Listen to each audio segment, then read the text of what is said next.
The Project Gutenberg ebook of The Garden Party, and Other Stories. This ebook is for the use of anyone anywhere in the United States and most other parts of the world at no cost and with almost no restrictions whatsoever.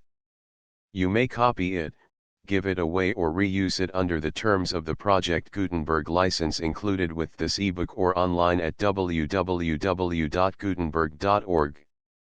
If you are not located in the United States, you will have to check the laws of the country where you are located before using this ebook.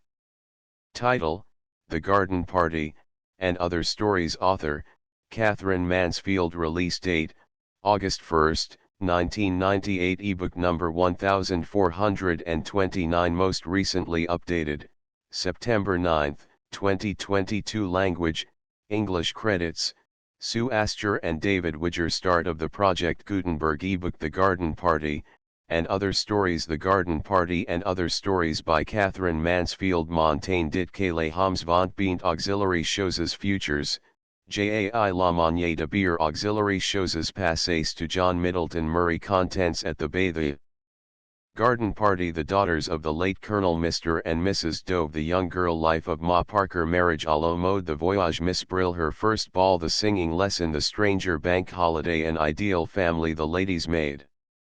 At the Bay. Very early morning.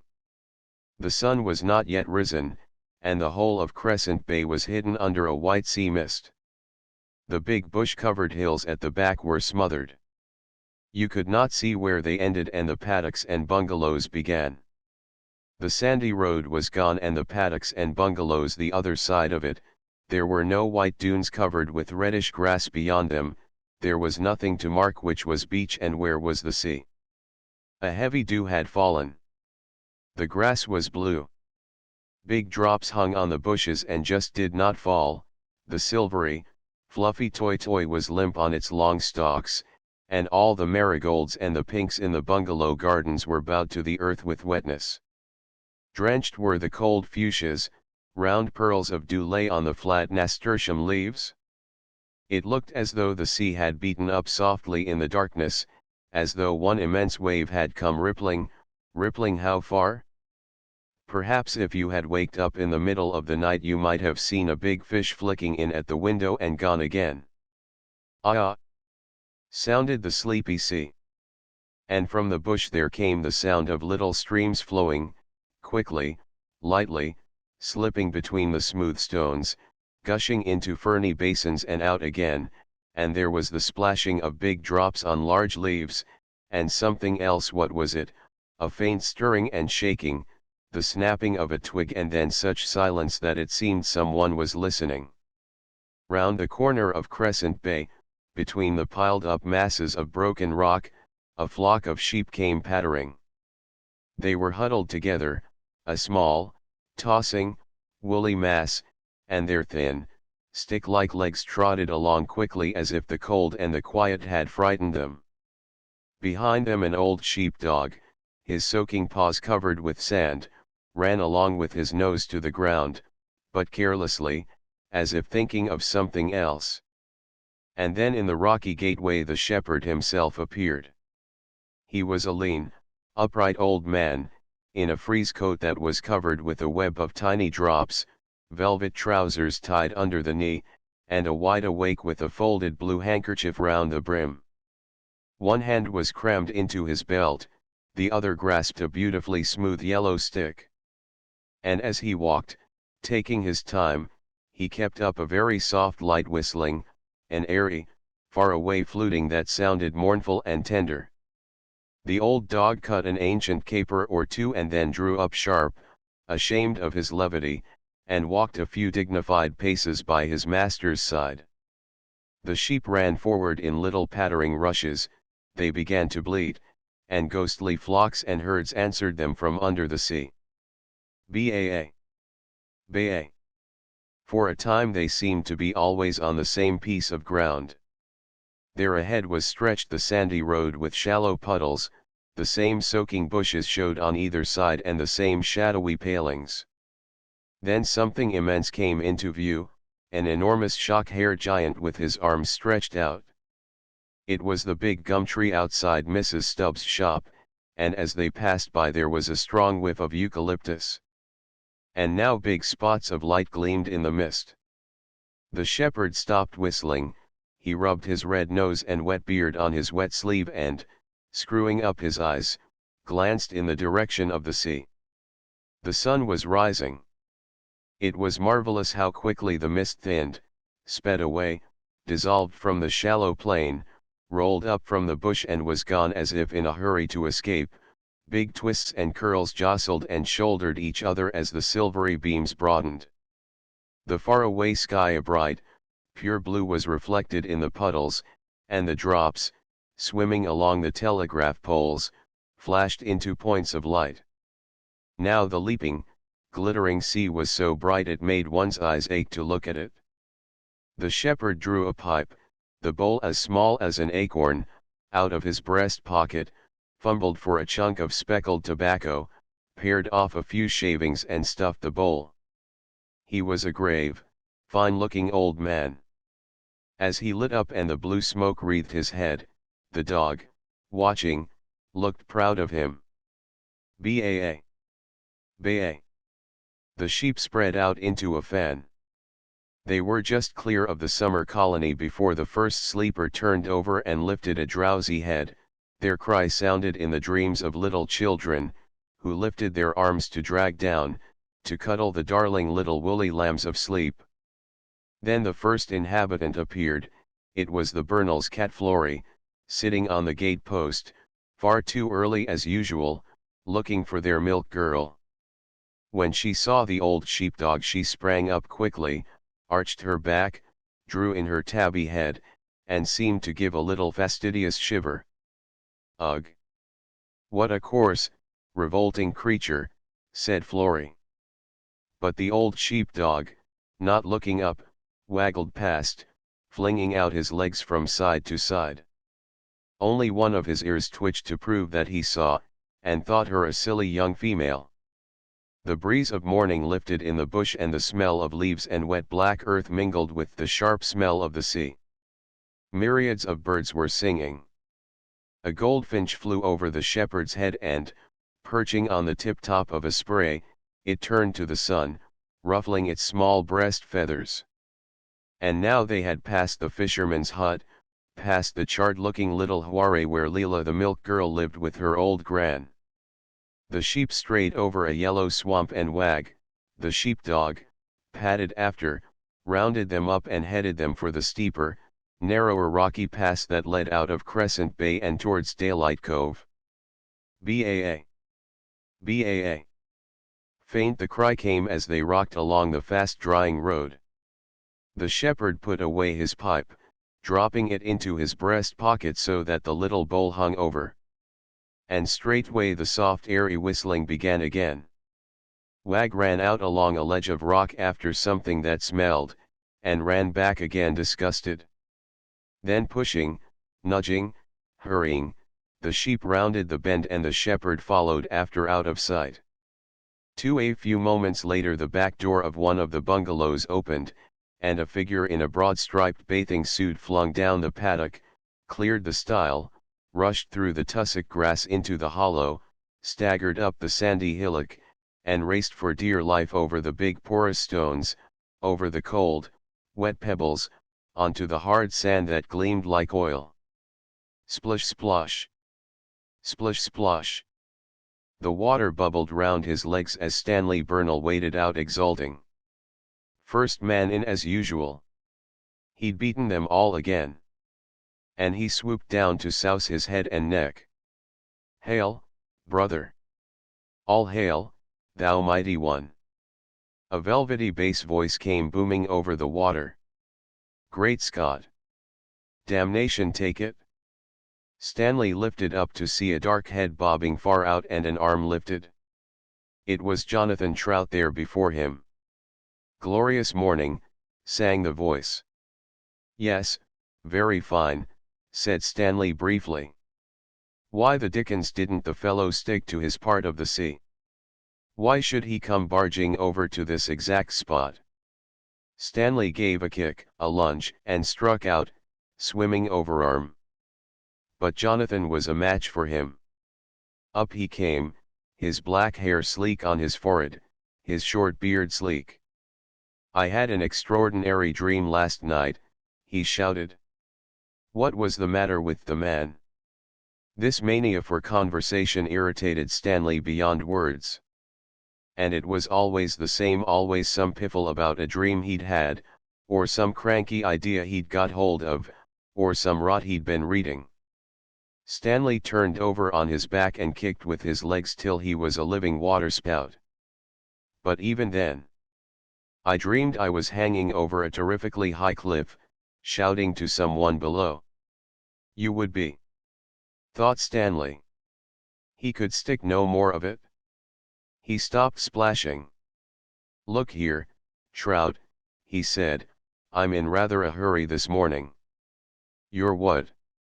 Jonathan was so surprised, or pretended to be, that he sank under the water, then reappeared again blowing. All I mean is, said Stanley, I've no time to fool about. I want to get this over. I'm in a hurry. I've work to do this morning, see. Jonathan was gone before Stanley had finished.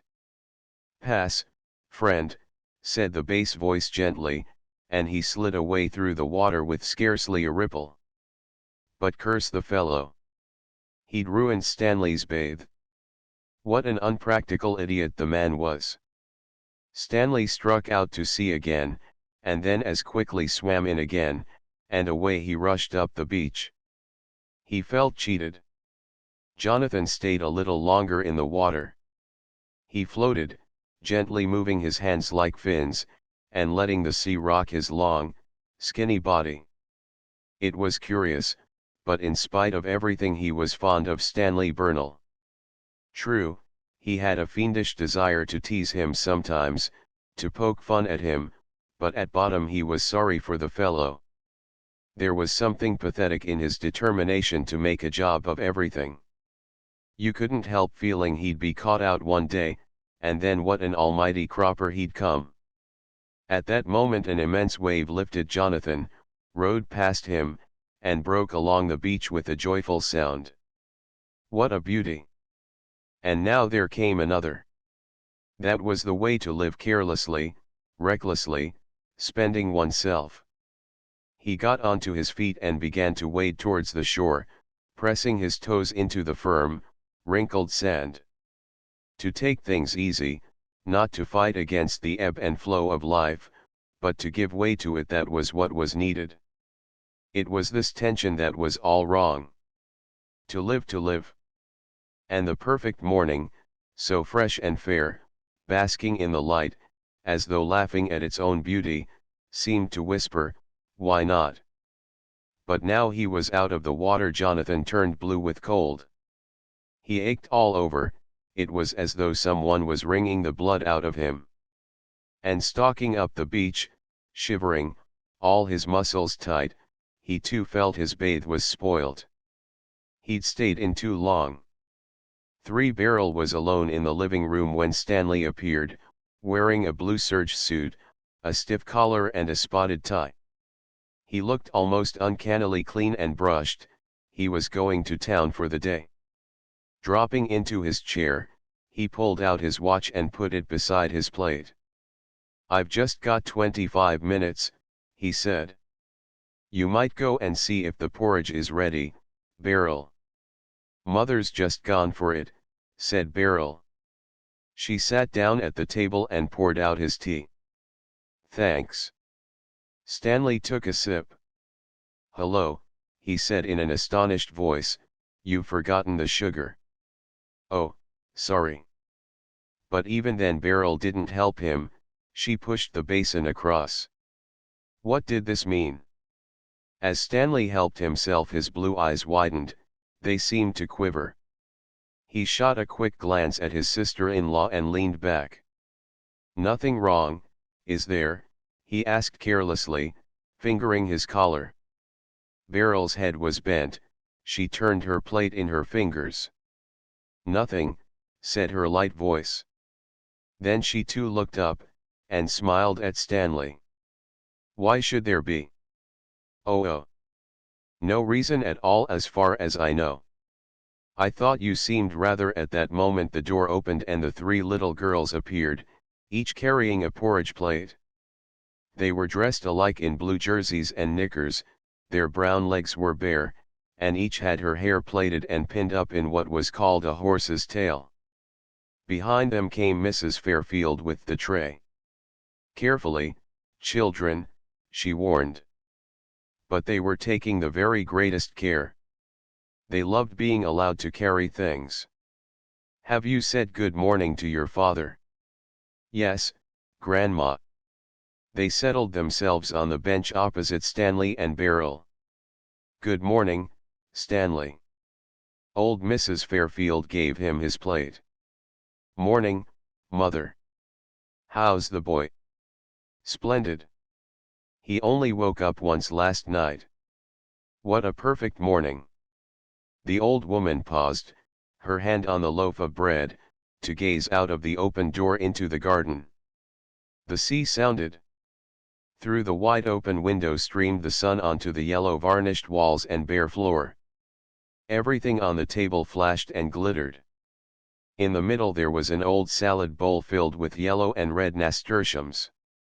She smiled, and a look of deep content shone in her eyes. "You might cut me a slice of that bread, Mother," said Stanley. "I've only 12.5 minutes before the coach passes." "Has anyone given my shoes to the servant girl?" "Yes, they're ready for you." Mrs. Fairfield was quite unruffled. "Oh, Kezia. Why are you such a messy child?" cried Beryl despairingly. "Me, Aunt Beryl." Kezia stared at her. What had she done now? She had only dug a river down the middle of her porridge, filled it, and was eating the banks away. But she did that every single morning, and no one had said a word up till now. "Why can't you eat your food properly like Isabel and Lottie? How unfair grown ups are. But Lottie always makes a floating island, don't you, Lottie?" "I don't," said Isabel smartly. "I just sprinkle mine with sugar and put on the milk and finish it. Only babies play with their food." Stanley pushed back his chair and got up. "Would you get me those shoes, Mother? And, Beryl, if you've finished, I wish you'd cut down to the gate and stop the coach. Run into your mother, Isabel, and ask her where my bowler hat's been put." "Wait a minute, have you children been playing with my stick?" "No, Father. But I put it here." Stanley began to bluster. "I remember distinctly putting it in this corner. Now, who's had it? There's no time to lose. Look sharp. The stick's got to be found." Even Alice, the servant girl, was drawn into the chase. "You haven't been using it to poke the kitchen fire with by any chance?" Stanley dashed into the bedroom where Linda was lying. "Most extraordinary thing. I can't keep a single possession to myself. They've made away with my stick, now." "Stick, dear? What stick?" Linda's vagueness on these occasions could not be real, Stanley decided. Would nobody sympathize with him? "Coach! Coach, Stanley!" Beryl's voice cried from the gate. Stanley waved his arm to Linda. "No time to say goodbye," he cried. And he meant that as a punishment to her. He snatched his bowler hat, dashed out of the house, and swung down the garden path. Yes, the coach was there waiting, and Beryl, leaning over the open gate, was laughing up at somebody or other just as if nothing had happened. The heartlessness of women. The way they took it for granted it was your job to slave away for them while they didn't even take the trouble to see that your walking stick wasn't lost. Kelly trailed his whip across the horses. "Goodbye, Stanley," called Beryl, sweetly and gaily. It was easy enough to say goodbye. And there she stood, idle, shading her eyes with her hand. The worst of it was Stanley had to shout goodbye to, for the sake of appearances. Then he saw her turn, give a little skip and run back to the house. She was glad to be rid of him. Yes, she was thankful. Into the living room she ran and called, "He's gone." Linda cried from her room, "Beryl! Has Stanley gone?" Old Mrs. Fairfield appeared, carrying the boy in his little flannel coatee. "Gone. Gone." Oh, the relief, the difference it made to have the man out of the house. Their very voices were changed as they called to one another, they sounded warm and loving and as if they shared a secret. Beryl went over to the table. "Have another cup of tea, Mother. It's still hot." She wanted, somehow, to celebrate the fact that they could do what they liked now. There was no man to disturb them, the whole perfect day was theirs. "No, thank you, child," said old Mrs. Fairfield, but the way at that moment she tossed the boy up and said "a goose aga," to him meant that she felt the same. The little girls ran into the paddock like chickens let out of a coop. Even Alice, the servant girl, washing up the dishes in the kitchen, caught the infection and used the precious tank water in a perfectly reckless fashion. "Oh, these men," said she, and she plunged the teapot into the bowl and held it under the water even after it had stopped bubbling, as if it too was a man and drowning was too good for them. "For wait for me, Isabel. Kezia, wait for me." There was poor little Lottie, left behind again, because she found it so fearfully hard to get over the stile by herself. When she stood on the first step her knees began to wobble, she grasped the post. "Then you had to put one leg over." But which leg? She never could decide. And when she did finally put one leg over with a sort of stamp of despair, then the feeling was awful. She was half in the paddock still and half in the tussock grass. She clutched the post desperately and lifted up her voice. "Wait for me." "No, don't you wait for her, Kezia," said Isabel. "She's such a little silly. She's always making a fuss. Come on." And she tugged Kezia's jersey. "You can use my bucket if you come with me," she said kindly. "It's bigger than yours." But Kezia couldn't leave Lottie all by herself. She ran back to her. By this time Lottie was very red in the face and breathing heavily. "Here, put your other foot over," said Kezia. "Where?" Lottie looked down at Kezia as if from a mountain height. "Here where my hand is." Kezia patted the place. "Oh, there do you mean?" Lottie gave a deep sigh and put the second foot over. "Now sort of turn round and sit down and slide," said Kezia. "But there's nothing to sit down on, Kezia," said Lottie. She managed it at last, and once it was over she shook herself and began to beam. "I'm getting better at climbing over stiles, aren't I, Kezia?" Lottie's was a very hopeful nature.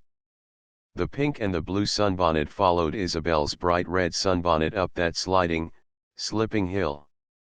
At the top they paused to decide where to go and to have a good stare at who was there already. Seen from behind, standing against the skyline, gesticulating largely with their spades, they looked like minute puzzled explorers. The whole family of Samuel Josephs was there already with their lady help, who sat on a camp stool and kept order with a whistle that she wore tied round her neck, and a small cane with which she directed operations. The Samuel Josephs never played by themselves or managed their own game. If they did, it ended in the boys pouring water down the girls' necks or the girls trying to put little black crabs into the boys' pockets. So Mrs. S.J. and the poor lady help drew up what she called a programme every morning to keep them abused and out of Biskiff. It was all competitions or races or round games. Everything began with a piercing blast of the lady help's whistle and ended with another. There were even prizes, large, rather dirty paper parcels which the lady help with a sour little smile drew out of a bulging string kit. The Samuel Josephs fought fearfully for the prizes and cheated and pinched one another's arms. They were all expert pinchers. The only time the Bernal children ever played with them, Kezia had got a prize, and when she undid 3 bits of paper she found a very small rusty button hook. She couldn't understand why they made such a fuss. But they never played with the Samuel Josephs now or even went to their parties. The Samuel Josephs were always giving children's parties at the Bay, and there was always the same food. A big wash-hand basin of very brown fruit salad, buns cut into 4, and a wash-hand jug full of something the lady help called limonadier. And you went away in the evening with half the frill torn off your frock or something spilled all down the front of your open-work pinafore, leaving the Samuel Josephs leaping like savages on their lawn. No. They were too awful. On the other side of the beach, close down to the water, 2 little boys, their knickers rolled up, twinkled like spiders. One was digging, the other pattered in and out of the water, filling a small bucket. They were the trout boys, Pip and Rags. But Pip was so busy digging and Rags was so busy helping that they didn't see their little cousins until they were quite close. "Look," said Pip. "Look what I've discovered." And he showed them an old wet, squashed-looking boot. The 3 little girls stared. "Whatever are you going to do with it?" asked Kezia. "Keep it, of course." Pip was very scornful. "It's a fine sea." "Yes," Kezia saw that. "All the same. There's lots of things buried in the sand," explained Pip. "They get chucked up from wrecks." "Treasure." "Why, you might find, but why does Rags have to keep on pouring water in?" asked Lottie. "Oh, that's to moisten it," said Pip, "to make the work a bit easier." "Keep it up, Rags." And good little Rags ran up and down, pouring in the water that turned brown like cocoa. "Here, shall I show you what I found yesterday?" said Pip mysteriously, and he stuck his spade into the sand. "Promise not to tell." They promised. "Say, cross my heart straight dinkum." The little girls said it. Pip took something out of his pocket, rubbed it a long time on the front of his jersey, then breathed on it and rubbed it again. "Now turn round," he ordered. They turned round. "All look the same way." "Keep still. Now." And his hand opened, he held up to the light something that flashed, that winked, that was a most lovely green. "It's an emerald," said Pip solemnly. "Is it really, Pip?" Even Isabel was impressed. The lovely green thing seemed to dance in Pip's fingers.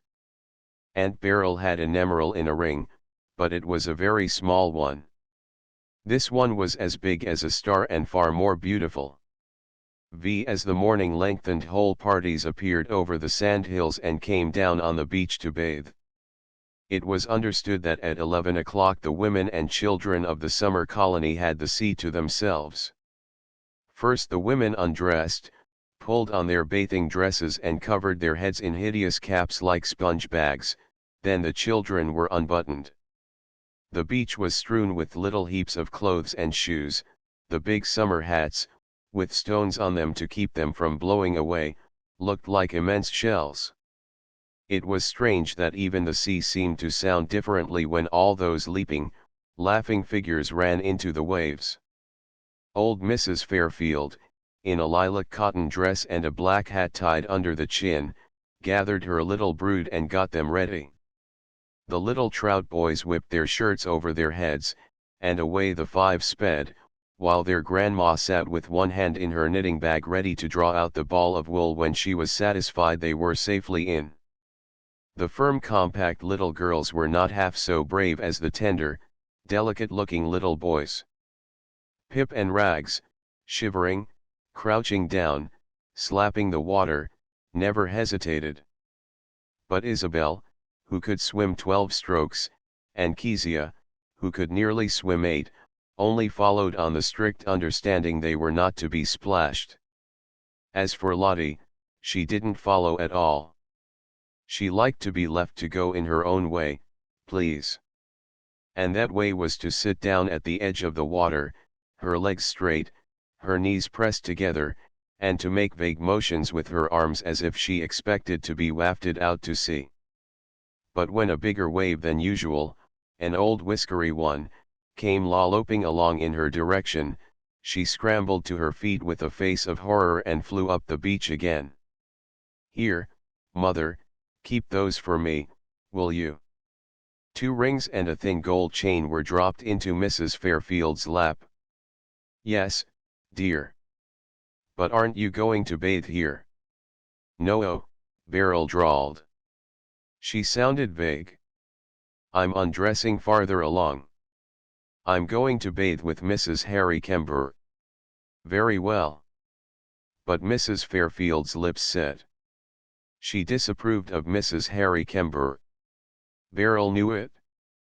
Poor old mother, she smiled, as she schemed over the stones. Poor old mother. Old. Oh, what joy, what bliss it was to be young.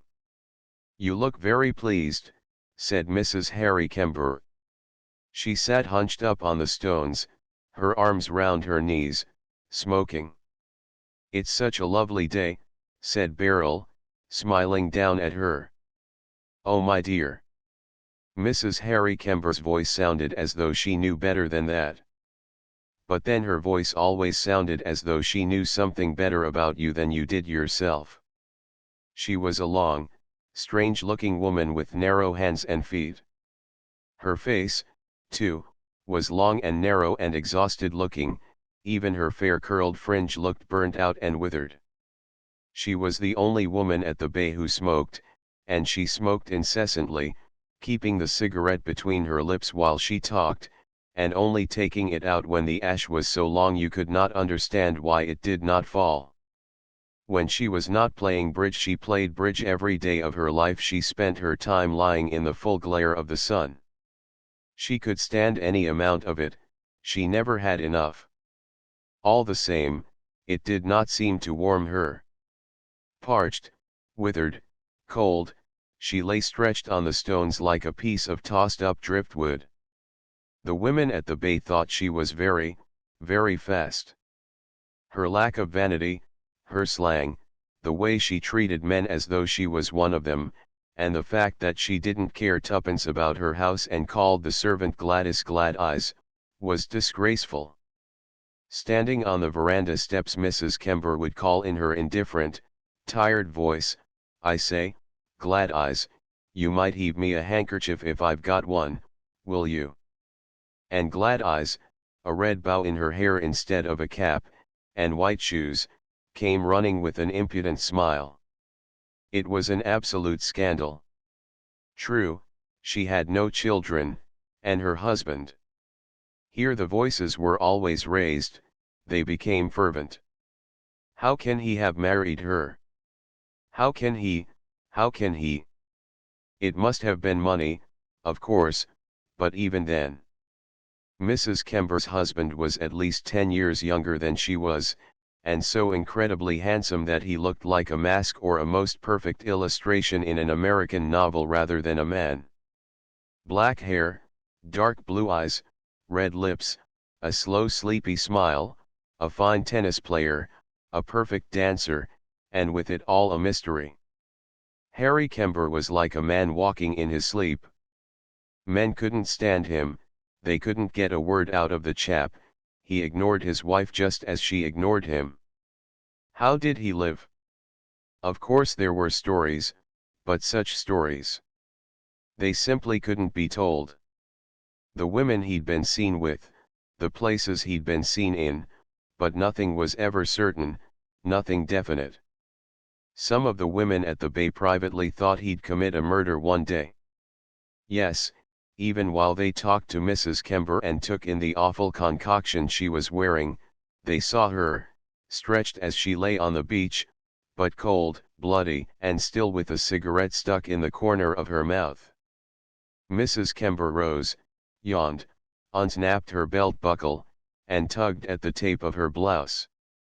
And Beryl stepped out of her skirt and shed her jersey, and stood up in her short white petticoat, and her camisole with ribbon bows on the shoulders. "Mercy on us," said Mrs. Harry Kember, "what a little beauty you are."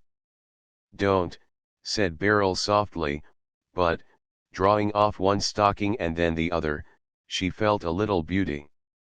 "My dear, why not?" said Mrs. Harry Kember, stamping on her own petticoat.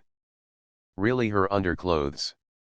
A pair of blue cotton knickers and a linen bodice that reminded one somehow of a pillowcase. "And you don't wear stays, do you?"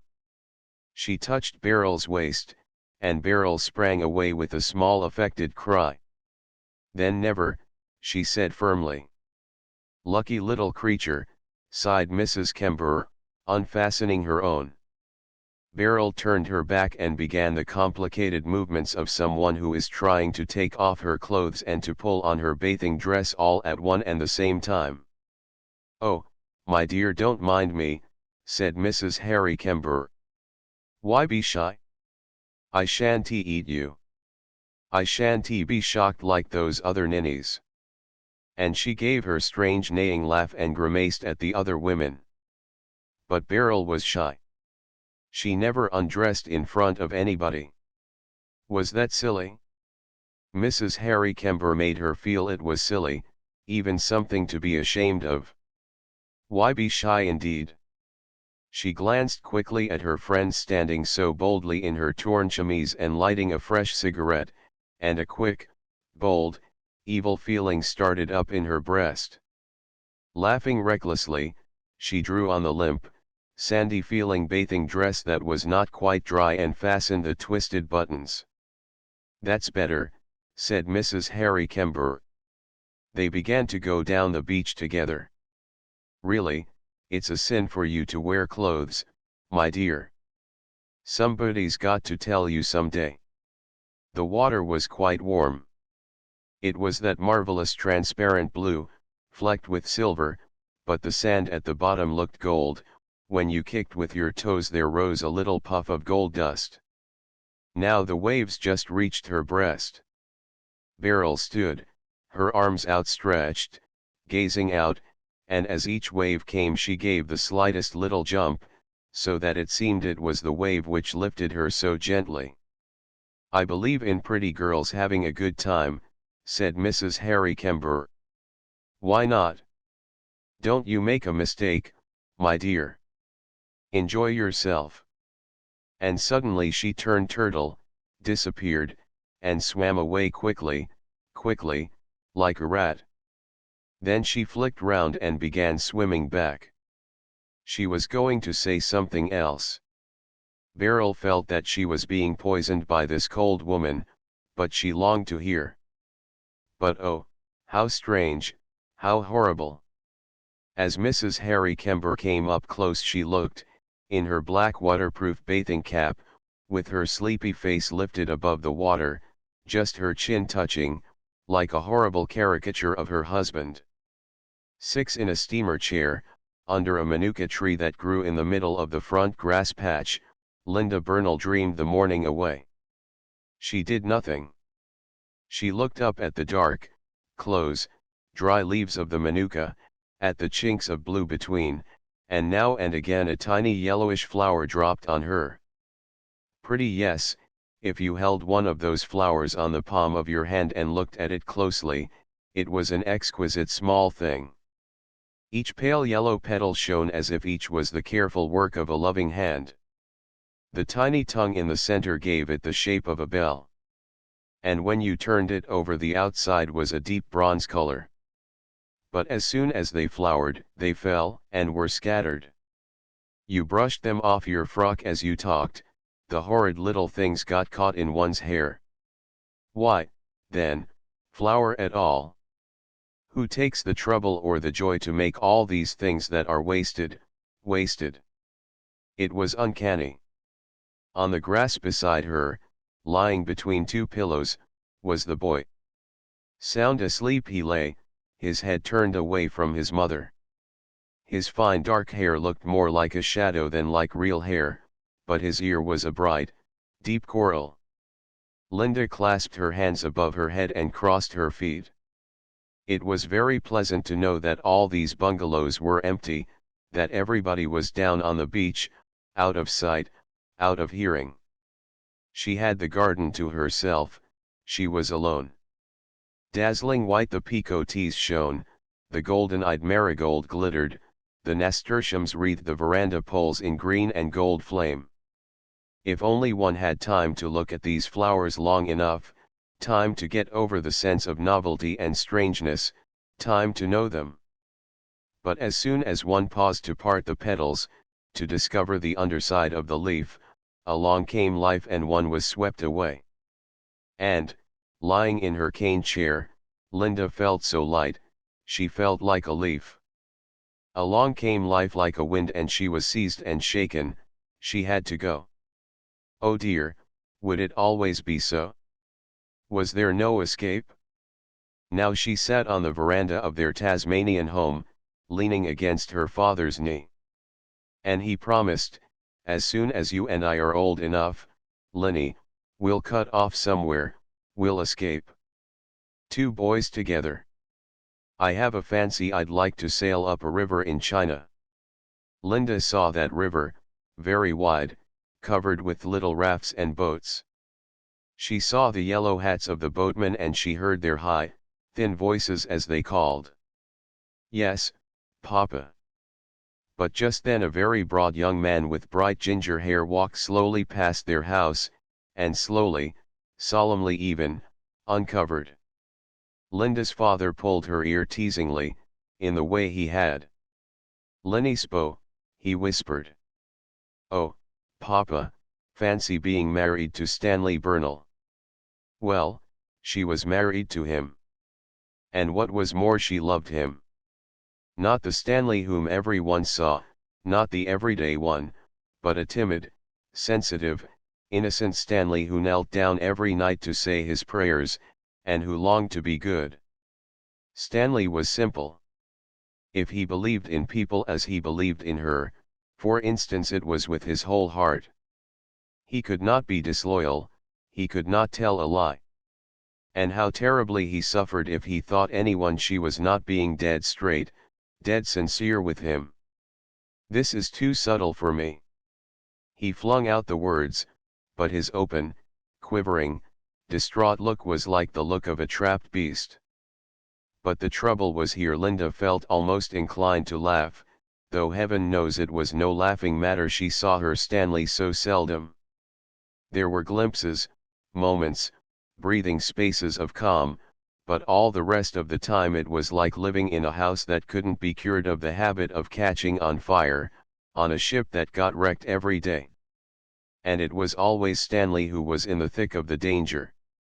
Her whole time was spent in rescuing him, and restoring him, and calming him down, and listening to his story. And what was left of her time was spent in the dread of having children. Linda frowned, she sat up quickly in her steamer chair and clasped her ankles. Yes, that was her real grudge against life, that was what she could not understand. That was the question she asked, and listened in vain for the answer. It was all very well to say it was the common lot of women to bear children. It wasn't true. She, for one, could prove that wrong. She was broken, made weak, her courage was gone, through childbearing.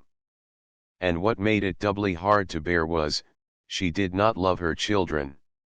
It was useless pretending. Even if she had had the strength, she never would have nursed and played with the little girls. No, it was as though a cold breath had chilled her through and through on each of those awful journeys. She had no warmth left to give them. As to the boy, well, thank heaven, mother had taken him. He was mother's, or Beryl's, or anybody's who wanted him. She had hardly held him in her arms. She was so indifferent about him that as he lay there, Linda glanced down. The boy had turned over. He lay facing her, and he was no longer asleep. His dark blue, baby eyes were open, he looked as though he was peeping at his mother. And suddenly his face dimpled, it broke into a wide, toothless smile, a perfect beam, no less. "I'm here," that happy smile seemed to say. "Why don't you like me?"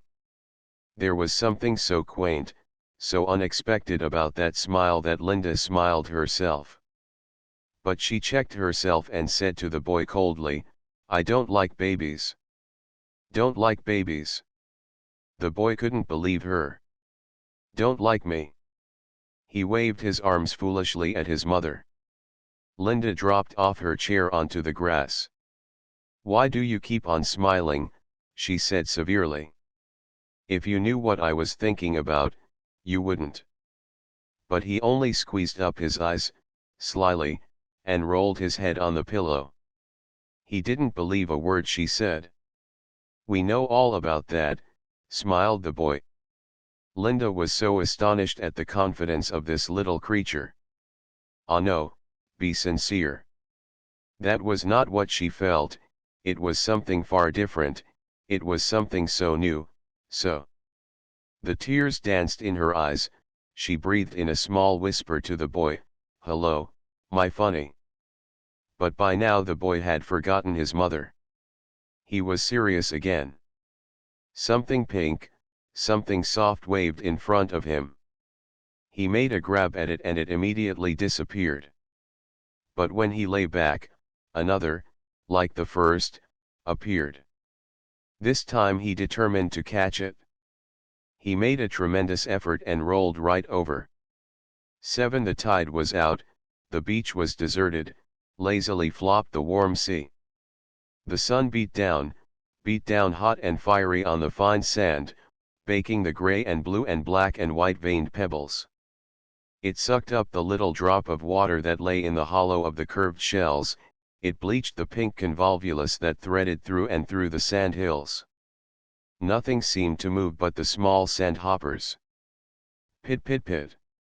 They were never still. Over there on the weed-hung rocks that looked at low tide like shaggy beasts come down to the water to drink, the sunlight seemed to spin like a silver coin dropped into each of the small rock pools. They danced, they quivered, and minute ripples laved the porous shores.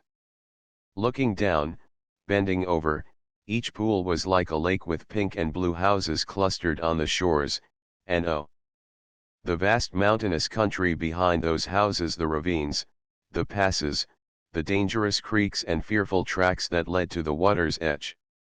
Underneath waved the sea forest, pink thread-like trees, velvet anemones, and orange berry-spotted weeds.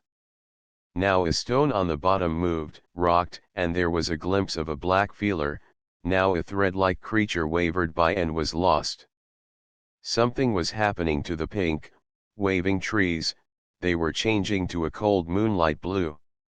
And now there sounded the faintest plop. Who made that sound? What was going on down there? And how strong, how damp the seaweed smelt in the hot Sunday. The green blinds were drawn in the bungalows of the summer colony. Over the verandas, prone on the paddock, flung over the fences, there were exhausted-looking bathing dresses and rough striped towels. Each back window seemed to have a pair of sand shoes on the sill and some lumps of rock or a bucket or a collection of PAWA shells. The bush quivered in a haze of heat, the sandy road was empty except for the trout's dog Snooker, who lay stretched in the very middle of it. His blue eye was turned up, his legs stuck out stiffly, and he gave an occasional desperate-sounding puff, as much as to say he had decided to make an end of it and was only waiting for some kind cart to come along. "What are you looking at, my grandma? Why do you keep stopping and sort of staring at the wall?" Kezia and her grandmother were taking their siesta together. The little girl, wearing only her short drawers and her underbodice, her arms and legs bare, lay on one of the puffed-up pillows of her grandma's bed, and the old woman, in a white ruffled dressing gown, sat in a rocker at the window, with a long piece of pink knitting in her lap. This room that they shared, like the other rooms of the bungalow, was of light varnished wood and the floor was bare. The furniture was of the shabbiest, the simplest. The dressing table, for instance, was a packing case in a sprigged muslin petticoat, and the mirror above was very strange, it was as though a little piece of forked lightning was imprisoned in it. On the table there stood a jar of sea pinks, pressed so tightly together they looked more like a velvet pincushion, and a special shell which Kezia had given her grandma for a pin tray, and another even more special which she had thought would make a very nice place for a watch to curl up in. "Tell me, Grandma," said Kezia. The old woman sighed, whipped the wool twice round her thumb, and drew the bone needle through. She was casting on. "I was thinking of your Uncle William, darling," she said quietly. "My Australian Uncle William," said Kezia. She had another. "Yes, of course. The one I never saw." "That was the one." "Well, what happened to him?" Kezia knew perfectly well, but she wanted to be told again.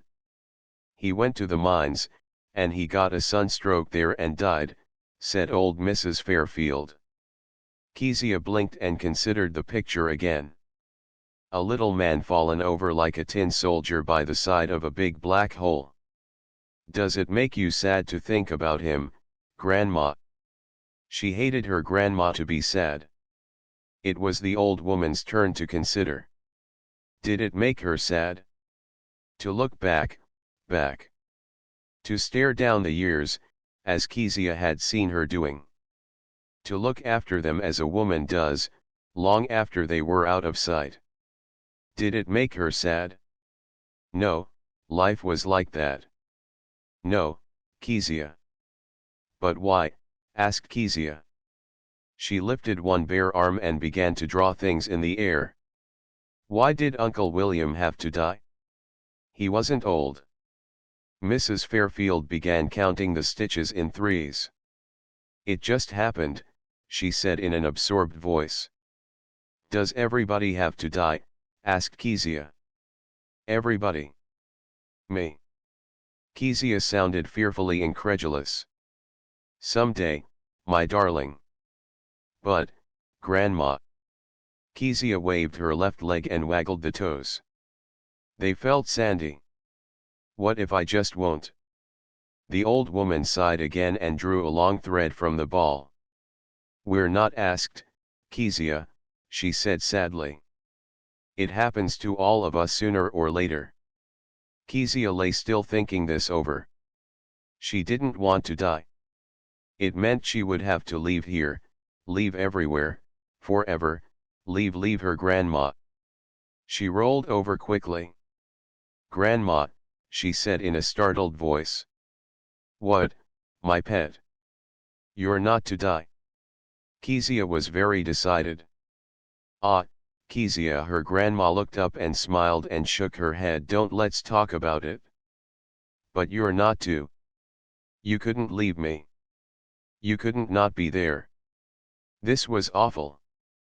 "Promise me you won't ever do it, Grandma," pleaded Kezia. The old woman went on knitting. "Promise me. Say never." But still her grandma was silent. Kezia rolled off her bed, she couldn't bear it any longer, and lightly she leapt onto her grandma's knees, clasped her hands round the old woman's throat and began kissing her, under the chin, behind the ear, and blowing down her neck. "Say never, say never, say never," she gasped between the kisses.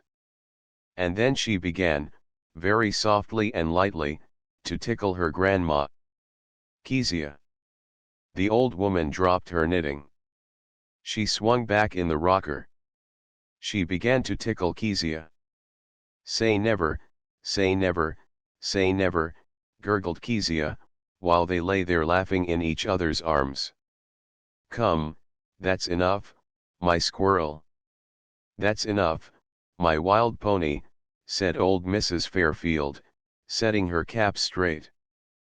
"Pick up my knitting." Both of them had forgotten what the never was about. 8. The sun was still full on the garden when the back door of the Bernals shut with a bang, and a very gay figure walked down the path to the gate. It was Alice, the servant girl, dressed for her afternoon out. She wore a white cotton dress with such large red spots on it and so many that they made you shudder, white shoes and a leghorn turned up under the brim with poppies.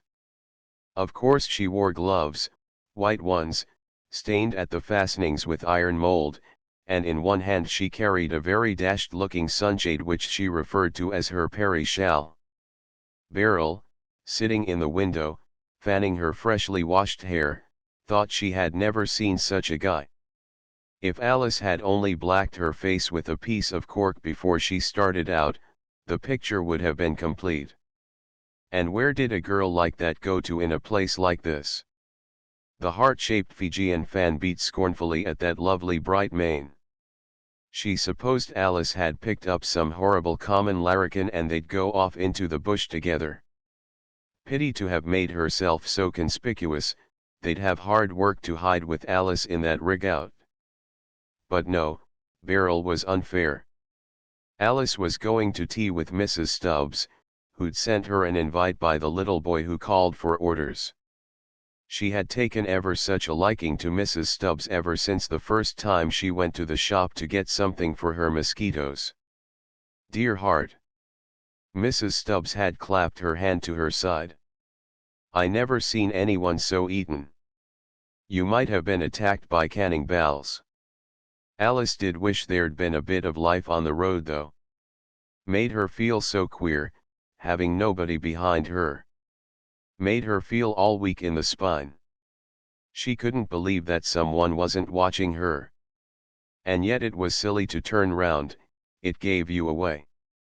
She pulled up her gloves, hummed to herself and said to the distant gum tree, "Shan't be long now." But that was hardly company. Mrs. Stubbs's shop was perched on a little hillock just off the road. It had two big windows for eyes, a broad veranda for a hat, and the sign on the roof, scrawled "M.R.S. Stubbs's," was like a little card stuck rakishly in the hat crown. On the veranda there hung a long string of bathing dresses, clinging together as though they'd just been rescued from the sea rather than waiting to go in, and beside them there hung a cluster of sand shoes so extraordinarily mixed that to get at one pair you had to tear apart and forcibly separate at least 50. Even then it was the rarest thing to find the left that belonged to the right. So many people had lost patience and gone off with one shoe that fitted and one that was a little too big. Mrs. Stubbs prided herself on keeping something of everything. The two windows, arranged in the form of precarious pyramids, were crammed so tight, piled so high, that it seemed only a conjurer could prevent them from toppling over. In the left-hand corner of one window, glued to the pane by 4 gelatine lozenges, there was and there had been from time immemorial a notice. Lost. Handsome gold brooch, solid gold on or near beach, reward offered. Alice pressed open the door. The bell jangled, the red serge curtains parted, and Mrs. Stubbs appeared. With her broad smile and the long bacon knife in her hand, she looked like a friendly brigand. Alice was welcomed so warmly that she found it quite difficult to keep up her manners. They consisted of persistent little coughs and hems, pulls at her gloves, tweaks at her skirt, and a curious difficulty in seeing what was set before her or understanding what was said. Tea was laid on the parlor table: ham, sardines, a whole pound of butter, and such a large Johnny cake that it looked like an advertisement for somebody's baking powder. But the Primus stove roared so loudly that it was useless to try to talk above it. Alice sat down on the edge of a basket chair while Mrs. Stubbs pumped the stove still higher. Suddenly Mrs. Stubbs whipped the cushion off a chair and disclosed a large brown paper parcel. "I've just had some new photos taken, my dear," she shouted cheerfully to Alice. "Tell me what you think of them." In a very dainty, refined way Alice wet her finger and put the tissue back from the first one. Life! How many there were! There were 3 dozen at least. And she held it up to the light. Mrs. Stubbs sat in an armchair, leaning very much to one side. There was a look of mild astonishment on her large face, and well there might be. For though the armchair stood on a carpet, to the left of it, miraculously skirting the carpet border, there was a dashing waterfall. On her right stood a Grecian pillar with a giant fern tree on either side of it, and in the background towered a gaunt mountain, pale with snow. "It is a nice style, isn't it?" shouted Mrs. Stubbs, and Alice had just screamed sweetly when the roaring of the Primus stove died down, fizzled out, ceased, and she said pretty in a silence that was frightening. "Draw up your chair, my dear," said Mrs. Stubbs, beginning to pour out. "Yes," she said thoughtfully, as she handed the tea, "but I don't care about the size. I'm having an enlargement. All very well for Christmas cards, but I never was the one for small photos myself. You get no comfort out of them. To say the truth, I find them disheartening." Alice quite saw what she meant. "Size," said Mrs. Stubbs. "Give me size. That was what my poor dear husband was always saying. He couldn't stand anything small. Gave him the creeps. And, strange as it may seem, my dear," here Mrs. Stubbs creaked and seemed to expand herself at the memory, "it was dropsy that carried him off at the lurst. Many's the time they drawn 1.5 pints from him at the hospital. It seemed like a judgment." Alice burned to know exactly what it was that was drawn from him. She ventured, "I suppose it was water." But Mrs. Stubbs fixed Alice with her eyes and replied meaningly, "It was liquid, my dear." Liquid. Alice jumped away from the word like a cat and came back to it, nosing and wary. "That's said Mrs. Stubbs, and she pointed dramatically to the life-size head and shoulders of a burly man with a dead white rose in the buttonhole of his coat that made you think of a curl of cold mudding fat. Just below, in silver letters on a red cardboard ground, were the words, "Be not afraid, it is I." "It's ever such a fine face," said Alice faintly. The pale blue bow on the top of Mrs. Stubbs's fair frizzy hair quivered. She arched her plump neck. What a neck she had! It was bright pink where it began and then it changed to warm apricot, and that faded to the color of a brown egg and then to a deep creamy. "All the same, my dear," she said surprisingly, "freedom's best." Her soft, fat chuckle sounded like a purr. "Freedom's best," said Mrs. Stubbs again. "Freedom." Alice gave a loud, silly little titter. She felt awkward. Her mind flew back to her own kitchen. Ever so queer. She wanted to be back in it again. 9. A strange company assembled in the Burnells' wash-house after tea. Round the table there sat a bull, a rooster, a donkey that kept forgetting it was a donkey, a sheep, and a bee. The wash-house was the perfect place for such a meeting because they could make as much noise as they liked, and nobody ever interrupted. It was a small tin shed standing apart from the bungalow. Against the wall there was a deep trough and in the corner a copper with a basket of clothes pegs on top of it. The little window, spun over with cobwebs, had a piece of candle and a mousetrap on the dusty sill. There were clotheslines criss-crossed overhead and, hanging from a peg on the wall, a very big, a huge, rusty horseshoe. The table was in the middle with a form at either side. "You can't be a bee, Kezia. A bee's not an animal. It's an insect." "Oh, but I do want to be a bee frightfully," wailed Kezia. "A tiny bee, all yellow furry, with striped legs." She drew her legs up under her and leaned over the table. She felt she was a bee. "An insect must be an animal," she said stoutly. "It makes a noise. It's not like a fish." I'm a bull," cried Pip. And he gave such a tremendous bellow. How did he make that noise, that Lottie looked quite alarmed. "I'll be a sheep," said little Rags. "A whole lot of sheep went past this morning." "How do you know?" "Dad heard them." "Baa. He sounded like the little lamb that trots behind and seems to wait to be carried." "Cock-a-doodle-doo," shrilled Isabel. With her red cheeks and bright eyes she looked like a rooster. "What'll I be?" Lottie asked everybody, and she sat there smiling, waiting for them to decide for her. It had to be an easy one. "Be a donkey, Lottie." It was Kezia's suggestion. "Hee-haw. You can't forget that." "Hee-haw," said Lottie solemnly. "When do I have to say it?"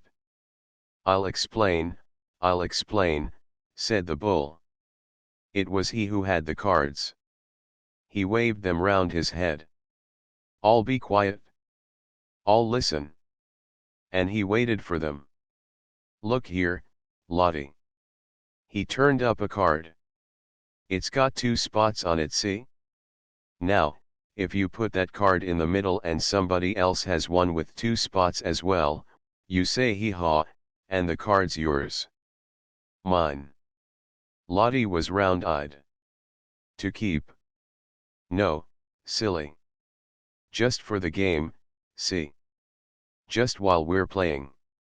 The bull was very cross with her. "Oh, Lottie, you are a little silly," said the proud rooster. Lottie looked at both of them. Then she hung her head, her lip quivered. "I don't want to play," she whispered. The others glanced at one another like conspirators. All of them knew what that meant. She would go away and be discovered somewhere standing with her penny thrown over her head, in a corner, or against a wall, or even behind a chair. "Yes, you do, Lottie." "It's quite easy," said Kezia.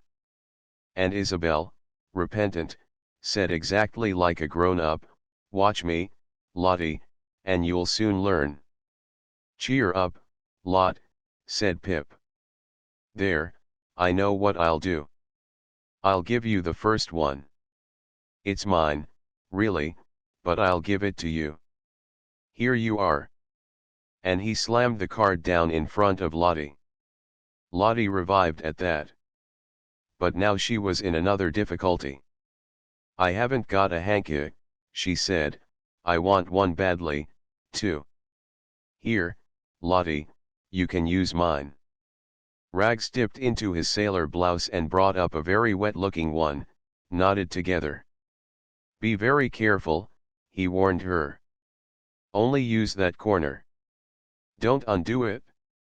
I've got a little starfish inside I'm going to try and tame." "Oh, come on, you girls," said the bull. "And mind you're not to look at your cards. You've got to keep your hands under the table till I say go." Smack went the cards round the table.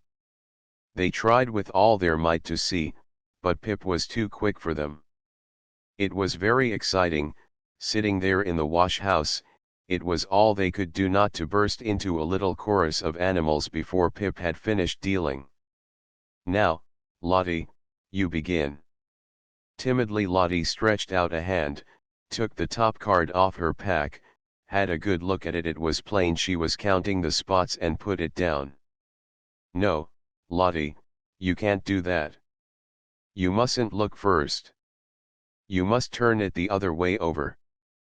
"But then everybody will see it the same time as me," said Lottie. The game proceeded. Moo-oh-oh-oh-er. The bull was terrible. He charged over the table and seemed to eat the cards up. "Bsssss," said the bee. "Cock-a-doodle-doo." Isabel stood up in her excitement and moved her elbows like wings. "Baa."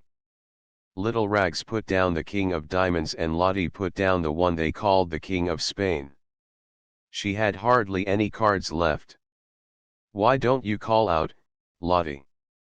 "I've forgotten what I am," said the donkey woefully. Well, change. Be a dog instead. Bow wow. Oh yes. That's much easier. Lottie smiled again. But when she and Kezia both had a one, Kezia waited on purpose. The others made signs to Lottie and pointed. Lottie turned very red, she looked bewildered, and at last she said, hee-haw. Kezia. SS. Wait a minute. They were in the very thick of it when the bull stopped them, holding up his hand. What's that? What's that noise? What noise? What do you mean? Asked the rooster. SS. Shut up. Listen. They were mouse still. I thought I heard a sort of knocking, said the bull. What was it like? Asked the sheep faintly. No answer. The bee gave a shudder. Whatever did we shut the door for? She said softly. Oh, why had they shut the door?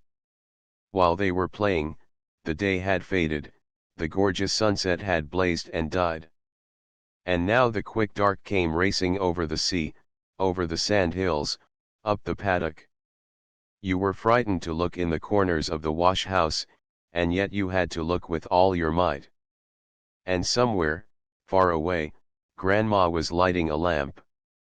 The blinds were being pulled down, the kitchen fire leapt in the tins on the mantelpiece. It would be awful now, said the bull, if a spider was to fall from the ceiling onto the table, wouldn't it? Spiders don't fall from ceilings. Yes, they do. Our men told us she'd seen a spider as big as a saucer, with long hairs on it like a gooseberry. Quickly all the little heads were jerked up, all the little bodies drew together, pressed together. Why doesn't somebody come and call us? Cried the rooster. Oh, those grown ups, laughing and snug, sitting in the lamplight, drinking out of cups. They'd forgotten about them. No, not really forgotten. That was what their smile meant. They had decided to leave them there all by themselves. Suddenly Lottie gave such a piercing scream that all of them jumped off the forms, all of them screamed too. A face looking, shrieked Lottie. It was true, it was real. Pressed against the window was a pale face, black eyes, a black beard. Grandma. Mother. Somebody. But they had not got to the door, tumbling over one another, before it opened for Uncle Jonathan. He had come to take the little boys home. He had meant to be there before, but in the front garden he had come upon Linda walking up and down the grass, stopping to pick off a dead pink or give a top-heavy carnation something to lean against, or to take a deep breath of something, and then walking on again, with her little air of remoteness. Over her white frock she wore a yellow, pink-fringed shawl from the Chinaman's shop. "Hello, Jonathan," called Linda. And Jonathan whipped off his shabby Panama, pressed it against his breast, dropped on one knee, and kissed Linda's hand. "Greeting, my fair one." "Greeting, my celestial peach blossom," boomed the bass voice gently. "Where are the other noble dames? Beryl's out playing bridge and Mother's giving the boy his bath. Have you come to borrow something?" The Trouts were forever running out of things and sending across to the Bernals at the last moment. But Jonathan only answered, "A little love, a little kindness," and he walked by his sister-in-law's side. Linda dropped into Beryl's hammock under the manuka tree, and Jonathan stretched himself on the grass beside her, pulled a long stalk and began chewing it. They knew each other well. The voices of children cried from the other gardens. A fisherman's light cart shook along the sandy road, and from far away they heard a dog barking. It was muffled as though the dog had its head in a sack. If you listened you could just hear the soft swish of the sea at full tide sweeping the pebbles. The sun was sinking. And so you go back to the office on Monday, do you, Jonathan? Asked Linda. On Monday the cage door opens and clangs to upon the victim for another 11 months and a week, answered Jonathan. Linda swung a little. It must be awful, she said slowly. Would ye have me laugh, my fair sister? Would ye have me weep? Linda was so accustomed to Jonathan's way of talking that she paid no attention to it. I suppose, she said vaguely, one gets used to it. One gets used to anything. Does one? Hum. The hum was so deep it seemed to boom from underneath the ground. I wonder how it's done, brooded Jonathan, I've never managed it. Looking at him as he lay there, Linda thought again how attractive he was. It was strange to think that he was only an ordinary clerk, that Stanley earned twice as much money as he. What was the matter with Jonathan? He had no ambition, she supposed that was it. And yet one felt he was gifted, exceptional. He was passionately fond of music, every spare penny he had went on books. He was always full of new ideas, schemes, plans. But nothing came of it all.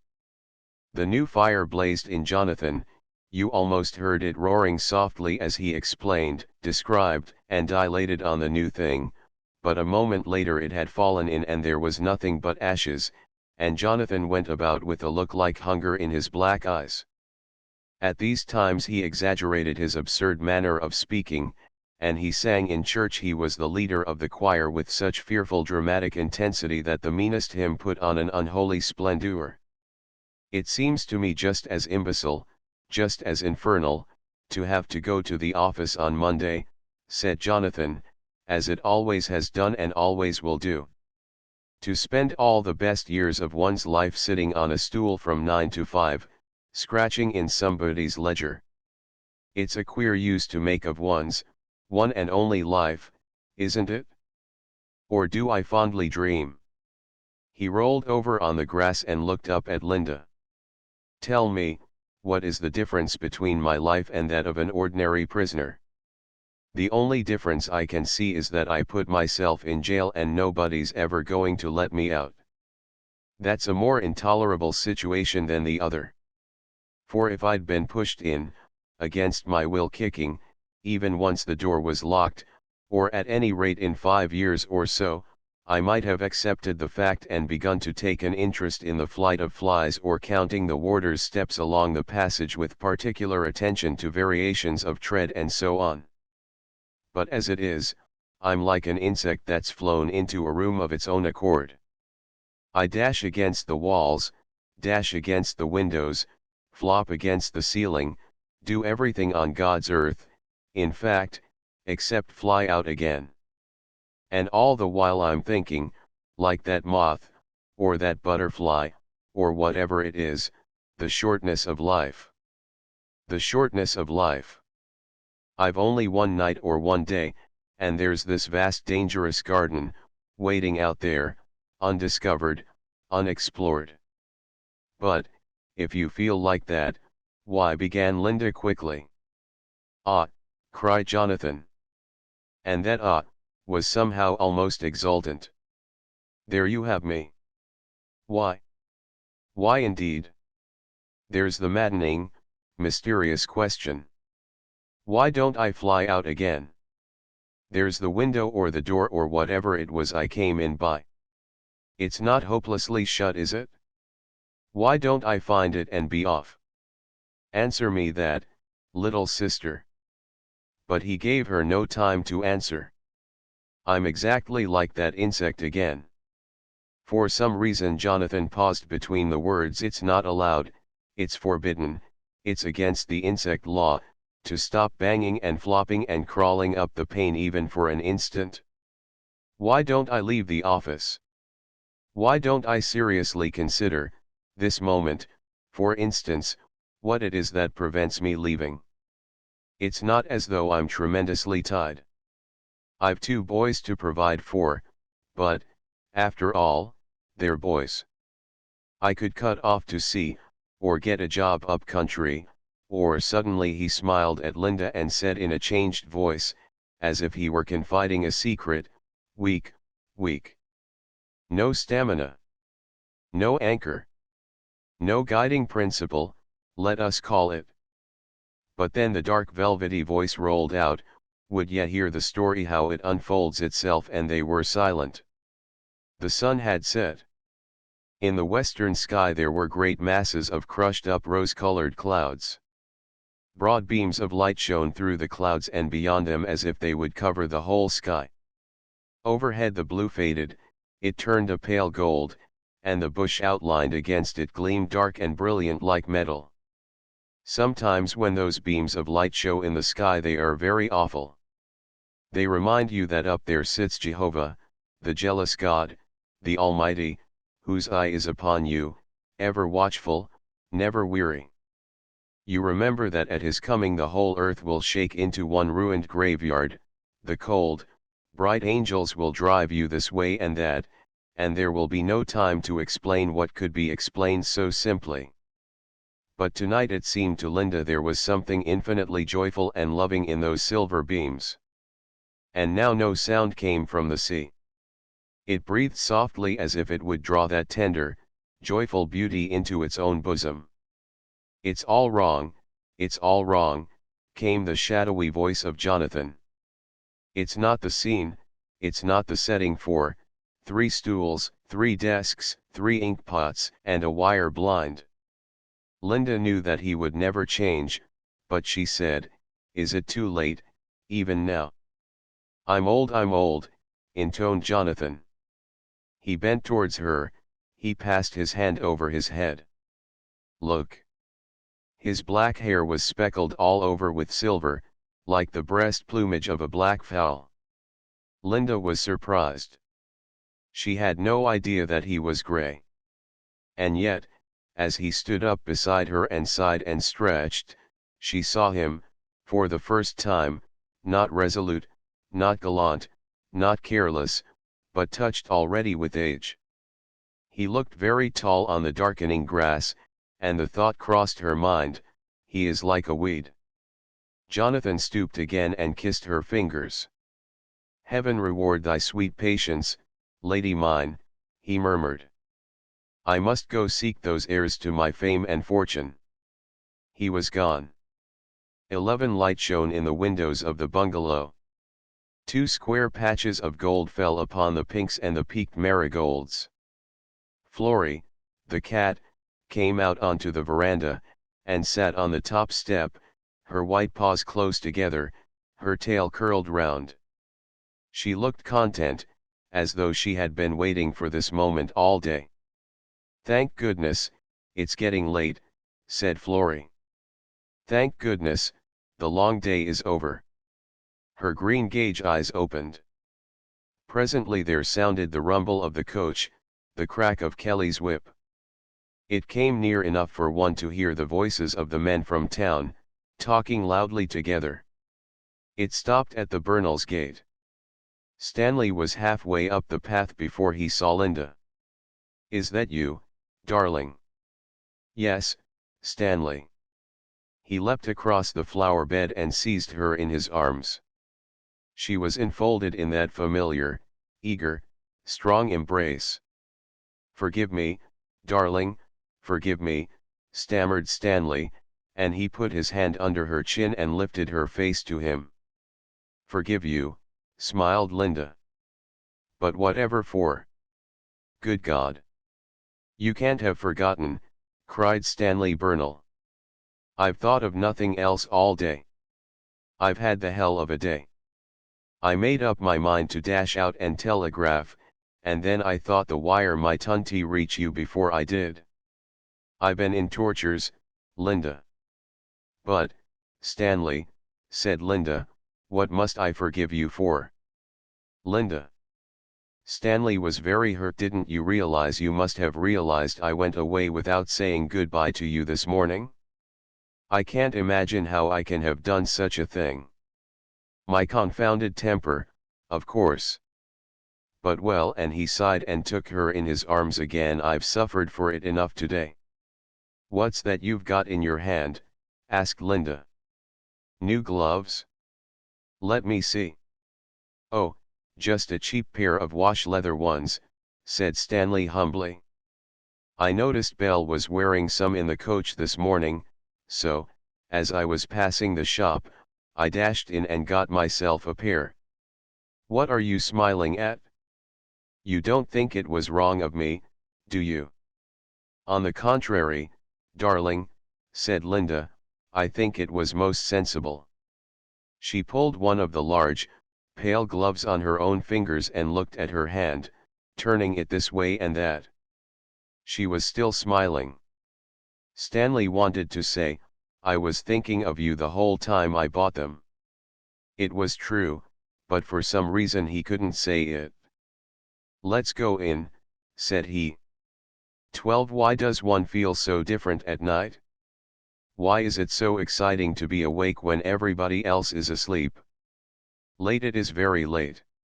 And yet every moment you feel more and more wakeful, as though you were slowly, almost with every breath, waking up into a new, wonderful, far more thrilling and exciting world than the daylight one. And what is this queer sensation that you're a conspirator? Lightly, stealthily you move about your room. You take something off the dressing table and put it down again without a sound. And everything, even the bedpost, knows you, responds, shares your secret. You're not very fond of your room by day. You never think about it. You're in and out, the door opens and slams, the cupboard creaks. You sit down on the side of your bed, change your shoes and dash out again. A dive down to the glass, 2 pins in your hair, powder your nose and off again. But now it's suddenly dear to you. It's a darling little funny room. It's yours. Oh, what a joy it is to own things. Mine, my own. My very own forever. Yes. Their lips met.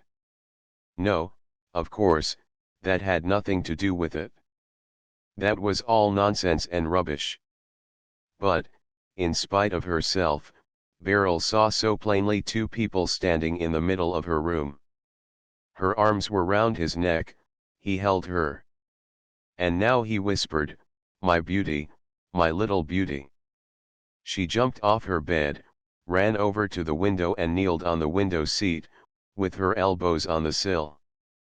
But the beautiful night, the garden, every bush, every leaf, even the white palings, even the stars, were conspirators too. So bright was the moon that the flowers were bright as by day, the shadow of the nasturtiums, exquisite lily-like leaves and wide-open flowers, lay across the silvery veranda. The manuka tree, bent by the southerly winds, was like a bird on one leg stretching out a wing. But when Beryl looked at the bush, it seemed to her the bush was sad. We are dumb trees, reaching up in the night, imploring we know not what, said the sorrowful bush. It is true when you are by yourself and you think about life, it is always sad. All that excitement and so on has a way of suddenly leaving you, and it's as though, in the silence, somebody called your name, and you heard your name for the first time. Beryl. Yes, I'm here. I'm Beryl. Who wants me? Beryl. Let me come. It is lonely living by oneself. Of course, there are relations, friends, heaps of them, but that's not what she means. She wants someone who will find the Beryl they none of them know, who will expect her to be that Beryl always. She wants a lover. Take me away from all these other people, my love. Let us go far away. Let us live our life, all new, all ours, from the very beginning. Let us make our fire. Let us sit down to eat together. Let us have long talks at night. And the thought was almost, save me, my love. Save me. Oh, go on. Don't be a prude, my dear. You enjoy yourself while you're young. That's my advice. And a high rush of silly laughter joined Mrs. Harry Kember's loud, indifferent neigh. You see, it's so frightfully difficult when you've nobody. You're so at the mercy of things. You can't just be rude. And you've always this horror of seeming inexperienced and stuffy like the other ninnies at the bay. And it's fascinating to know you've power over people. Yes, that is fascinating. Oh why doesn't he come soon? If I go on living here, thought Beryl, anything may happen to me. But how do you know he is coming at all? Mocked a small voice within her. But Beryl dismissed it. She couldn't be left. Other people, perhaps, but not she. It wasn't possible to think that Beryl Fairfield never married, that lovely fascinating girl. Do you remember Beryl Fairfield? Remember her? As if I could forget her. It was one summer at the bay that I saw her. She was standing on the beach in a blue pink muslin frock, holding on a big cream black straw hat. But it's years ago now. She's as lovely as ever, more so if anything. Beryl smiled, bit her lip, and gazed over the garden. As she gazed, she saw somebody, a man, leave the road, step along the paddock beside their palings as if he was coming straight towards her. Her heart beat. Who was it? Who could it be? It couldn't be a burglar, certainly not a burglar, for he was smoking and he strolled lightly. Beryl's heart leapt, it seemed to turn right over, and then to stop. She recognized him. "Good evening, Miss Beryl," said the voice softly. "Good evening. Won't you come for a little walk?" it drawled. "Come for a walk at that time of night? I couldn't. Everybody's in bed. Everybody's asleep." "Oh," said the voice lightly, and a whiff of sweet smoke reached her. "What does everybody matter? Do come. It's such a fine night. There's not a soul about." Beryl shook her head. But already something stirred in her, something reared its head. The voice said, "Frightened." It mocked, "Poor little girl." "Not in the least," said she. As she spoke, that weak thing within her seemed to uncoil, to grow suddenly tremendously strong. She longed to go. And just as if this was quite understood by the other, the voice said, gently and softly, but finally, "Come along." Beryl stepped over her low window, crossed the veranda, ran down the grass to the gate. He was there before her. "That's right," breathed the voice, and it teased, "You're not frightened, are you? You're not frightened." She was. Now she was here she was terrified, and it seemed to her everything was different. The moonlight stared and glittered, the shadows were like bars of iron. Her hand was taken. "Not in the least," she said lightly. "Why should I be?" Her hand was pulled gently, tugged. She held back. "No, I'm not coming any farther," said Beryl. "Oh, rot." Harry Kember didn't believe her. "Come along. We'll just go as far as that fuchsia bush. Come along." The fuchsia bush was tall. It fell over the fence in a shower. There was a little pit of darkness beneath. "No, really, I don't want to," said Beryl. For a moment Harry Kember didn't answer. Then he came close to her, turned to her, smiled and said quickly, "Don't be silly. Don't be silly." His smile was something she'd never seen before. Was he drunk? That bright, blind, terrifying smile froze her with horror. What was she doing? How had she got here? The stern garden asked her as the gate pushed open, and quick as a cat Harry Kember came through and snatched her to him. "Cold little devil.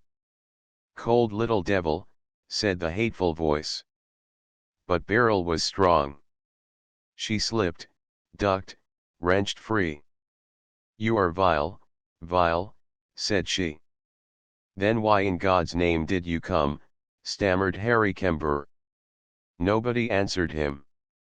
A cloud, small, serene, floated across the moon. In that moment of darkness the sea sounded deep, troubled. Then the cloud sailed away, and the sound of the sea was a vague murmur, as though it waked out of a dark dream. All was still. The garden party, and after all the weather was ideal. They could not have had a more perfect day for a garden party if they had ordered it. Windless, warm, the sky without a cloud. Only the blue was veiled with a haze of light gold, as it is sometimes in early summer. The gardener had been up since dawn, mowing the lawns and sweeping them, until the grass and the dark flat rosettes where the daisy plants had been seemed to shine. As for the roses, you could not help feeling they understood that roses are the only flowers that impress people at garden parties, the only flowers that everybody is certain of knowing. Hundreds, yes, literally hundreds, had come out in a single night. The green bushes bowed down as though they had been visited by archangels. Breakfast was not yet over before the men came to put up the marquee. "Where do you want the marquee put, mother?" "My dear child, it's no use asking me. I'm determined to leave everything to you children this year. Forget I am your mother. Treat me as an honored guest." But Meg could not possibly go and supervise the men. She had washed her hair before breakfast, and she sat drinking her coffee in a green turban, with a dark wet curl stamped on each cheek. Jose, the butterfly, always came down in a silk petticoat and a kimono jacket. "You'll have to go, Laura, you're the artistic one." Away Laura flew, still holding her piece of bread and butter. It's so delicious to have an excuse for eating out of doors, and besides, she loved having to arrange things. She always felt she could do it so much better than anybody else. 4 men in their shirt sleeves stood grouped together on the garden path. They carried staves covered with rolls of canvas, and they had big tool bags slung on their backs. They looked impressive. Laura wished now that she had not got the bread and butter, but there was nowhere to put it, and she couldn't possibly throw it away. She blushed and tried to look severe and even a little bit short-sighted as she came up to them.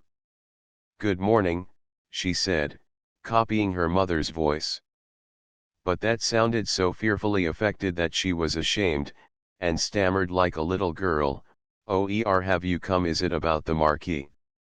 "That's right, miss," said the tallest of the men, a lanky, freckled fellow, and he shifted his tool bag, knocked back his straw hat and smiled down at her. "That's about it?" His smile was so easy, so friendly that Laura recovered.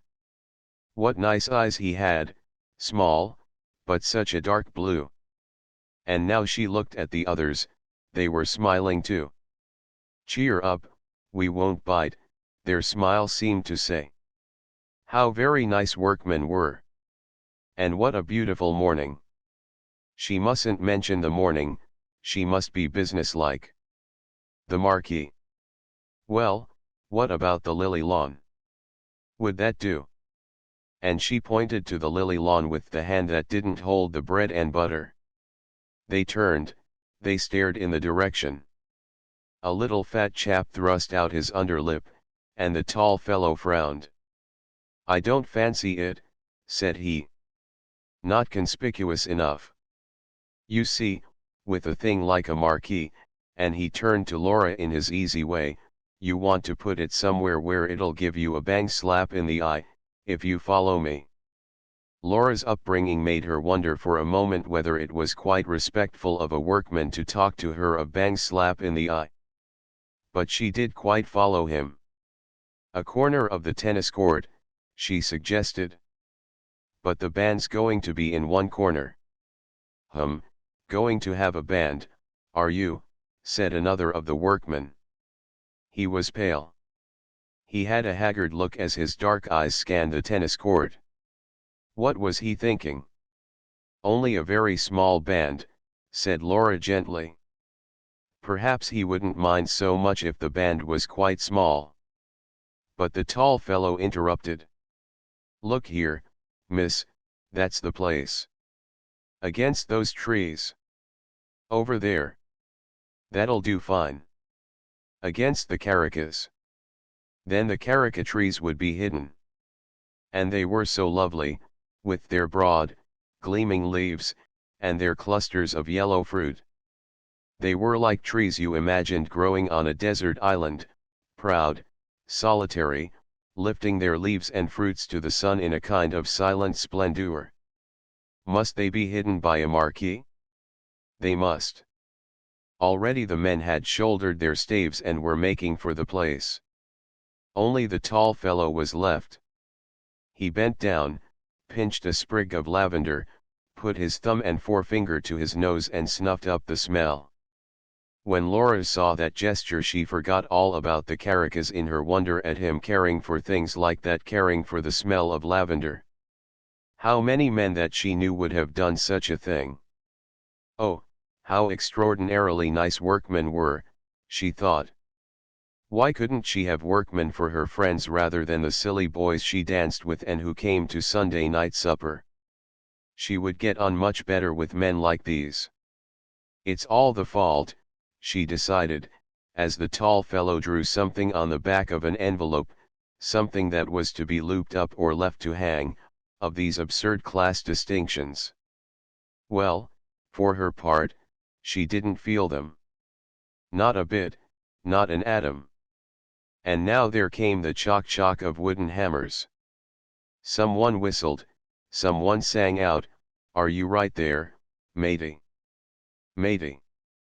The friendliness of it, the just to prove how happy she was, just to show the tall fellow how at home she felt, and how she despised stupid conventions. Laura took a big bite of her bread and butter as she stared at the little drawing.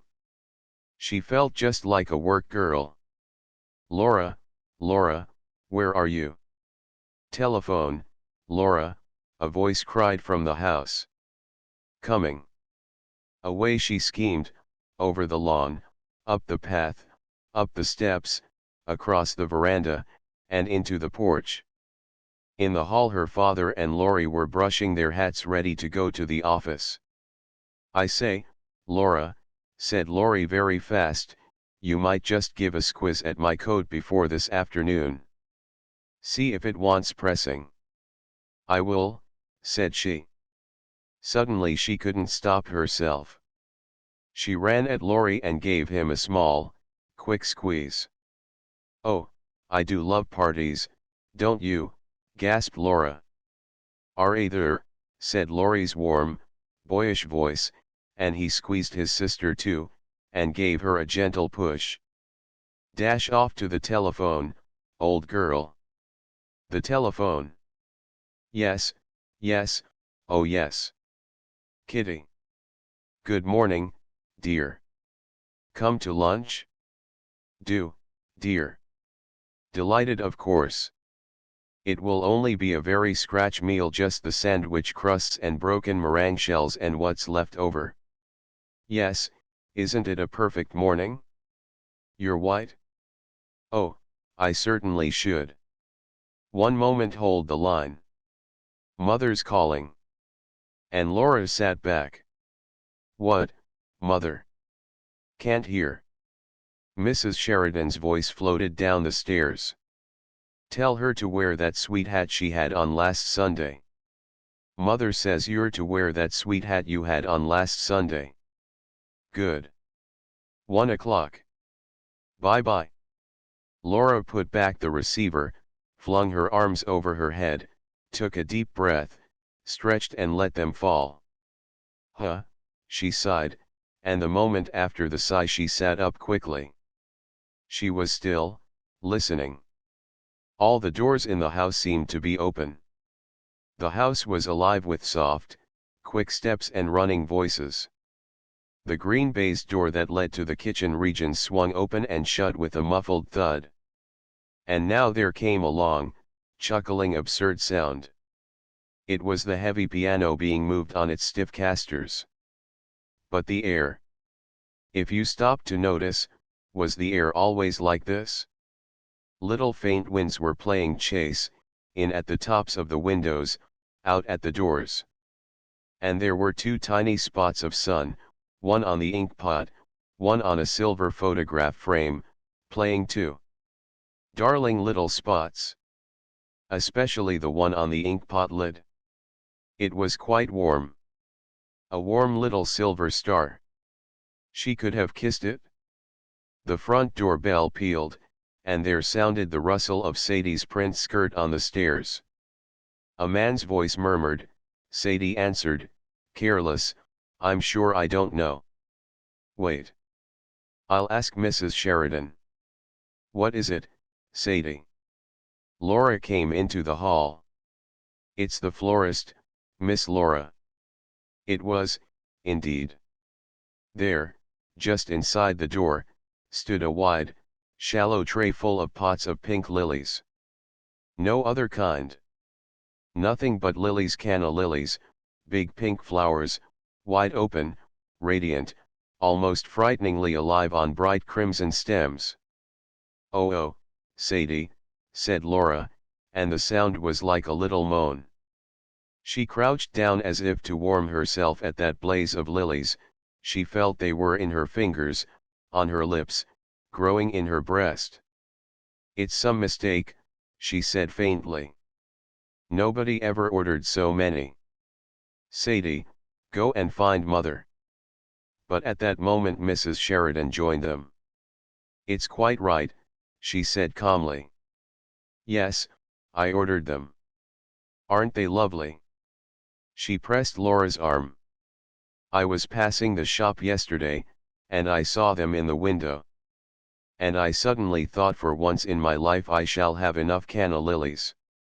The garden party will be a good excuse. But I thought you said you didn't mean to interfere, said Laura. Sadie had gone. The florist's man was still outside at his van. She put her arm round her mother's neck and gently, very gently, she bit her mother's ear. My darling child, you wouldn't like a logical mother, would you? Don't do that. Here's the man. He carried more lilies still, another whole tray. Bank them up, just inside the door, on both sides of the porch, please, said Mrs. Sheridan. Don't you agree, Laura? Oh, I do, Mother. In the drawing room Meg, Jose, and good little Hans had at last succeeded in moving the piano. Now, if we put this Chesterfield against the wall and move everything out of the room except the chairs, don't you think? Quite.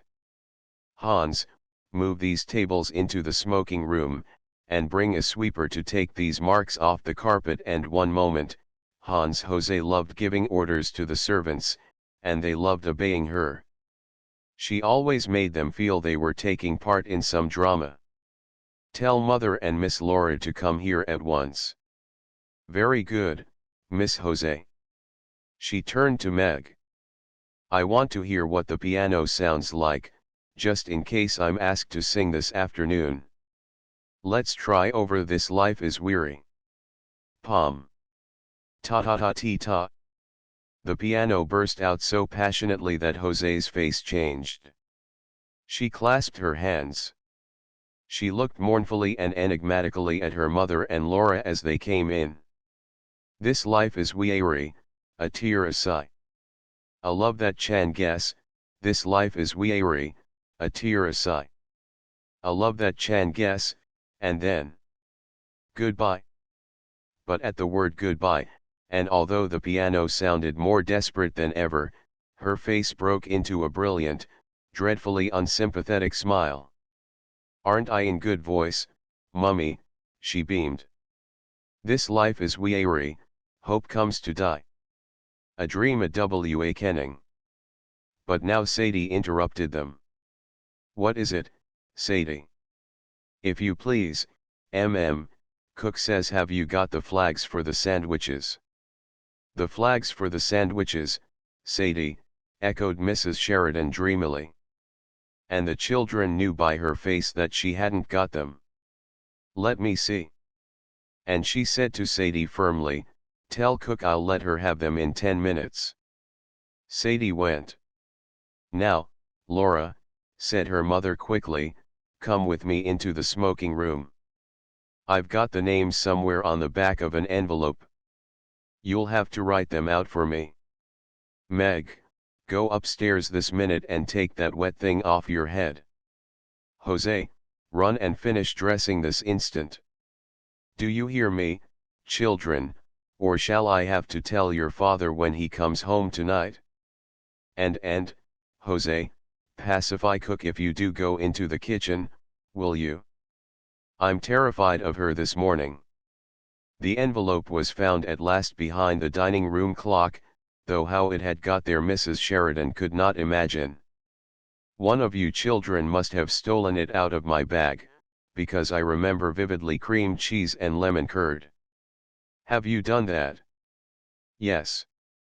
Egg, and Mrs. Sheridan held the envelope away from her. It looks like mice. It can't be mice, can it? Olive, pet, said Laura, looking over her shoulder. Yes, of course, Olive. What a horrible combination it sounds. Egg and Olive. They were finished at last, and Laura took them off to the kitchen. She found Jose there pacifying the cook, who did not look at all terrifying. I have never seen such exquisite sandwiches, said Jose's rapturous voice. How many kinds did you say there were, cook? 15. 15, Miss Jose. Well, cook, I congratulate you. Cook swept up crusts with the long sandwich knife, and smiled broadly. Godber's has come, announced Sadie, issuing out of the pantry. She had seen the man pass the window. That meant the cream puffs had come. Godber's were famous for their cream puffs. Nobody ever thought of making them at home. Bring them in and put them on the table, my girl, ordered Cook. Sadie brought them in and went back to the door. Of course Laura and Jose were far too grown up to really care about such things. All the same, they couldn't help agreeing that the puffs looked very attractive. Very. Cook began arranging them, shaking off the extra icing sugar. Don't they carry one back to all one's parties, said Laura. I suppose they do, said practical Jose, who never liked to be carried back. They look beautifully light and feathery, I must say. Have one each, my dears, said Cook in her comfortable voice. Your ma won't know. Oh, impossible. Fancy cream puffs so soon after breakfast. The very idea made one shudder. All the same, 2 minutes later Jose and Laura were licking their fingers with that absorbed inward look that only comes from whipped cream. Let's go into the garden, out by the back way, suggested Laura. I want to see how the men are getting on with the marquee. They're such awfully nice men. But the back door was blocked by Cook, Sadie, Godber's man, and Hans. Something had happened. Tuck tuck tuck, clucked Cook like an agitated hen. Sadie had her hand clapped to her cheek as though she had toothache. Hans's face was screwed up in the effort to understand. Only Godber's man seemed to be enjoying himself, it was his story. What's the matter? What's happened? There's been a horrible accident, said Cook. A man killed. A man killed. Where? How? When? But Godber's man wasn't going to have his story snatched from under his very nose. Know those little cottages just below here, miss? Know them? Of course, she knew them. Well, there's a young chap living there, name of Scott, a carter. His horse shied at a traction engine, corner of Hawk Street this morning, and he was thrown out on the back of his head. Killed. Dead. Laura stared at Godber's man. Dead when they picked him up, said Godber's man with relish. They were taking the body home as I come up here. And he said to the cook, he's left a wife and 5 little ones. Jose, come here. Laura caught hold of her sister's sleeve and dragged her through the kitchen to the other side of the green baize door. There she paused and leaned against it. Jose, she said, horrified, however are we going to stop everything? Stop everything, Laura, cried Jose in astonishment. What do you mean? Stop the garden party, of course. Why did Jose pretend? But Jose was still more amazed. Stop the garden party? My dear Laura, don't be so absurd. Of course we can't do anything of the kind. Nobody expects us to. Don't be so extravagant. But we can't possibly have a garden party with a man dead just outside the front gate. That really was extravagant, for the little cottages were in a lane to themselves at the very bottom of a steep rise that led up to the house. A broad road ran between. True, they were far too near. They were the greatest possible eyesore, and they had no right to be in that neighborhood at all. They were little mean dwellings painted a chocolate brown. In the garden patches there was nothing but cabbage stalks, sick hens and tomato cans. The very smoke coming out of their chimneys was poverty-stricken. Little rags and shreds of smoke, so unlike the great silvery plumes that uncurled from the Sheridans' chimneys.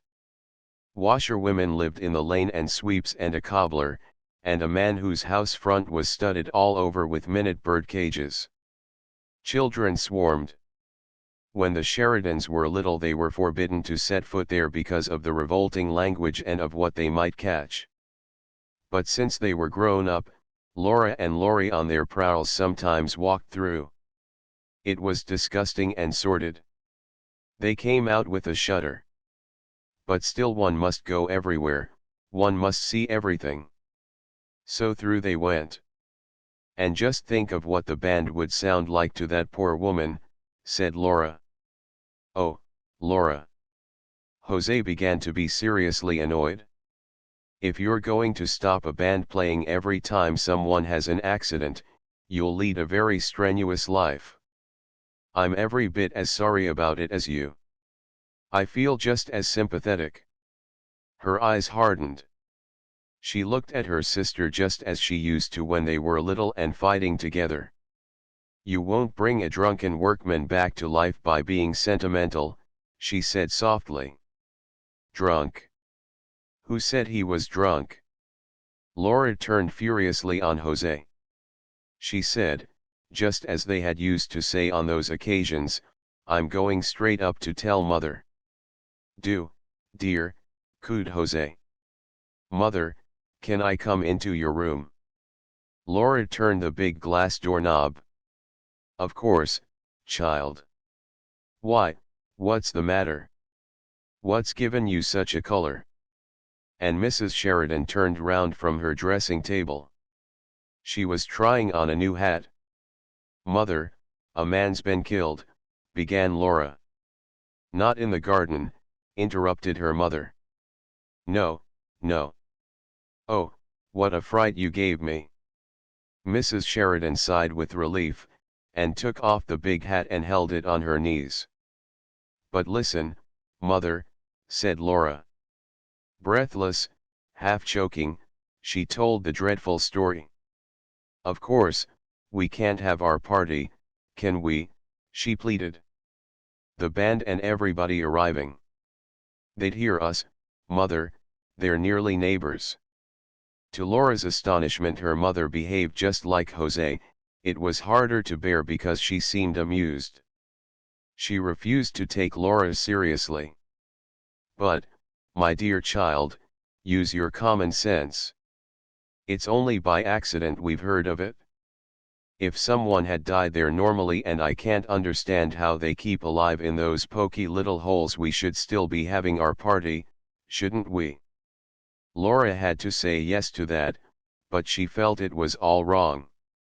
She sat down on her mother's sofa and pinched the cushion frill.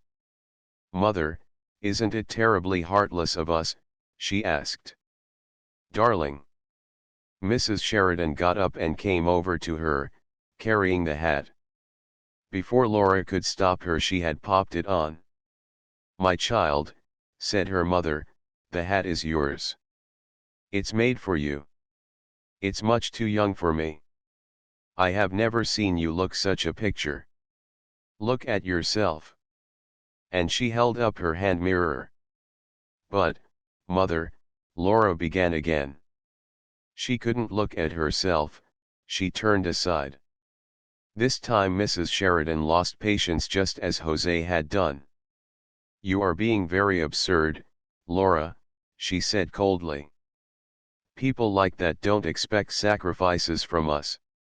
And it's not very sympathetic to spoil everybody's enjoyment as you're doing now."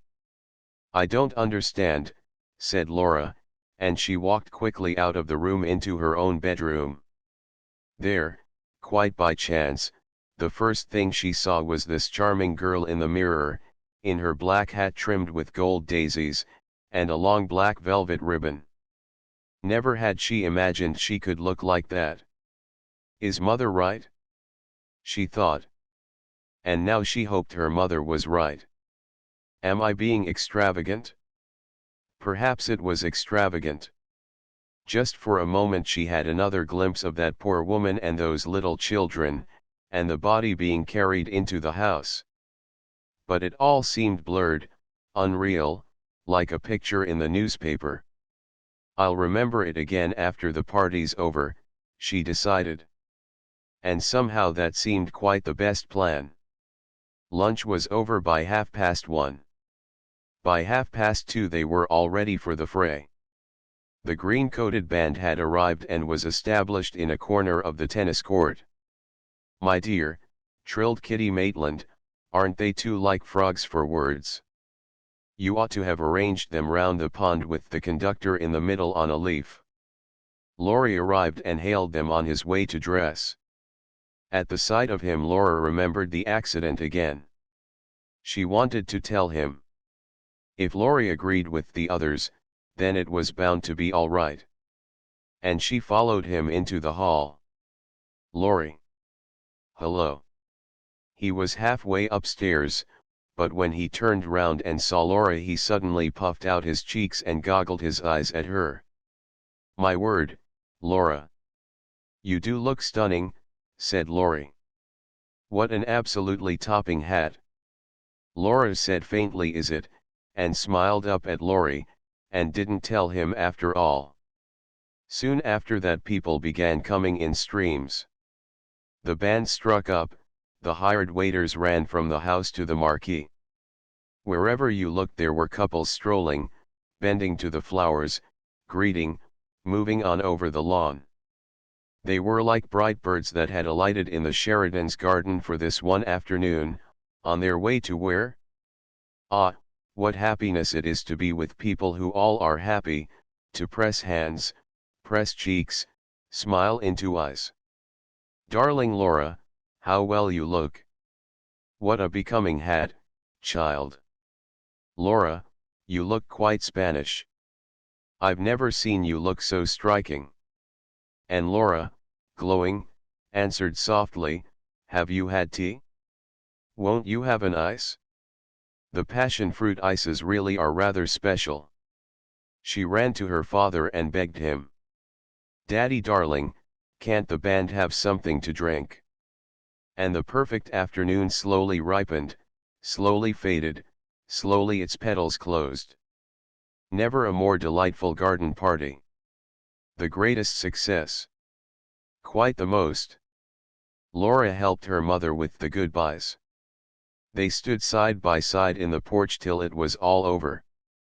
"All over, all over, thank heaven," said Mrs. Sheridan. "Round up the others, Laura." Let's go and have some fresh coffee. I'm exhausted. Yes, it's been very successful. But oh, these parties, these parties. Why will you children insist on giving parties? And they all of them sat down in the deserted marquee. Have a sandwich, Daddy dear. I wrote the flag. Thanks. Mr. Sheridan took a bite and the sandwich was gone. He took another. I suppose you didn't hear of a beastly accident that happened today, he said. My dear, said Mrs. Sheridan, holding up her hand, we did. It nearly ruined the party. Laura insisted we should put it off. Oh, mother. Laura didn't want to be teased about it. It was a horrible affair all the same, said Mr. Sheridan. The chap was married too. Lived just below in the lane, and leaves a wife and half a dozen kiddies, so they say. An awkward little silence fell. Mrs. Sheridan fidgeted with her cup. Really, it was very tactless of father. Suddenly she looked up.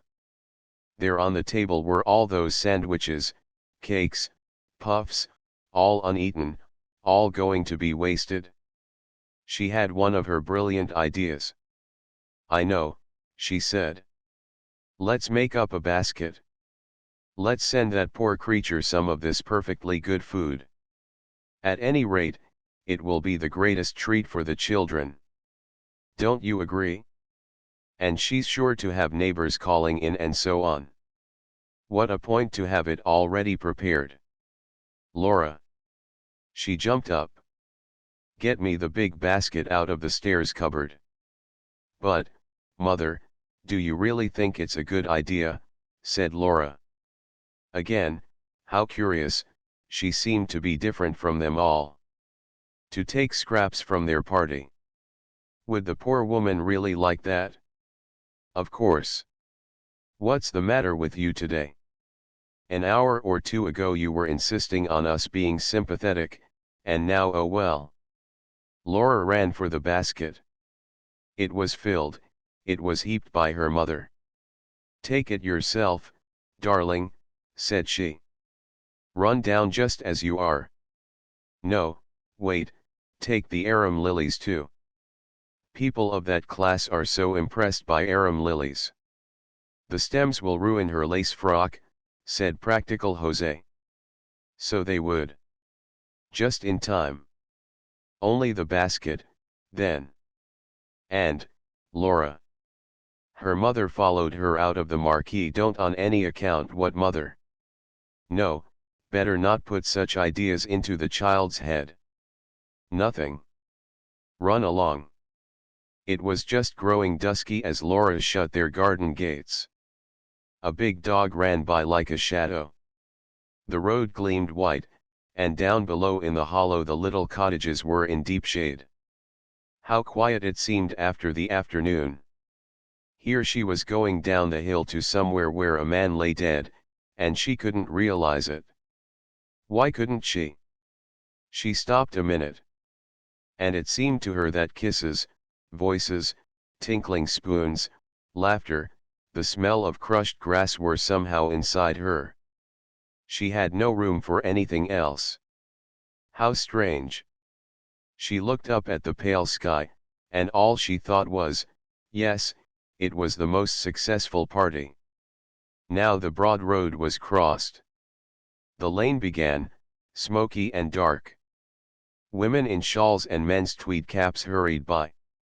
Men hung over the palings, the children played in the doorways. A low hum came from the mean little cottages. In some of them there was a flicker of light, and a shadow, crab-like, moved across the window. Laura bent her head and hurried on. She wished now she had put on a coat. How her frock shone!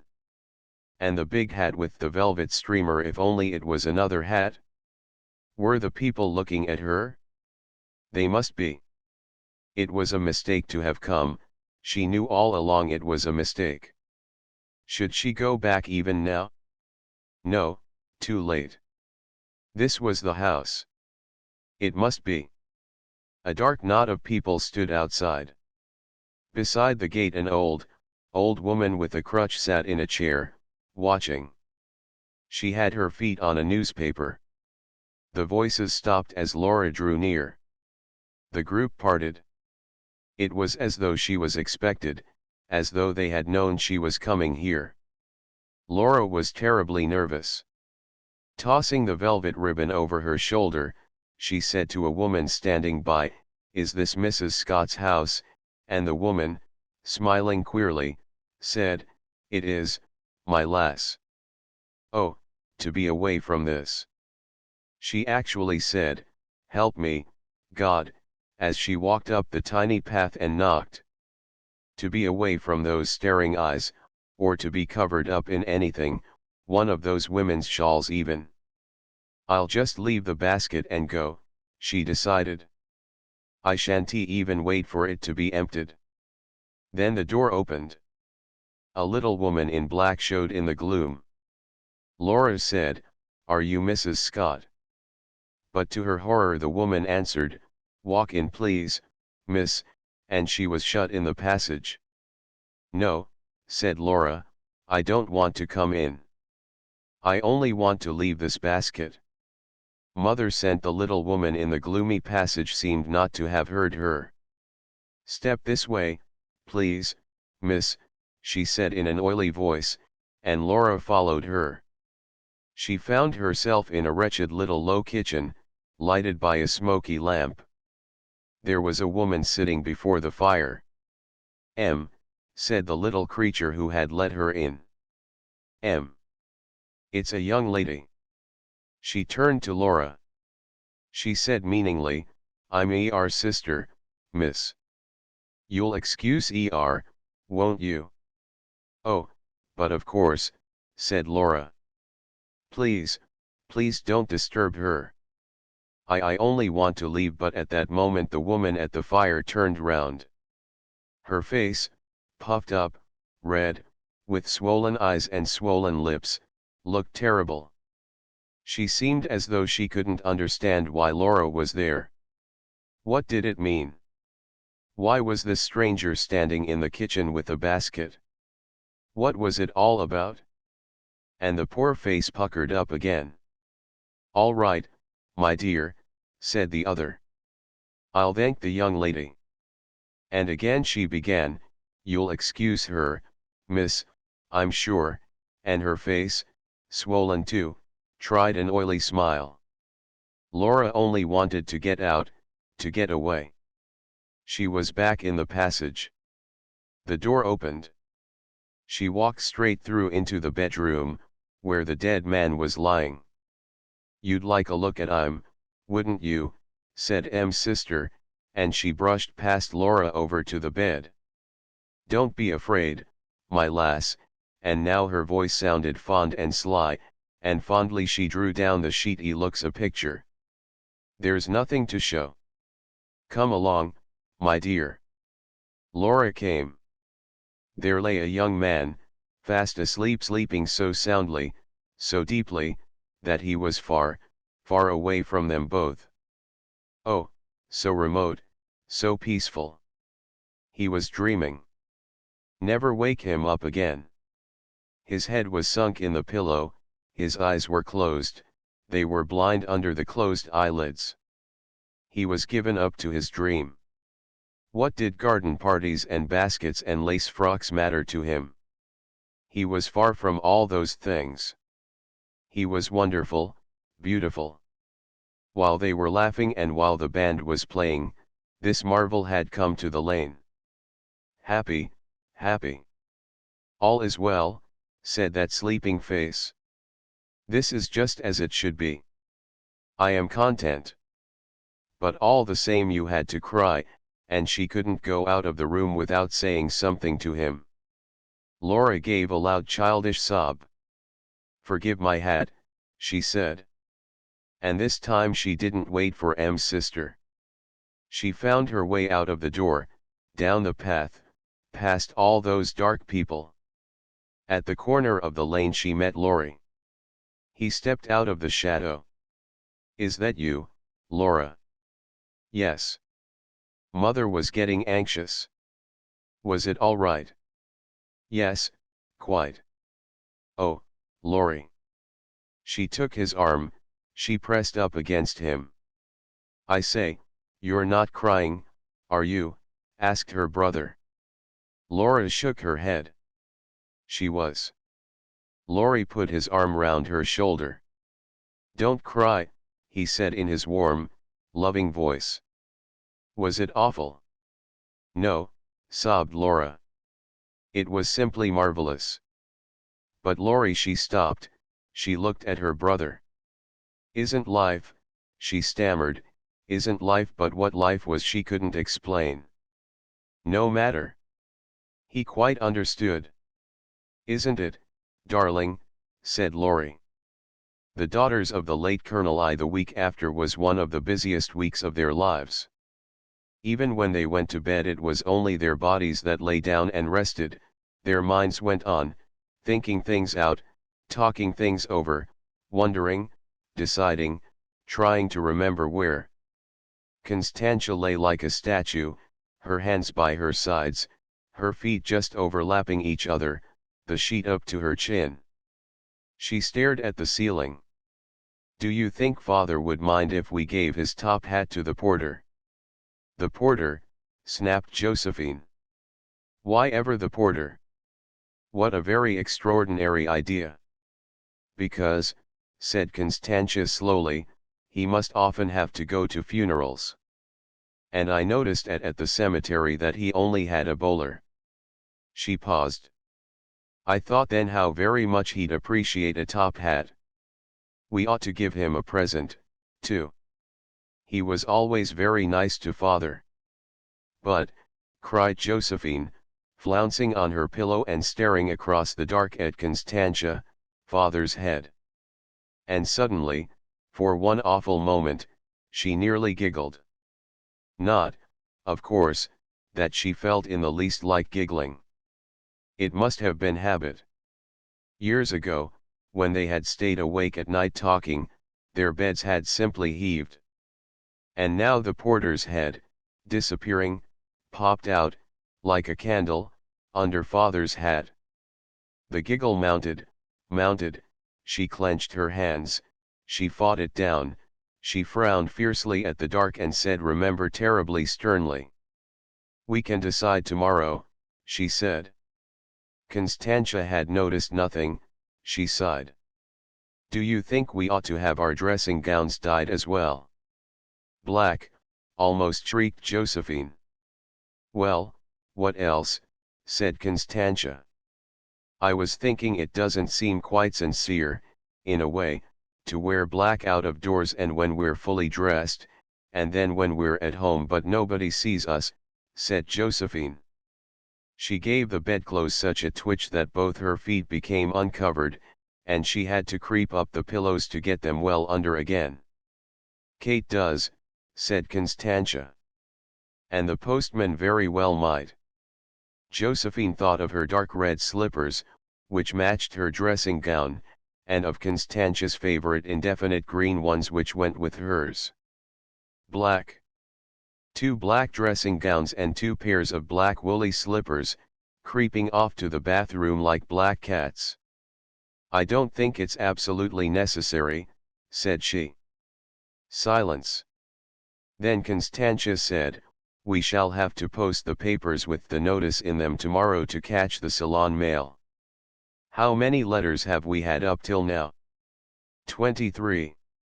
Josephine had replied to them all, and 23 times when she came to we miss our dear father so much she had broken down and had to use her handkerchief, and on some of them even to soak up a very light blue tear with an edge of blotting paper.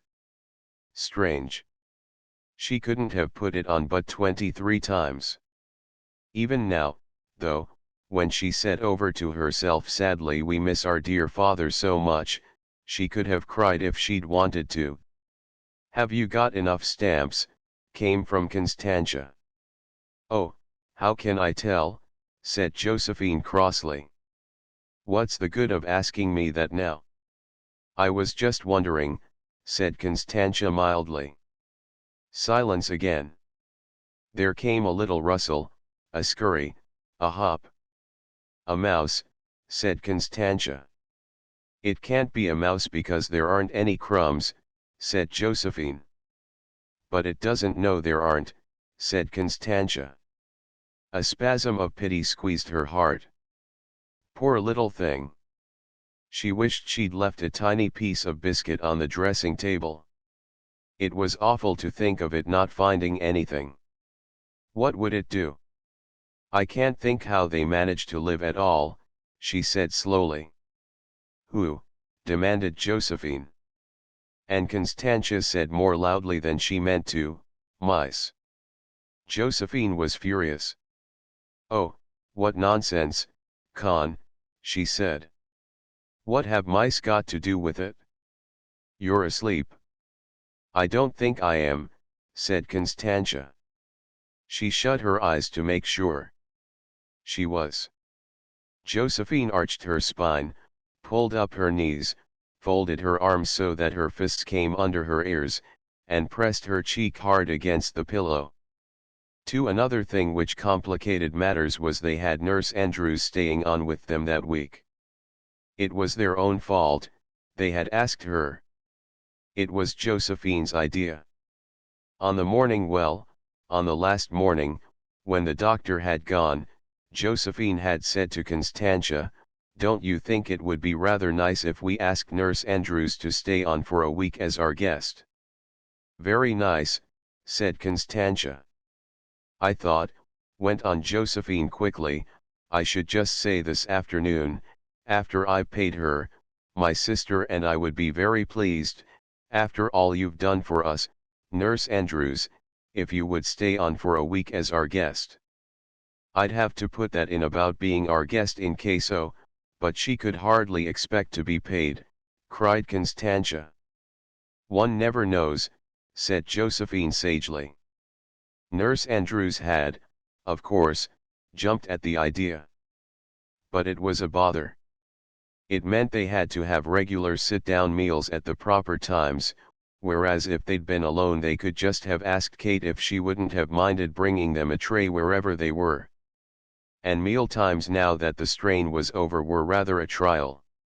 Nurse Andrews was simply fearful about butter. Really they couldn't help feeling that about butter, at least, she took advantage of their kindness. And she had that maddening habit of asking for just an inch more of bread to finish what she had on her plate, and then, at the last mouthful, absent-mindedly, of course it wasn't absent-mindedly, taking another helping. Josephine got very red when this happened, and she fastened her small, bead-like eyes on the tablecloth as if she saw a minute strange insect creeping through the web of it. But Constantia's long, pale face lengthened and set, and she gazed away far over the desert, to where that line of camels unwound like a thread of wool. "When I was with Lady Tukes," said Nurse Andrews, "she had such a dainty little contrivance for the butter. It was a silver cupid balanced on the border of a glass dish, holding a tiny fork. And when you wanted some butter you simply pressed his foot and he bent down and speared you a piece. It was quite a game." Josephine could hardly bear that. "But I think those things are very extravagant," was all she said. "But why?" asked Nurse Andrews, beaming through her eyeglasses. "No one, surely, would take more butter than one wanted, would one?" "Ring, Con," cried Josephine. She couldn't trust herself to reply. And proud young Kate, the enchanted princess, came in to see what the old tabbies wanted now. She snatched away their plates of mock something or other and slapped down a white, terrified blancmange. "Jam, please, Kate," said Josephine kindly. Kate knelt and burst open the sideboard, lifted the lid of the jam pot, saw it was empty, put it on the table, and stalked off. "I'm afraid," said Nurse Andrews a moment later, "there isn't any." "Oh, what a bother," said Josephine. She bit her lip. "What had we better do?" Constantia looked dubious. "We can't disturb Kate again," she said softly. Nurse Andrews waited, smiling at them both. Her eyes wandered, spying at everything behind her eyeglasses. Constantia in despair went back to her camels. Josephine frowned heavily, concentrated. If it hadn't been for this idiotic woman, she and Con would, of course, have eaten their blancmange without. Suddenly the idea came. "I know," she said. "Marmalade. There's some marmalade in the sideboard. Get it, Con." "I hope," laughed Nurse Andrews, and her laugh was like a spoon tinkling against a medicine glass, "I hope it's not very bit a marmalade." 3 But, after all, it was not long now, and then she'd be gone for good. And there was no getting over the fact that she had been very kind to father. She had nursed him day and night at the end. Indeed, both Constantia and Josephine felt privately she had rather overdone the not leaving him at the very last. For when they had gone in to say goodbye, Nurse Andrews had sat beside his bed the whole time, holding his wrist and pretending to look at her watch. It couldn't have been necessary. It was so tactless, too. Supposing father had wanted to say something private to them? Not that he had. Oh, far from it. He lay there, purple, a dark, angry purple in the face, and never even looked at them when they came in. Then, as they were standing there, wondering what to do, he had suddenly opened one eye. Oh, what a difference it would have made, what a difference to their memory of him, how much easier to tell people about it, if he had only opened both. But no, one eye only. It glared at them a moment and then went out. For it had made it very awkward for them when Mr. Ferralese, of St. John's, called the same afternoon. "The end was quite peaceful, I trust," were the first words he said as he glided towards them through the dark drawing room. "Quite," said Josephine faintly. They both hung their heads. Both of them felt certain that eye wasn't at all a peaceful eye. "Won't you sit down?" said Josephine. "Thank you, Miss Pinner," said Mr. Ferralese gratefully.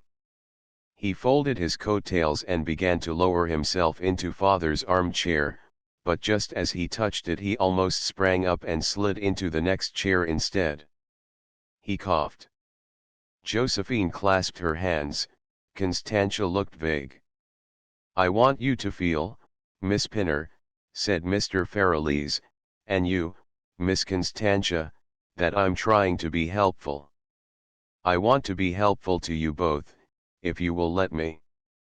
"These are the times," said Mr. Ferralese, very simply and earnestly, "when God means us to be helpful to one another." "Thank you very much, Mr. Ferralese," said Josephine and Constantia. "Not at all," said Mr. Ferralese gently. He drew his kid gloves through his fingers and leaned forward. "And if either of you would like a little communion, either or both of you, here and now, you have only to tell me. A little communion is often very help, a great comfort," he added tenderly. But the idea of a little communion terrified them. What? In the drawing room by themselves with no altar or anything. The piano would be much too high, thought Constantia, and Mr. Ferralese could not possibly lean over it with the chalice. And Kate would be sure to come bursting in and interrupt them, thought Josephine. And supposing the bell rang in the middle? It might be somebody important about their morning. Would they get up reverently and go out, or would they have to wait, in torture? "Perhaps you will send round a note by your good Kate if you would care for it later," said Mr. Ferralese. "Oh yes, thank you very much," they both said. Mr. Ferralese got up and took his black straw hat from the round table. "And about the funeral," he said softly. "I may arrange that as your dear father's old friend and yours, Miss Pinner and Miss Constantia." Josephine and Constantia got up too. I should like it to be quite simple, said Josephine firmly, and not too expensive. At the same time, I should like a good one that will last, thought dreamy Constantia, as if Josephine were buying a nightgown. But, of course, Josephine didn't say that. One suitable to our father's position. She was very nervous. I'll run round to our good friend Mr. Knight, said Mr. Farrelly soothingly. I will ask him to come and see you. I am sure you will find him very helpful indeed. Well, at any rate, all that part of it was over, though neither of them could possibly believe that father was never coming back. Josephine had had a moment of absolute terror at the cemetery, while the coffin was lowered, to think that she and Constantia had done this thing without asking his permission. What would father say when he found out? For he was bound to find out sooner or later. He always did. Buried. You two girls had me buried. She heard his stick thumping. Oh, what would they say? What possible excuse could they make? It sounded such an appallingly heartless thing to do. Such a wicked advantage to take of a person because he happened to be helpless at the moment. The other people seemed to treat it all as a matter of course. They were strangers, they couldn't be expected to understand that father was the very last person for such a thing to happen to. No, the entire blame for it all would fall on her and Constantia. And the expense, she thought, stepping into the tight-buttoned cab. When she had to show him the bills. What would he say then? She heard him absolutely roaring. And do you expect me to pay for this gimcrack excursion of yours? Oh, groaned poor Josephine aloud, we shouldn't have done it, Con. And Constantia, pale as a lemon in all that blackness, said in a frightened whisper, done what, Jug? Let them bullet and bury father like that, said Josephine, breaking down and crying into her new, queer-smelling morning handkerchief. But what else could we have done? Asked Constantia wonderingly. We couldn't have kept him, Jug, we couldn't have kept him unburied. At any rate, not in a flat that size. Josephine blew her nose, the cab was dreadfully stuffy. I don't know, she said forlornly. It is all so dreadful. I feel we ought to have tried to, just for a time at least. To make perfectly sure. One thing's certain, and her tears sprang out again, father will never forgive us for this, never. 6. Father would never forgive them. That was what they felt more than ever when, 2 mornings later, they went into his room to go through his things. They had discussed it quite calmly. It was even down on Josephine's list of things to be done. Go through father's things and settle about them. But that was a very different matter from saying after breakfast, well, are you ready, Con? Yes, Jug, when you are. Then I think we'd better get it over. It was dark in the hall. It had been a rule for years never to disturb father in the morning, whatever happened. And now they were going to open the door without knocking even. Constantia's eyes were enormous at the idea. Josephine felt weak in the knees. You go first, she gasped, pushing Constantia. But Constantia said, as she always had said on those occasions, no, Jug, that's not fair. You're the eldest. Josephine was just going to say what at other times she wouldn't have owned to for the world, what she kept for her very last weapon, but you're the tallest, when they noticed that the kitchen door was open, and there stood Kate. Very stiff, said Josephine, grasping the door handle and doing her best to turn it. As if anything ever deceived Kate.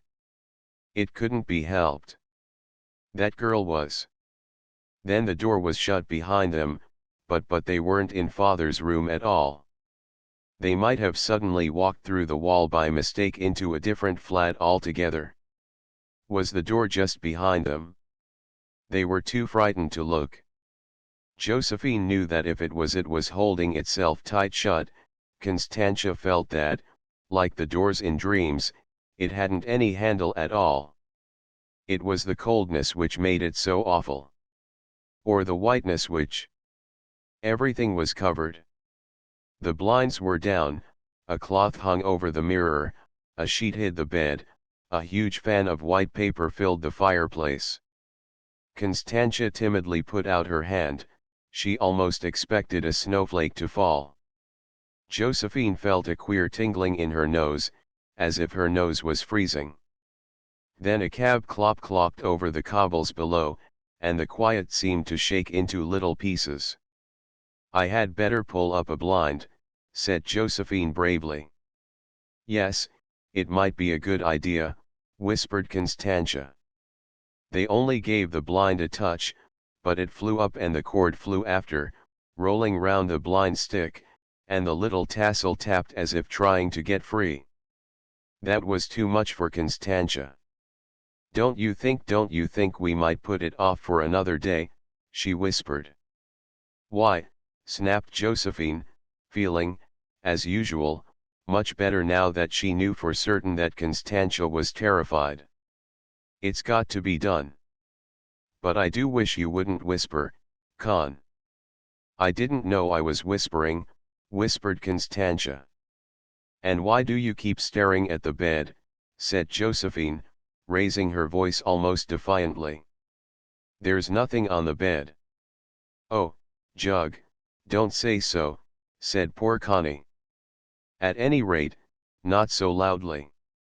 Josephine felt herself that she had gone too far. She took a wide swerve over to the chest of drawers, put out her hand, but quickly drew it back again. "Connie," she gasped, and she wheeled round and leaned with her back against the chest of drawers. "Oh, Jug, what?" Josephine could only glare. She had the most extraordinary feeling that she had just escaped something simply awful. But how could she explain to Constantia that father was in the chest of drawers? He was in the top drawer with his handkerchiefs and neckties, or in the next with his shirts and pajamas, or in the lowest of all with his suits. He was watching there, hidden away just behind the door handle ready to spring. She pulled a funny old-fashioned face at Constantia, just as she used to in the old days when she was going to cry. "I can't open," she nearly wailed. "No, don't, Jug," whispered Constantia earnestly. "It's much better not to. Don't let's open anything. At any rate, not for a long time." But it seems so weak," said Josephine, breaking down. "But why not be weak for once, Jug?" argued Constantia, whispering quite fiercely. "If it is weak." And her pale stare flew from the locked writing table so safe to the huge glittering wardrobe, and she began to breathe in a queer, panting way. "Why shouldn't we be weak for once in our lives, Jug? It's quite excusable. Let's be weak, Jug. It's much nicer to be weak than to be strong." And then she did one of those amazingly bold things that she'd done about twice before in their lives. She marched over to the wardrobe, turned the key, and took it out of the lock. Took it out of the lock and held it up to Josephine, showing Josephine by her extraordinary smile that she knew what she'd done. She'd risked deliberately father being in there among his overcoats. If the huge wardrobe had lurched forward, had crashed down on Constantia, Josephine wouldn't have been surprised. On the contrary, she would have thought it the only suitable thing to happen. But nothing happened. Only the room seemed quieter than ever, and the bigger flakes of cold air fell on Josephine's shoulders and knees. She began to shiver. "Come, Jug," said Constantia, still with that awful callous smile, and Josephine followed just as she had that last time, when Constantia had pushed Benny into the round pond. 7 But the strain told on them when they were back in the dining room. They sat down, very shaky, and looked at each other. "I don't feel I can settle to anything," said Josephine, "until I've had something." "Do you think we could ask Kate for 2 cups of hot water?" "I really don't see why we shouldn't," said Constantia carefully. She was quite normal again. "I won't ring. I'll go to the kitchen door and ask her." "Yes, do," said Josephine, sinking down into a chair. "Tell her, just 2 cups, Con, nothing else on a tray." "She needn't even put the jug on, need she?" said Constantia, as though Kate might very well complain if the jug had been there. "Oh no, certainly not. The jug's not at all necessary.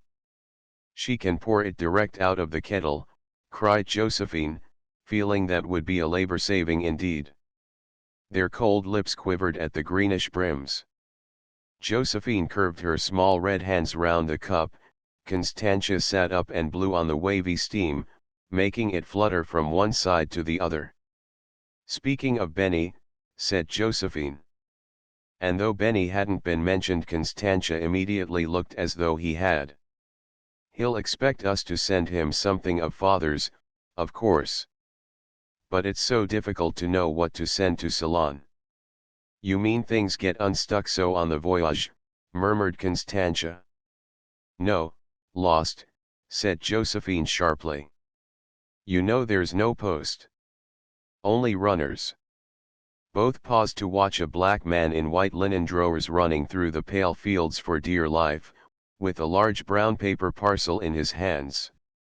Josephine's black man was tiny, he scurried along glistening like an ant. But there was something blind and tireless about Constantia's tall, thin fellow, which made him, she decided, a very unpleasant person indeed. On the veranda, dressed all in white and wearing a cork helmet, stood Benny. His right hand shook up and down, as father's did when he was impatient. And behind him, not in the least interested, sat Hilda, the unknown sister-in-law. She swung in a cane rocker and flicked over the leaves of the Tatler. "I think his watch would be the most suitable present," said Josephine. Constantia looked up, she seemed surprised. "Oh, would you trust a gold watch to a native?" "But of course, I'd disguise it," said Josephine. "No one would know it was a watch." She liked the idea of having to make a parcel such a curious shape that no one could possibly guess what it was. She even thought for a moment of hiding the watch in a narrow cardboard corset box that she'd kept by her for a long time, waiting for it to come in for something. It was such beautiful, firm cardboard.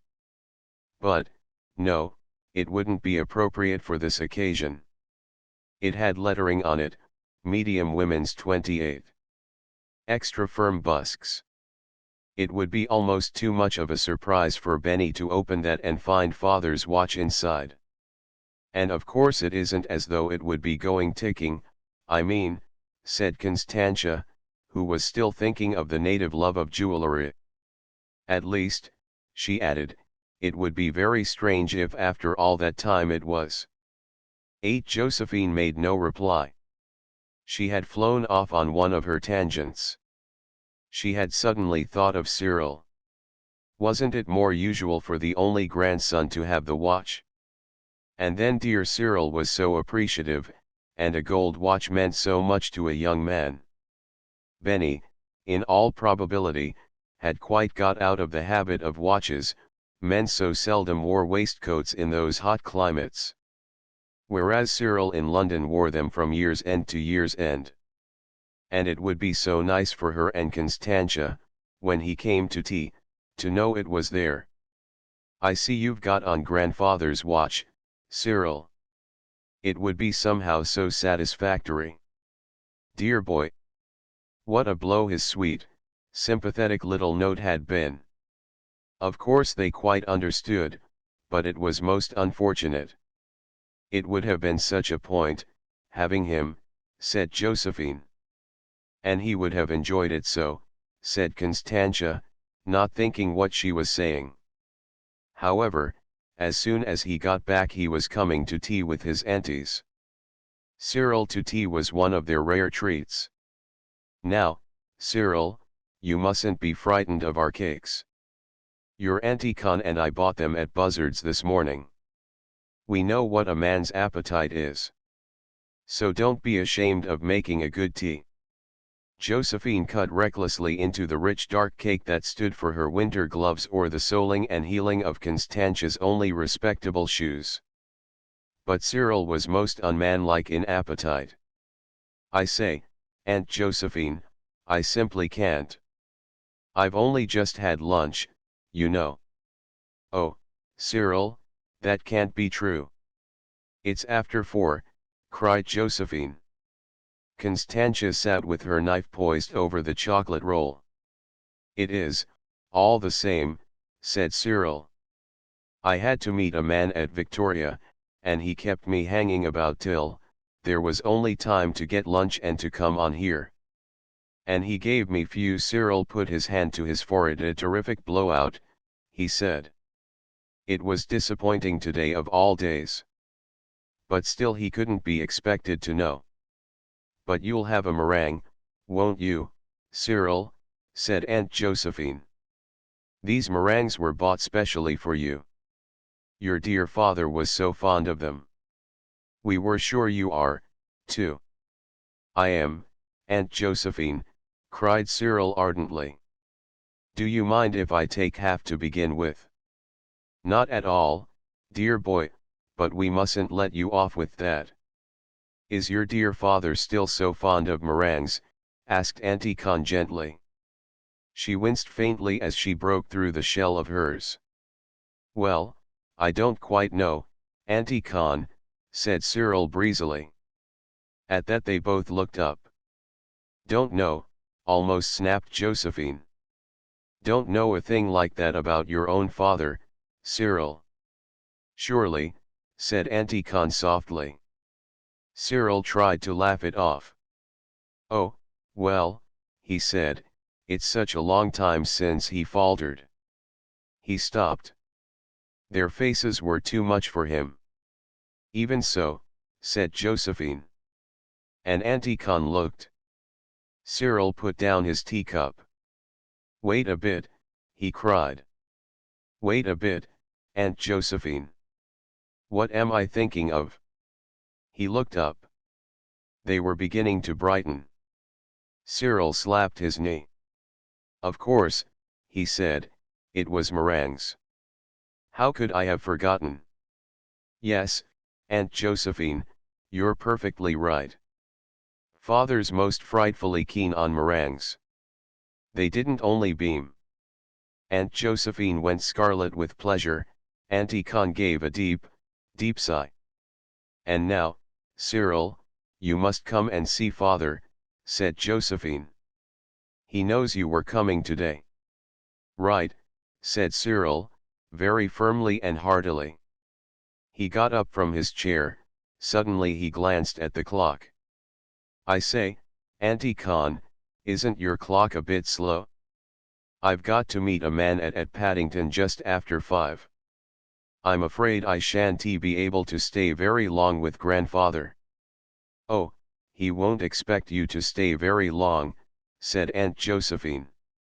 Constantia was still gazing at the clock. She couldn't make up her mind if it was fast or slow. It was one or the other, she felt almost certain of that. At any rate, it had been. Cyril still lingered. Aren't you coming along, Auntie Con? Of course, said Josephine, we shall all go. Come on, Con. 9. They knocked at the door, and Cyril followed his aunts into grandfather's hot, Swedish room. Come on, said Grandfather Pinner. Don't hang about. What is it? What ve you been up to? He was sitting in front of a roaring fire, clasping his stick. He had a thick rug over his knees. On his lap there lay a beautiful pale yellow silk handkerchief. It's Cyril, father, said Josephine shyly. and she took Cyril's hand and led him forward. "Good afternoon, grandfather," said Cyril, trying to take his hand out of Aunt Josephine's. Grandfather Pinner shot his eyes at Cyril in the way he was famous for. Where was Auntie Con? She stood on the other side of Aunt Josephine, her long arms hung down in front of her, her hands were clasped. She never took her eyes off grandfather. "Well," said Grandfather Pinner, beginning to thump, "what have you got to tell me?" What had he got to tell him?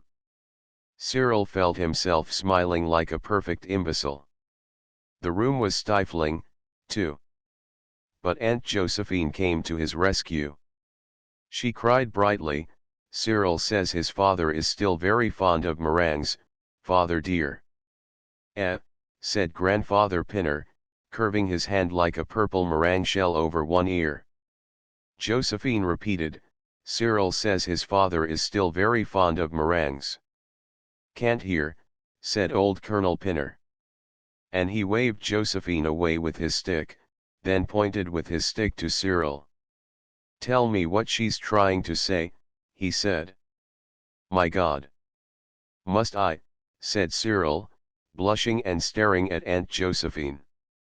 "Do, dear," she smiled. "It will please him so much." "Come on, out with it," cried Colonel Pinner testily, beginning to thump again. And Cyril leaned forward and yelled, "Father's still very fond of meringues." At that Grandfather Pinner jumped as though he had been shot. "Don't shout," he cried. "What's the matter with the boy?" "Meringues. What about 'em?" "Oh, Aunt Josephine, must we go on?" groaned Cyril desperately. "It's quite all right, dear boy," said Aunt Josephine, as though he and she were at the dentist's together. "He'll understand in a minute." And she whispered to Cyril, "He's getting a bit deaf, you know." Then she leaned forward and really bawled at Grandfather Pinner, "Cyril only wanted to tell you, father dear, that his father is still very fond of meringues." Colonel Pinner heard that time, heard and brooded, looking Cyril up and down. "What an extraordinary thing," said old Grandfather Pinner. "What an extraordinary thing to come all this way here to tell me." And Cyril felt it was. "Yes, I shall send Cyril the watch," said Josephine. "That would be very nice," said Constantia. "I seem to remember last time he came there was some little trouble about the time." They were interrupted by Kate bursting through the door in her usual fashion, as though she had discovered some secret panel in the wall. "Fried or boiled?" asked the bold voice. "Fried or boiled?" Josephine and Constantia were quite bewildered for the moment. They could hardly take it in. "Fried or boiled what, Kate?" asked Josephine, trying to begin to concentrate. Kate gave a loud sniff. "Fish." "Well, why didn't you say so immediately?" Josephine reproached her gently. "How could you expect us to understand, Kate? There are a great many things in this world you know, which are fried or boiled." And after such a display of courage she said quite brightly to Constantia, "Which do you prefer, Con?" "I think it might be nice to have it fried," said Constantia. "On the other hand, of course, boiled fish is very nice. I think I prefer both equally well." "Unless you—" "In that case I shall fry it," said Kate, and she bounced back, leaving their door open and slamming the door of her kitchen. Josephine gazed at Constantia. She raised her pale eyebrows until they rippled away into her pale hair. She got up. She said in a very lofty, imposing way, "Do you mind following me into the drawing room, Constantia? I've got something of great importance to discuss with you." For it was always to the drawing room they retired when they wanted to talk over Kate. Josephine closed the door meaningly. "Sit down, Constantia," she said, still very grand. She might have been receiving Constantia for the first time. And Con looked round vaguely for a chair, as though she felt indeed quite a stranger. Now the question is, said Josephine, bending forward, whether we shall keep her or not. That is the question, agreed Constantia. And this time, said Josephine firmly, we must come to a definite decision.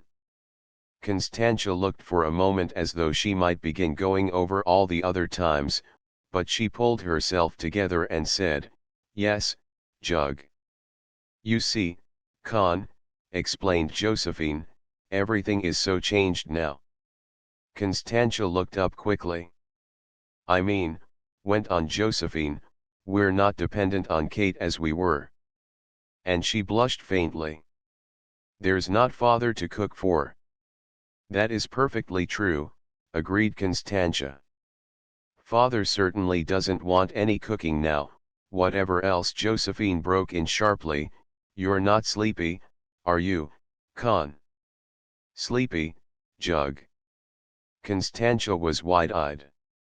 Well, concentrate more, said Josephine sharply, and she returned to the subject. What it comes to is, if we did, and this she barely breathed, glancing at the door, give Kate notice, she raised her voice again, we could manage our own food.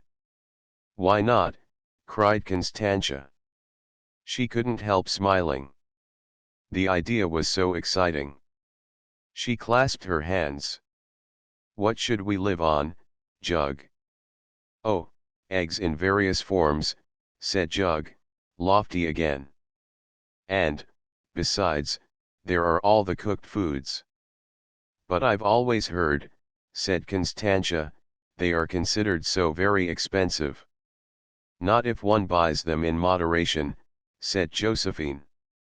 But she tore herself away from this fascinating bypath and dragged Constantia after her. What we've got to decide now, however, is whether we really do trust Kate or not. Constantia leaned back. Her flat little laugh flew from her lips. Isn't it curious, Jug, said she, that just on this one subject I've never been able to quite make up my mind. 11 she never had. The whole difficulty was to prove anything. How did one prove things, how could one? Suppose Kate had stood in front of her and deliberately made a face. Mightn't she very well have been in pain? Wasn't it impossible, at any rate, to ask Kate if she was making a face at her? If Kate answered no, and, of course, she would say no, what a position.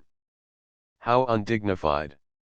Then again Constantia suspected, she was almost certain that Kate went to her chest of drawers when she and Josephine were out, not to take things but to spy.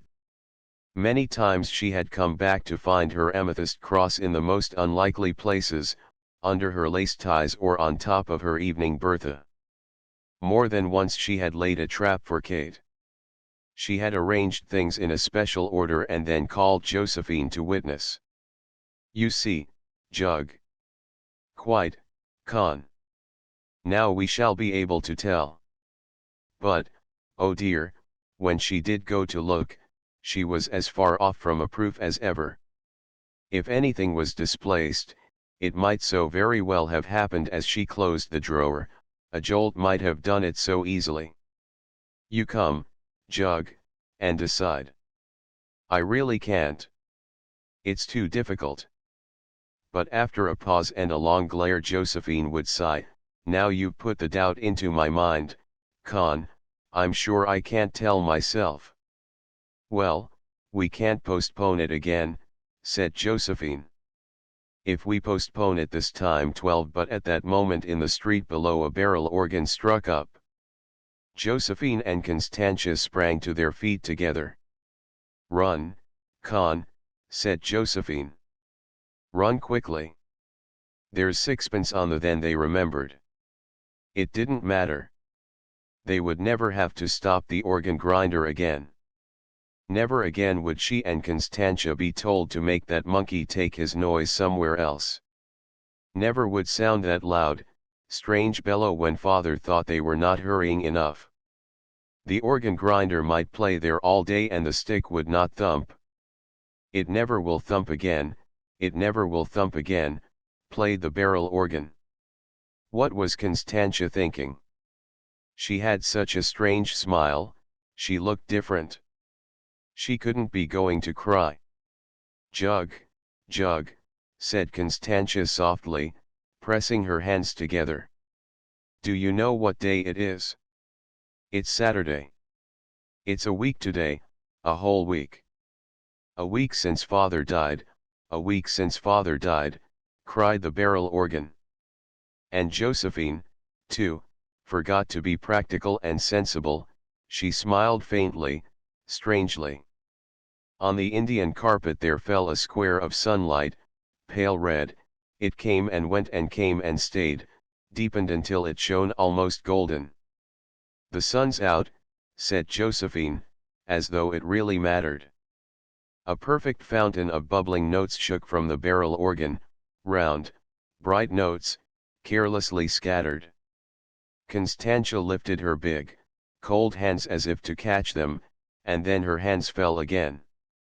She walked over to the mantelpiece to her favorite Buddha. And the stone and gilt image, whose smile always gave her such a queer feeling, almost a pain and yet a pleasant pain, seemed today to be more than smiling. He knew something, he had a secret. I know something that you don't know, said her Buddha. Oh, what was it, what could it be? And yet she had always felt there was something. The sunlight pressed through the windows, thieved its way in, flashed its light over the furniture and the photographs. Josephine watched it. When it came to mother's photograph, the enlargement over the piano, it lingered as though puzzled to find so little remained of mother, except the earrings shaped like tiny pagodas and a black feather boa. Why did the photographs of dead people always fade so? Wondered Josephine. As soon as a person was dead their photograph died too. But, of course, this one of mother was very old. It was 35 years old. Josephine remembered standing on a chair and pointing out that feather boa to Constantia and telling her that it was a snake that had killed their mother in Ceylon. Would everything have been different if mother hadn't died? She didn't see why. Aunt Florence had lived with them until they had left school, and they had moved 3 times and had their yearly holiday and there'd been changes of servants, of course. Some little sparrows, young sparrows they sounded, chirped on the window ledge. Yeep-I-eep yeep. But Josephine felt they were not sparrows, not on the window ledge. It was inside her, that queer little crying noise. Yeep-I-eep yeep. Ah, what was it crying, so weak and forlorn? If mother had lived, might they have married? But there had been nobody for them to marry. There had been father's Anglo-Indian friends before he quarreled with them. But after that she and Constantia never met a single man except clergymen. How did one meet men? Or even if they'd met them, how could they have got to know men well enough to be more than strangers? One read of people having adventures, being followed, and so on. But nobody had ever followed Constantia and her. Oh yes, there had been one year at Eastbourne a mysterious man at their boarding house who had put a note on the jug of hot water outside their bedroom door. But by the time Connie had found it the steam had made the writing too faint to read, they couldn't even make out to which of them it was addressed. And he had left next day. And that was all. The rest had been looking after father, and at the same time keeping out of father's way. But now. The thieving sun touched Josephine gently. She lifted her face. She was drawn over to the window by gentle beams. Until the barrel organ stopped playing, Constantia stayed before the Buddha, wondering, but not as usual, not vaguely. This time her wonder was like longing. She remembered the times she had come in here, crept out of bed in her nightgown when the moon was full, and lain on the floor with her arms outstretched, as though she was crucified. Why? The big, pale moon had made her do it. The horrible dancing figures on the carved screen had leered at her and she hadn't minded. She remembered too how, whenever they were at the seaside, she had gone off by herself and got as close to the sea as she could, and sung something she had made up, while she gazed all over that restless water.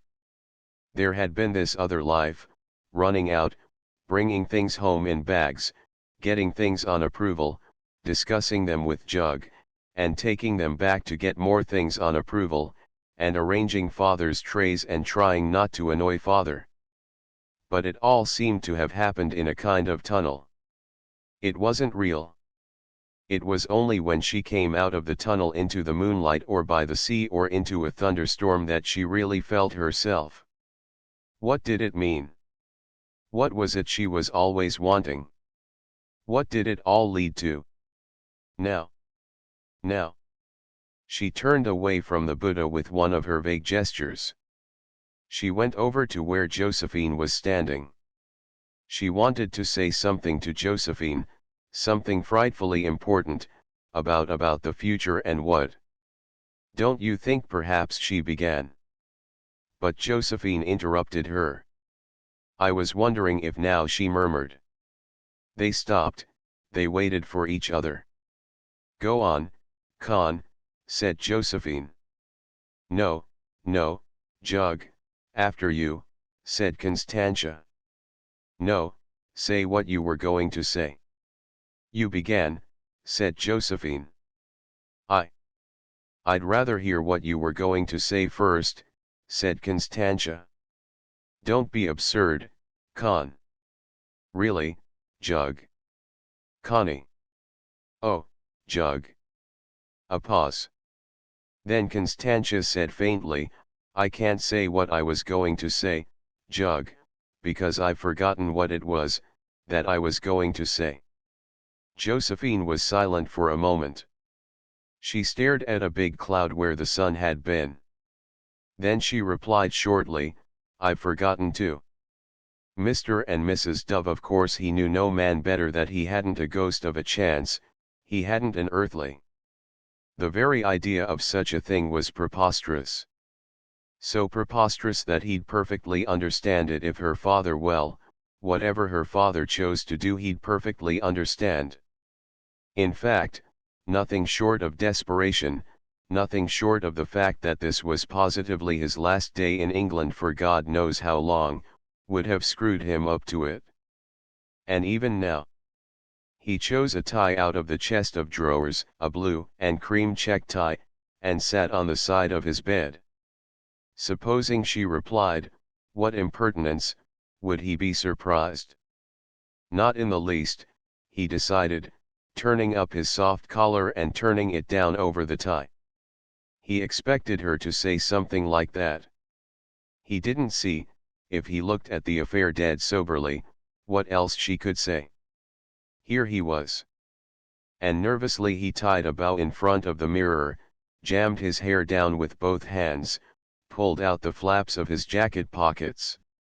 Making between £500 and £600 a year on a fruit farm in, of all places, Rhodesia. No capital. Not a penny coming to him. No chance of his income increasing for at least 4 years.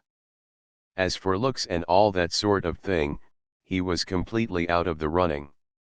He couldn't even boast of top-hole health, for the East Africa business had knocked him out so thoroughly that he'd had to take 6 months' leave. He was still fearfully pale, worse even than usual this afternoon, he thought, bending forward and peering into the mirror. Good heavens! What had happened? His hair looked almost bright green. Dash it all, he hadn't green hair at all events. That was a bit too steep. And then the green light trembled in the glass, it was the shadow from the tree outside. Reggie turned away, took out his cigarette case, but remembering how the mater hated him to smoke in his bedroom, put it back again and drifted over to the chest of drawers. No, he was dashed if he could think of one blessed thing in his favor, while she. Ah! He stopped dead, folded his arms, and leaned hard against the chest of drawers. And in spite of her position, her father's wealth, the fact that she was an only child and far and away the most popular girl in the neighborhood, in spite of her beauty and her cleverness, it was a great deal more than that. There was really nothing she couldn't do, he fully believed. Had it been necessary, she would have been a genius at anything in spite of the fact that her parents adored her, and she them, and they'd as soon let her go all that way as. In spite of every single thing you could think of, so terrific was his love that he couldn't help hoping. Well, was it hope? Or was this queer, timid longing to have the chance of looking after her, of making it his job to see that she had everything she wanted, and that nothing came near her that wasn't perfect, just love? How he loved her! He squeezed hard against the chest of drawers and murmured to it, "I love her, I love her." And just for the moment he was with her on the way to Umtali. It was night. She sat in a corner asleep. Her soft chin was tucked into her soft collar, her gold brown lashes lay on her cheeks.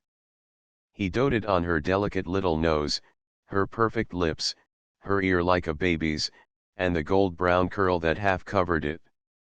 They were passing through the jungle. It was warm and dark and far away. Then she woke up and said, "Have I been asleep?" And he answered, "Yes." "Are you all right? Here, let me," and he leaned forward too. He bent over her.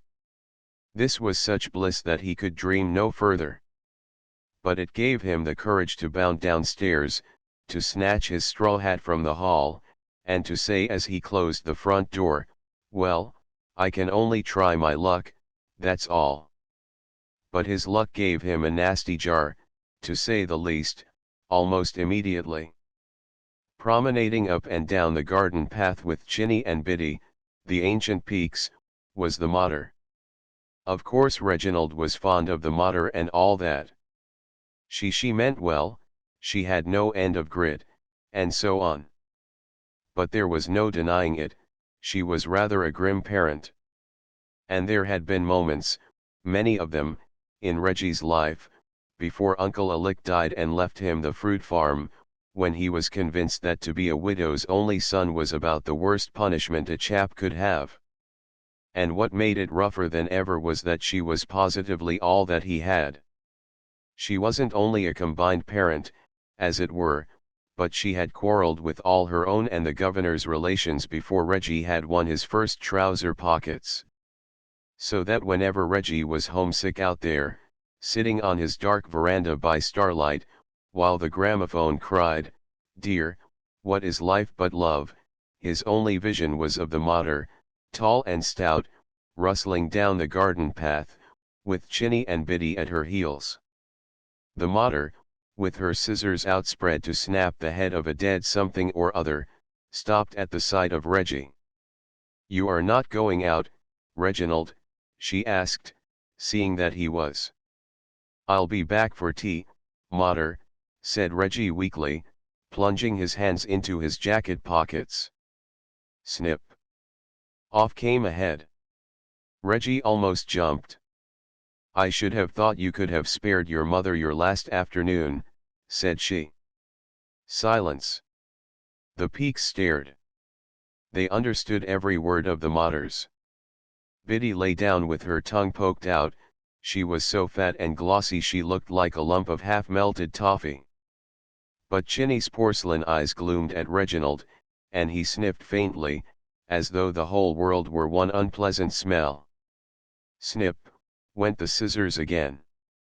Poor little beggars, they were getting it. "And where are you going, if your mother may ask?" asked the mater. It was over at last, but Reggie did not slow down until he was out of sight of the house and halfway to Colonel Proctor's. Then only he noticed what a top-hole afternoon it was. It had been raining all the morning, Late summer rain, warm, heavy, quick, and now the sky was clear, except for a long tail of little clouds, like ducklings, sailing over the forest. There was just enough wind to shake the last drops off the trees. One warm star splashed on his hand. Ping! Another drummed on his hat. The empty road gleamed, the hedges smelled of briar, and how big and bright the hollyhocks glowed in the cottage gardens. And here was Colonel Proctor's, here it was already. His hand was on the gate, his elbow jogged the syringa bushes and petals and pollen scattered over his coat sleeve. But wait a bit. This was too quick altogether. He'd meant to think the whole thing out again. Here, steady. But he was walking up the path, with the huge rose bushes on either side. It can't be done like this. But his hand had grasped the bell, given it a pull, and started it pealing wildly, as if he'd come to say the house was on fire. The housemaid must have been in the hall, too, for the front door flashed open, and Reggie was shut in the empty drawing room before that confounded bell had stopped ringing. Strangely enough, when it did, the big room, shadowy, with someone's parasol lying on top of the grand piano, bucked him up, or rather, excited him. It was so quiet, and yet in one moment the door would open, and his fate be decided. The feeling was not unlike that of being at the dentist's. He was almost reckless. But at the same time, to his immense surprise, Reggie heard himself saying, "Lord, thou knowest, thou hast not done much for me." That pulled him up, that made him realize again how dead serious it was. Too late. The door handle turned. Anne came in, crossed the shadowy space between them, gave him her hand, and said, in her small, soft voice, "I'm so sorry, father is out. And mother is having a day in town, hat hunting. There's only me to entertain you, Reggie." Reggie gasped, pressed his own hat to his jacket buttons, and stammered out, "As a matter of fact, I've only come to say goodbye." "Oh," cried Anne softly. She stepped back from him and her grey eyes danced. "What a very short visit." Then, watching him, her chin tilted, she laughed outright, a long, soft peal, and walked away from him over to the piano, and leaned against it, playing with the tassel of the parasol. "I'm so sorry," she said, "to be laughing like this. I don't know why I do. It's just a bad habit." And suddenly she stamped her grey shoe, and took a pocket handkerchief out of her white woolly jacket. "I really must conquer it, it's too absurd," said she. "Good heavens, Anne," cried Reggie, "I love to hear you laughing. I can't imagine anything more." But the truth was, and they both knew it, she wasn't always laughing. It wasn't really a habit. Only ever since the day they'd met, ever since that very first moment, for some strange reason that Reggie wished to God he understood, and had laughed at him. Why? It didn't matter where they were or what they were talking about. They might begin by being as serious as possible, dead serious at any rate, as far as he was concerned, but then suddenly, in the middle of a sentence, Anne would glance at him, and a little quick quiver passed over her face. Her lips parted, her eyes danced, and she began laughing. Another queer thing about it was, Reggie had an idea she didn't herself know why she laughed. He had seen her turn away, frown, suck in her cheeks, press her hands together. But it was no use. The long, soft peal sounded, even while she cried, "I don't know why I'm laughing." It was a mystery. Now she tucked the handkerchief away. "Do sit down," said she. "And smoke, won't you? There are cigarettes in that little box beside you. I'll have one too." He lighted a match for her, and as she bent forward he saw the tiny flame glow in the pearl ring she wore. "It is tomorrow that you're going, isn't it?" said Anne. "Yes, tomorrow as ever was," said Reggie, and he blew a little fan of smoke. Why on earth was he so nervous? Nervous wasn't the word for it. It's frightfully hard to believe," he added. "Yes, isn't it?" said Anne softly, and she leaned forward and rolled the point of her cigarette round the green ashtray. How beautiful she looked like that, simply beautiful, and she was so small in that immense chair. Reginald's heart swelled with tenderness, but it was her voice, her soft voice, that made him tremble. "I feel you've been here for years," she said. Reginald took a deep breath of his cigarette. "It's ghastly, this idea of going back," he said. "Coo-roo-coo-coo-coo," sounded from the quiet. "But you're fond of being out there, aren't you?" said Anne. She hooked her finger through her pearl necklace. "Father was saying only the other night how lucky he thought you were to have a life of your own." And she looked up at him.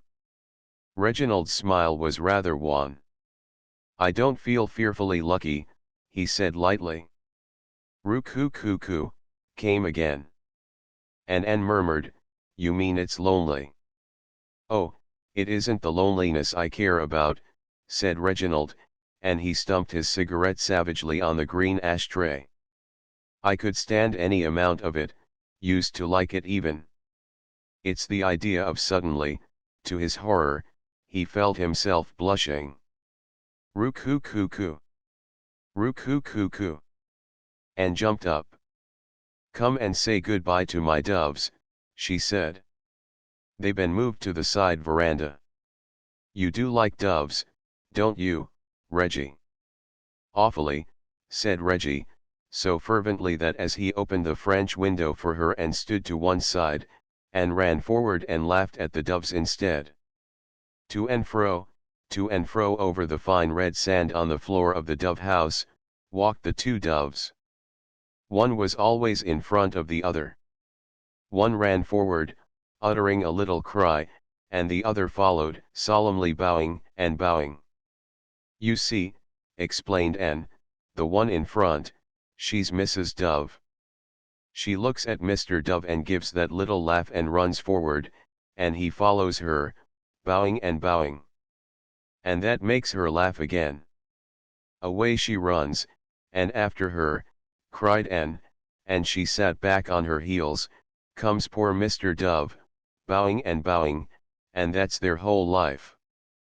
They never do anything else, you know." She got up and took some yellow grains out of a bag on the roof of the dove house. "When you think of them, out in Rhodesia, Reggie, you can be sure that is what they will be doing."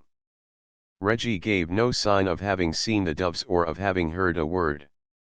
For the moment he was conscious only of the immense effort it took to tear his secret out of himself and offer it to Anne. "Anne, do you think you could ever care for me?"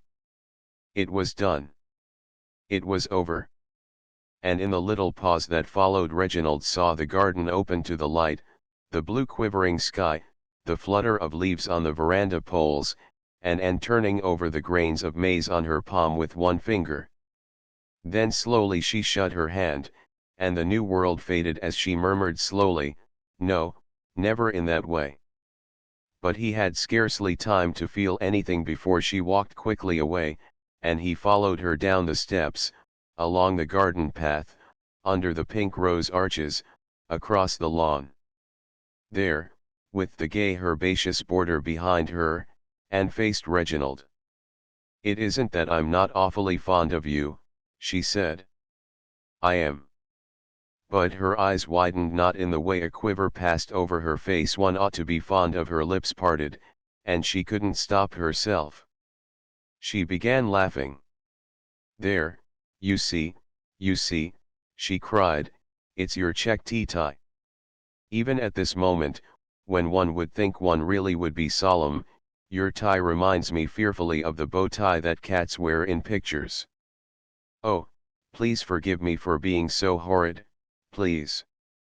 Reggie caught hold of her little warm hand. "There's no question of forgiving you," he said quickly. "How could there be? And I do believe I know why I make you laugh. It's because you're so far above me in every way that I am somehow ridiculous. I see that, Anne. But if I were to know, no." Anne squeezed his hand hard. "It's not that. That's all wrong. I'm not far above you at all. You're much better than I am. You're marvelously unselfish and kind and simple. I'm none of those things. You don't know me. I'm the most awful character," said Anne. "Please don't interrupt. And besides, that's not the point. The point is," she shook her head, "I couldn't possibly marry a man I laughed at. Surely you see that. The man I marry," breathed Anne softly. She broke off. She drew her hand away, and looking at Reggie she smiled strangely, dreamily.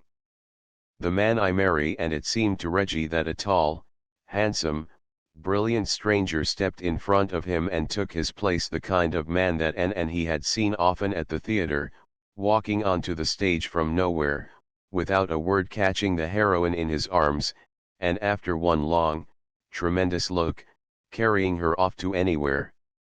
Reggie bowed to his vision. "Yes, I see," he said huskily. "Do you?" said Anne. "Oh, I do hope you do. Because I feel so horrid about it. It's so hard to explain. You know I've never..." She stopped.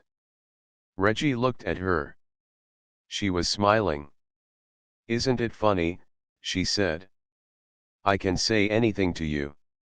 I always have been able to from the very beginning." He tried to smile, to say "I'm glad." She went on.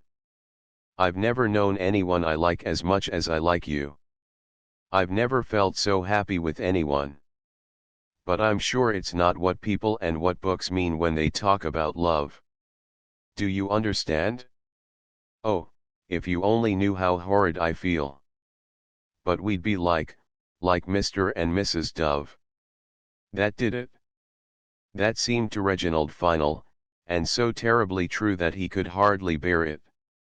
"Don't drive it home," he said, and he turned away from Anne and looked across the lawn. There was the gardener's cottage, with the dark ilex tree beside it.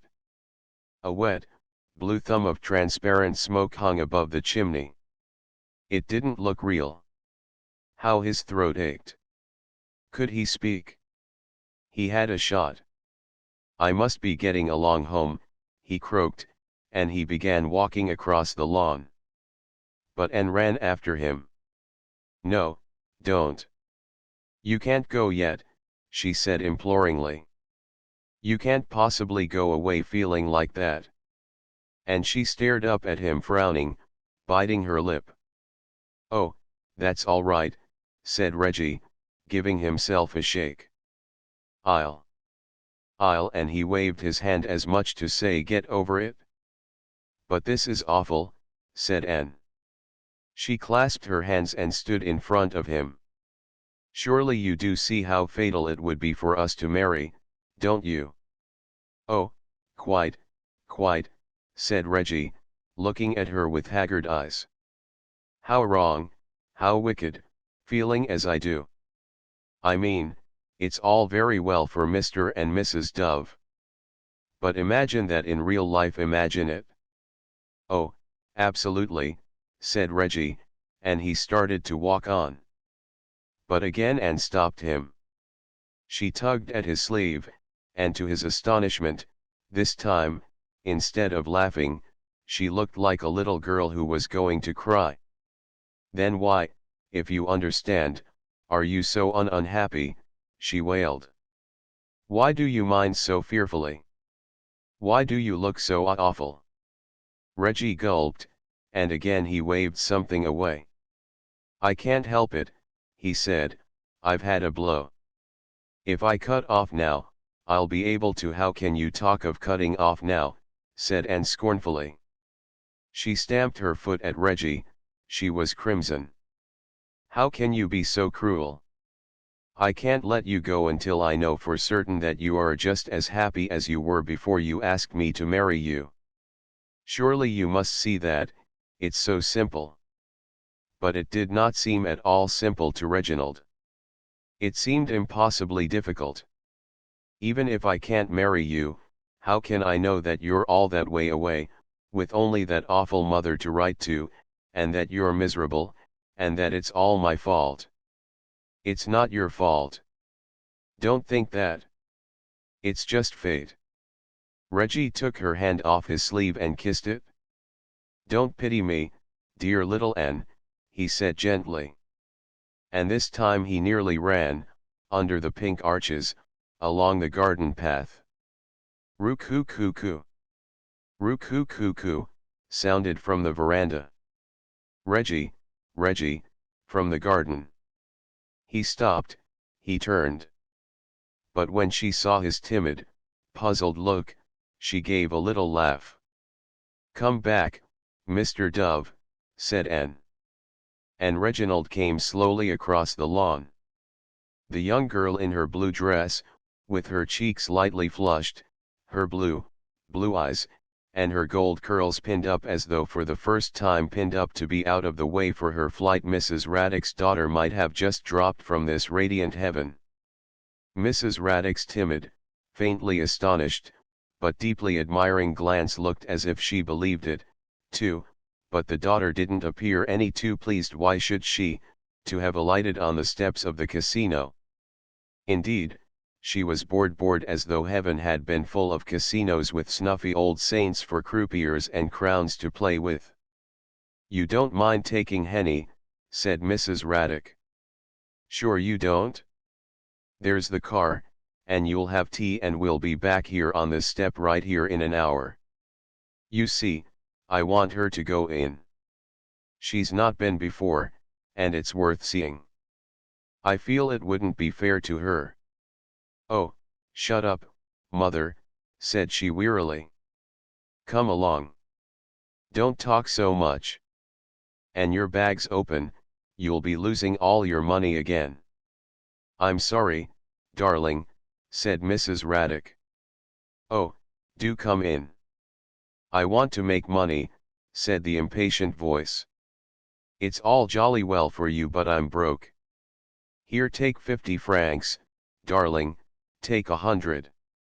I saw Mrs. Raddick pressing notes into her hand as they passed through the swing doors. Henny and I stood on the steps a minute, watching the people. He had a very broad, delighted smile. "I say," he cried, "there's an English bulldog. Are they allowed to take dogs in there?" "No, they're not. He's a ripping chap, isn't he? I wish I had one. They're such fun. They frighten people so, and they're never fierce with the people they belong to." Suddenly he squeezed my arm. "I say, do look at that old woman. Who is she? Why does she look like that? Is she a gambler?"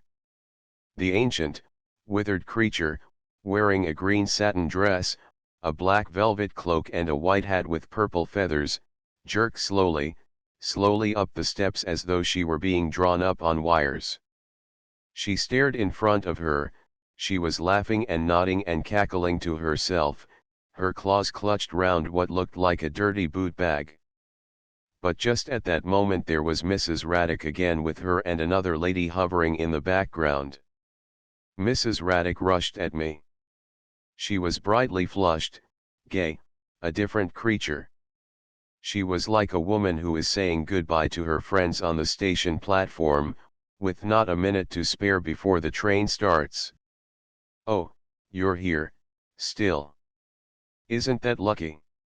You've not gone. Isn't that fine? I've had the most dreadful time with her," and she waved to her daughter, who stood absolutely still, disdainful, looking down, twiddling her foot on the step, miles away. "They won't let her in. I swore she was 21. But they won't believe me. I showed the man my purse, I didn't dare to do more. But it was no use. He simply scoffed. And now I've just met Mrs. Mayswan from New York, and she just won 13,000 in the Sol Privé and she wants me to go back with her while the luck lasts. Of course I can't leave her. But if you'd at that she looked up, she simply withered her mother. Why can't you leave me, she said furiously. What utter rot. How dare you make a scene like this? This is the last time I'll come out with you. You really are too awful for words. She looked her mother up and down. Calm yourself, she said superbly. Mrs. Raddick was desperate, just desperate. She was wild to go back with Mrs. Mayswan, but at the same time, I seized my courage. Do you care to come to tea with us? Yes, yes, she'll be delighted. That's just what I wanted, isn't it, darling? Mrs. Mayswan. I'll be back here in an hour, or less. Mrs. R dashed up the steps. I saw her bag was open again. So we three were left. But really it wasn't my fault. Henny looked crushed to the earth, too. When the car was there she wrapped her dark coat round her to escape contamination. Even her little feet looked as though they scorned to carry her down the steps to us. I am so awfully sorry, I murmured as the car started. Oh, I don't mind, said she. I don't want to look 21. Who would if they were 17? And she gave a faint shudder. The stupidity I loathe, and being stared at by old fat men. Beasts. Henny gave her a quick look and then peered out of the window. We drew up before an immense palace of pink and white marble with orange trees outside the doors in gold and black tubs. Would you care to go in? I suggested. She hesitated, glanced, bit her lip, and resigned herself. Oh well, there seems nowhere else, said she. Get out, Henny. I went first to find the table, of course she followed. But the worst of it was having her little brother, who was only 12, with us. That was the last, final straw, having that child, trailing at her heels. There was one table. It had pink carnations and pink plates with little blue tea napkins for sales. Shall we sit here? She put her hand wearily on the back of a white wicker chair. We may as well. Why not, said she. Henny squeezed past her and wriggled onto a stool at the end. He felt awfully out of it. She didn't even take her gloves off. She lowered her eyes and drummed on the table. When a faint violin sounded she winced and bit her lip again. Silence. The waitress appeared. I hardly dared to ask her. Tea, coffee? China tea or iced tea with lemon? Really she didn't mind. It was all the same to her. She didn't really want anything. Henny whispered, chocolate. But just as the waitress turned away she cried out carelessly, oh, you may as well bring me a chocolate, too. While we waited she took out a little, gold powder box with a mirror in the lid, shook the poor little puff as though she loathed it, and dabbed her lovely nose. Henny, she said, take those flowers away. She pointed with her puff to the carnations, and I heard her murmur, I can't bear flowers on a table. They had evidently been giving her intense pain, for she positively closed her eyes as I moved them away. The waitress came back with the chocolate and the tea. She put the big, frothing cups before them and pushed across my clear glass. Henny buried his nose, emerged, with, for one dreadful moment, a little trembling blob of cream on the tip. But he hastily wiped it off like a little gentleman. I wondered if I should dare draw her attention to her cup. She didn't notice it, didn't see it until suddenly, quite by chance, she took a sip. I watched anxiously, she faintly shuddered. Dreadfully sweet, said she. A tiny boy with a head like a raisin and a chocolate body came round with a tray of pastries, row upon row of little freaks, little inspirations, little melting dreams. He offered them to her. Oh, I'm not at all hungry. Take them away. He offered them to Henny. Henny gave me a swift look. It must have been satisfactory, for he took a chocolate cream, a coffee eclair, a meringue stuffed with chestnut, and a tiny horn filled with fresh strawberries. She could hardly bear to watch him. But just as the boy swerved away, she held up her plate. Oh well, give me one, said she. The silver tongs dropped 1, 2, 3, and a cherry tartlet. I don't know why you're giving me all these, she said, and nearly smiled. I shan't eat them, I couldn't. I felt much more comfortable. I sipped my tea, leaned back, and even asked if I might smoke. At that she paused, the fork in her hand, opened her eyes, and really did smile. Of course, said she. I always expect people to. But at that moment a tragedy happened to Henny. He speared his pastry horn too hard, and it flew in two, and one half spilled on the table. Ghastly affair. He turned crimson. Even his ears flared, and one ashamed hand crept across the table to take what was left of the body away. You utter little beast, said she. Good heavens! I had to fly to the rescue. I cried hastily, will you be abroad long? But she had already forgotten Henny. I was forgotten, too. She was trying to remember something. She was miles away. I don't know, she said slowly, from that far place. I suppose you prefer it to London. It's more when I didn't go on. She came back and looked at me, very puzzled. More. Enfin gayer, I cried, waving my cigarette. But that took a whole cake to consider. Even then, oh well, that depends, was all she could safely say. Henny had finished. He was still very warm. I seized the butterfly list off the table. I say, what about an ice, Henny? What about tangerine and ginger? No, something cooler. What about a fresh pineapple cream? Henny strongly approved. The waitress had her eye on us. The order was taken when she looked up from her crumbs. Did you say tangerine and ginger? I like ginger. You can bring me one. And then quickly, I wish that orchestra wouldn't play things from the year one. We were dancing to that all last Christmas. It's too sickening. But it was a charming air. Now that I noticed it, it warmed me. I think this is rather a nice place, don't you, Henny? I said. Henny said, ripping. He meant to say it very low, but it came out very high in a kind of squeak. Nice. This place? Nice. For the first time she stared about her, trying to see what there was. She blinked, her lovely eyes wondered.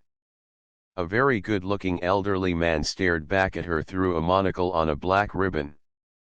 But him she simply couldn't see. There was a hole in the air where he was. She looked through and through him. Finally the little flat spoons lay still on the glass plates. Henny looked rather exhausted, but she pulled on her white gloves again. She had some trouble with her diamond wristwatch, it got in her way. She tugged at it, tried to break the stupid little thing, it wouldn't break. Finally, she had to drag her glove over. I saw, after that, she couldn't stand this place a moment longer, and, indeed, she jumped up and turned away while I went through the vulgar act of paying for the tea. And then we were outside again. It had grown dusky. The sky was sprinkled with small stars, the big lamps glowed. While we waited for the car to come up, she stood on the step, just as before, twiddling her foot, looking down. Henny bounded forward to open the door and she got in and sank back with oh such a sigh. "Tell him," she gasped, "to drive as fast as he can." Henny grinned at his friend the chauffeur. "Allez vite," said he. Then he composed himself and sat on the small seat facing us. The gold powder box came out again. Again the poor little puff was shaken, again there was that swift, deadly secret glance between her and the mirror. We tore through the black and gold town like a pair of scissors tearing through brocade. Henny had great difficulty not to look as though he were hanging on to something. And when we reached the casino, of course Mrs. Raddick wasn't there. There wasn't a sign of her on the steps, not a sign. "Will you stay in the car while I go and look?" But no, she wouldn't do that. Good heavens, no. Henny could stay.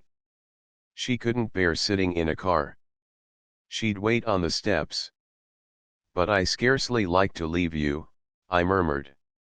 "I'd very much rather not leave you here." At that she threw back her coat, she turned and faced me, her lips parted. "Good heavens, why? I don't mind it a bit. I like waiting." And suddenly her cheeks crimsoned, her eyes grew dark. For a moment I thought she was going to cry. Let me, please," she stammered, in a warm, eager voice. "I like it. I love waiting. Really, really I do. I'm always waiting in all kinds of places." Her dark coat fell open, and her white throat, all her soft young body in the blue dress was like a flower that is just emerging from its dark bud. Life of Ma Parker. When the literary gentleman, whose flat old Ma Parker cleaned every Tuesday, opened the door to her that morning, he asked after her grandson. Ma Parker stood on the doormat inside the dark little hall, and she stretched out her hand to help her gentleman shut the door before she replied. "We buried him yesterday, sir," she said quietly. "Oh, dear me. I'm sorry to hear that," said the literary gentleman in a shocked tone. He was in the middle of his breakfast. He wore a very shabby dressing gown and carried a crumpled newspaper in one hand. But he felt awkward. He could hardly go back to the warm sitting room without saying something more. Then, because these people set such store by funerals, he said kindly, "I hope the funeral went off all right."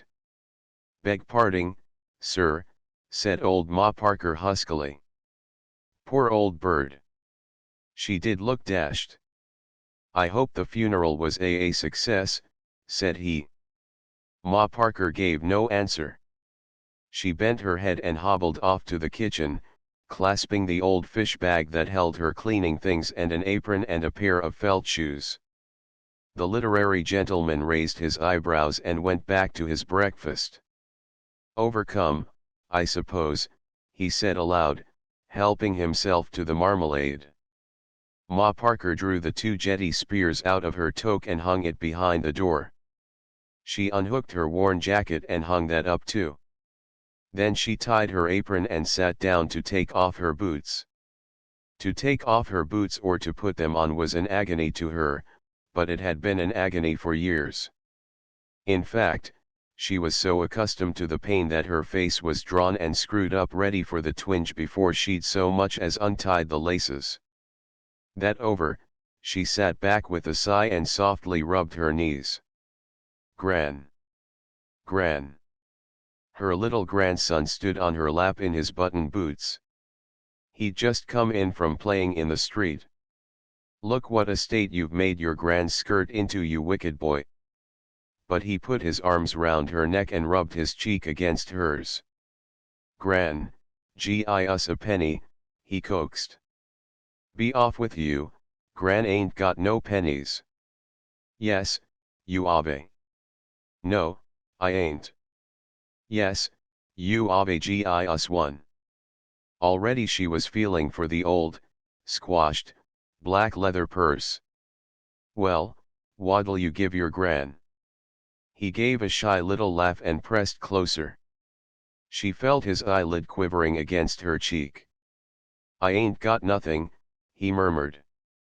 The old woman sprang up, seized the iron kettle off the gas stove and took it over to the sink. The noise of the water drumming in the kettle deadened her pain, it seemed. She filled the pail, too, and the washing up bowl. It would take a whole book to describe the state of that kitchen. During the week the literary gentleman did for himself. That is to say, he emptied the tea leaves now and again into a jam jar set aside for that purpose, and if he ran out of clean forks he wiped over one or two on the roller towel. Otherwise, as he explained to his friends, his system was quite simple, and he couldn't understand why people made all this fuss about housekeeping. You simply dirty everything you've got, get a hag in once a week to clean up, and the thing's done. The result looked like a gigantic dustbin. Even the floor was littered with toast crusts, envelopes, cigarette ends. But Ma Parker bore him no grudge. She pitied the poor young gentleman for having no one to look after him. Out of the smudgy little window you could see an immense expanse of sad-looking sky, and whenever there were clouds they looked very worn, old clouds, frayed at the edges, with holes in them, or dark stains like tea. While the water was heating, Ma Parker began sweeping the floor. Yes, she thought, as the broom knocked, what with one thing and another I've had my share. I've had a hard life. Even the neighbors said that of her. Many a time, hobbling home with her fish bag she heard them, waiting at the corner, or leaning over the area railings, say among themselves, "She's had a hard life, has Ma Parker." And it was so true she wasn't in the least proud of it. It was just as if you were to say she lived in the basement back at number 27. A hard life. At 16 she'd left Stratford and come up to London as kitchen maid. Yes, she was born in Stratford-on-Avon. Shakespeare, sir. No, people were always asking her about him. But she'd never heard his name until she saw it on the theatres. Nothing remained of Stratford except that sitting in the fireplace of an evening you could see the stars through the chimney, and mother always at her side of bacon, hanging from the ceiling. And there was something a bush, there was at the front door, that smelt ever so nice. But the bush was very vague. She'd only remembered it once or twice in the hospital, when she'd been taken bad. That was a dreadful place, her first place. She was never allowed out. She never went upstairs except for prayers morning and evening. It was a fair cellar. And the cook was a cruel woman. She used to snatch away her letters from home before she'd read them, and throw them in the range because they made her dreamy. And the beetles. Would you believe it, until she came to London she'd never seen a black beetle. Here Ma always gave a little laugh, as though not to have seen a black beetle. Well, it was as if to say you'd never seen your own feet. When that family was sold up she went as help to a doctor's house, and after 2 years there, on the run from morning till night, she married her husband. He was a baker. A baker, Mrs. Parker, the literary gentleman would say. For occasionally he laid aside his tomes and lent an ear, at least, to this product called life. It must be rather nice to be married to a baker. Mrs. Parker didn't look so sure. Such a clean trade, said the gentleman. Mrs. Parker didn't look convinced. And didn't you like handing the new loaves to the customers?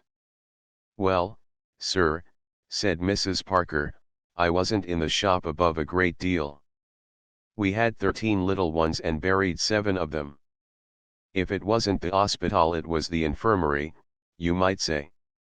You might, indeed, Mrs. Parker, said the gentleman, shuddering, and taking up his pen again. Yes, 7 had gone, and while the 6 were still small her husband was taken ill with consumption.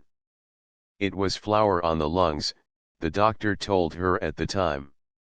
Her husband sat up in bed with his shirt pulled over his head, and the doctor's finger drew a circle on his back. Now, if we were to cut him open here, Mrs. Parker, said the doctor, you'd find his lungs chock-a-block with white powder.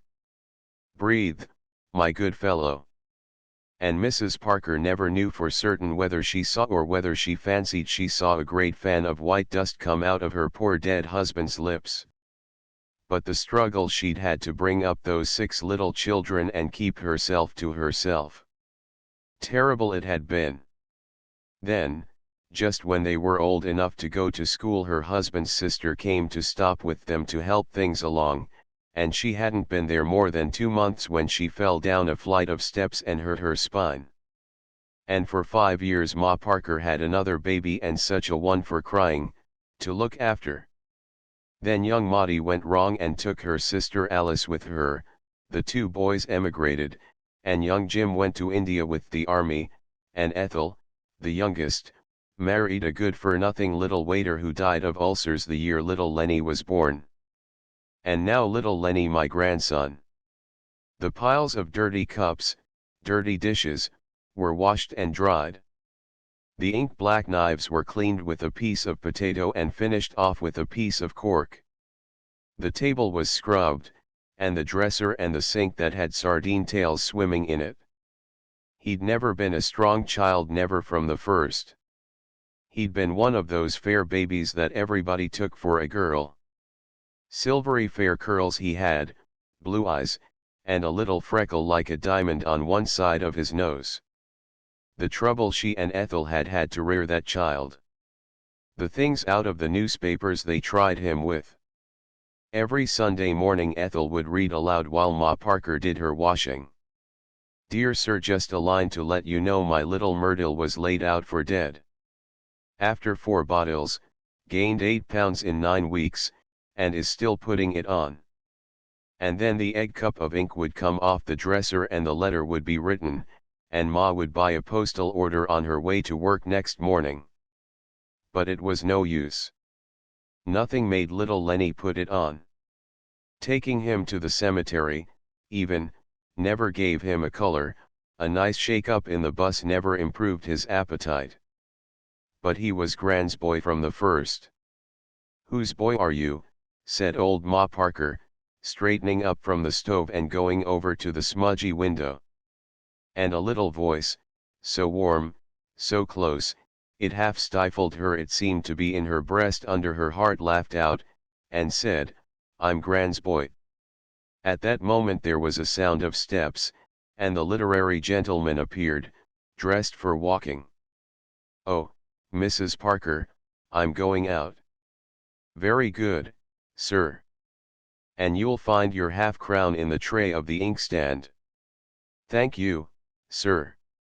Oh, by the way, Mrs. Parker, said the literary gentleman quickly, you didn't throw away any cocoa last time you were here, did you? No, sir. Very strange. I could have sworn I left a teaspoonful of cocoa in the tin. He broke off. He said softly and firmly, you'll always tell me when you throw things away, won't you, Mrs. Parker? And he walked off very well pleased with himself, convinced, in fact, he'd shown Mrs. Parker that under his apparent carelessness he was as vigilant as a woman. The door banged. She took her brushes and cloths into the bedroom. But when she began to make the bed, smoothing, tucking, patting, the thought of little Lenny was unbearable. Why did he have to suffer so?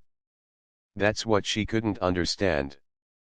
Why should a little angel child have to ask for his breath and fight for it? There was no sense in making a child suffer like that. From Lenny's little box of a chest there came a sound as though something was boiling. There was a great lump of something bubbling in his chest that he couldn't get rid of. When he coughed the sweat sprang out on his head, his eyes bulged, his hands waved, and the great lump bubbled as a potato knocks in a saucepan. But what was more awful than all was when he didn't cough he sat against the pillow and never spoke or answered, or even made as if he heard. Only he looked offended. "It's not your poor old gran's doing it, my lovey," said old Ma Parker, patting back the damp hair from his little scarlet ears. But Lenny moved his head and edged away. Dreadfully offended with her, he looked and solemn. He bent his head and looked at her sideways as though he couldn't have believed it of his gran. But at the last, Ma Parker threw the counterpane over the bed. No, she simply couldn't think about it. It was too much. She'd had too much in her life to bear. She'd borne it up till now, she'd kept herself to herself, and never once had she been seen to cry. Never by a living soul. Not even her own children had seen Ma break down. She'd kept a proud face always. But now, Lenny gone, what had she? She had nothing. He was all she'd got from life, and now he was took too. Why must it all have happened to me? She wondered. "What have I done?" said old Ma Parker. "What have I done?" As she said those words, she suddenly let fall her brush. She found herself in the kitchen. Her misery was so terrible that she pinned on her hat, put on her jacket and walked out of the flat like a person in a dream. She did not know what she was doing. She was like a person so dazed by the horror of what has happened that he walks away anywhere, as though by walking away he could escape. It was cold in the street. There was a wind like ice. People went flitting by, very fast, the men walked like scissors, the women trod like cats. And nobody knew, nobody cared. Even if she broke down, if at last, after all these years, she were to cry, she'd find herself in the lock-up as like as not. But at the thought of crying, it was as though little Lenny leapt in his gran's arms. "Ah, that's what she wants to do, my dove. Gran wants to cry." If she could only cry now, cry for a long time, over everything, beginning with her first place and the cruel cook, going on to the doctors, and then the 7 little ones, death of her husband, the children's leaving her, and all the years of misery that led up to Lenny. But to have a proper cry over all these things would take a long time. All the same, the time for it had come. She must do it. She couldn't put it off any longer, she couldn't wait any more. Where could she go?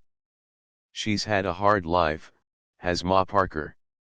Yes, a hard life, indeed. Her chin began to tremble, there was no time to lose. But where? Where? She couldn't go home, Ethel was there. It would frighten Ethel out of her life. She couldn't sit on a bench anywhere, people would come asking her questions. She couldn't possibly go back to the gentleman's flat, she had no right to cry in strangers' houses. If she sat on some steps, a policeman would speak to her. Oh, wasn't there anywhere where she could hide and keep herself to herself and stay as long as she liked, not disturbing anybody, and nobody worrying her? Wasn't there anywhere in the world where she could have her cry out at last? Ma Parker stood, looking up and down. The icy wind blew out her apron into a balloon. And now it began to rain. There was nowhere. Marriage a la mode. On his way to the station, William remembered with a fresh pang of disappointment that he was taking nothing down to the kiddies. Poor little chaps. It was hard lines on them. Their first words always were as they ran to greet him, "What have you got for me, Daddy?" And he had nothing. He would have to buy them some sweets at the station. But that was what he had done for the past 4 Saturdays. Their faces had fallen last time when they saw the same old boxes produced again. And Patty had said, "I had red ribbing on mine before." And Johnny had said, "It's always pink on mine. I hate pink." But what was William to do? The affair wasn't so easily settled. In the old days, of course, he would have taken a taxi off to a decent toy shop and chosen them something in 5 minutes. But nowadays they had Russian toys, French toys, Serbian toys from God knows where. It was over a year since Isabel had scrapped the old donkeys and engines and so on because they were so dreadfully sentimental and so appallingly bad for the baby's sense of form. It's so important, the new Isabel had explained, that they should like the right things from the very beginning. It saves so much time later on. Really, if the poor pets have to spend their infant years staring at these horrors, one can imagine them growing up and asking to be taken to the Royal Academy. And she spoke as though a visit to the Royal Academy was certain immediate death to anyone. Well, I don't know, said William slowly. When I was their age I used to go to bed hugging an old towel with a knot in it. The new Isabel looked at him, her eyes narrowed, her lips apart. Dear William. I'm sure you did. She laughed in the new way. Sweets it would have to be, however, thought William gloomily, fishing in his pocket for change for the taxi man. And he saw the kiddies handing the boxes round. They were awfully generous little chaps, while Isabel's precious friends didn't hesitate to help themselves. What about fruit? William hovered before a stall just inside the station. What about a melon each? Would they have to share that, too? Or a pineapple, for Pad, and a melon for Johnny? Isabel's friends could hardly go sneaking up to the nursery at the children's mealtimes. All the same, as he bought the melon, William had a horrible vision of one of Isabel's young poets lapping up a slice, for some reason, behind the nursery door. With his 2 very awkward parcels he strode off to his train. The platform was crowded, the train was in. Doors banged open and shut. There came such a loud hissing from the engine that people looked dazed as they scurried to and fro. William made straight for a first-class smoker, stowed away his suitcase and parcels, and taking a huge wad of papers out of his inner pocket, he flung down in the corner and began to read. Our client moreover is positive. We are inclined to reconsider, in the event of that was better. William pressed back his flattened hair and stretched his legs across the carriage floor. The familiar dull gnawing in his breast quietened down. With regard to our decision, he took out a blue pencil and scored a paragraph slowly. 2 men came in, stepped across him, and made for the farther corner. A young fellow swung his golf clubs into the rack and sat down opposite. The train gave a gentle lurch, they were off. William glanced up and saw the hot, bright station slipping away. A red-faced girl raced along by the carriages. There was something strained and almost desperate in the way she waved and called. Hysterical, thought William dully. Then a greasy, black-faced workman at the end of the platform grinned at the passing train. And William thought, a filthy life, and went back to his papers. When he looked up again there were fields, and beasts standing for shelter under the dark trees. A wide river, with naked children splashing in the shallows, glided into sight and was gone again. The sky shone pale, and one bird drifted high like a dark fleck in a jewel. We have examined our client's correspondence files. The last sentence he had read echoed in his mind. We have examined. William hung on to that sentence, but it was no good. It snapped in the middle, and the fields, the sky, the sailing bird, the water, all said, Isabel. The same thing happened every Saturday afternoon. When he was on his way to meet Isabel, there began those countless imaginary meetings. She was at the station, standing just a little apart from everybody else. She was sitting in the open taxi outside. She was at the garden gate, walking across the parched grass, at the door, or just inside the hall. And her clear, light voice said, "It's William," or "Hello, William," or "So William has come." He touched her cool hand, her cool cheek. The exquisite freshness of Isabel. When he had been a little boy, it was his delight to run into the garden after a shower of rain and shake the rosebush over him. Isabel was that rosebush, petals soft, sparkling and cool. And he was still that little boy. But there was no running into the garden now, no laughing and shaking. The dull, persistent gnawing in his breast started again. He drew up his legs, tossed the papers aside, and shut his eyes. "What is it, Isabel? What is it?" he said tenderly. They were in their bedroom in the new house. Isabel sat on a painted stool before the dressing table that was strewn with little black and green boxes. "What is what, William?" And she bent forward, and her fine light hair fell over her cheeks. "Ah, you know." He stood in the middle of the room and he felt a stranger. At that Isabel wheeled round quickly and faced him. "Oh, William," she cried imploringly, and she held up the hairbrush, "please. Please don't be so dreadfully stuffy and tragic. You're always saying or looking or hinting that I've changed. Just because I've got to know really congenial people, and go about more, and am frightfully keen on everything, you behave as though I'd—" Isabel tossed back her hair and laughed. "Killed our love or something. It's so awfully absurd." She bit her lip. "And it's so maddening, William. Even this new house and the servants you grudge me." "Isabel." Yes, it's true in a way," said Isabel quickly. "You think they are another bad sign. Oh, I know you do. I feel it," she said softly, "every time you come up the stairs.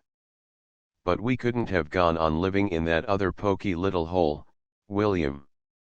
Be practical, at least. Why, there wasn't enough room for the babies even." No, it was true. Every morning when he came back from chambers it was to find the babies with Isabel in the back drawing room.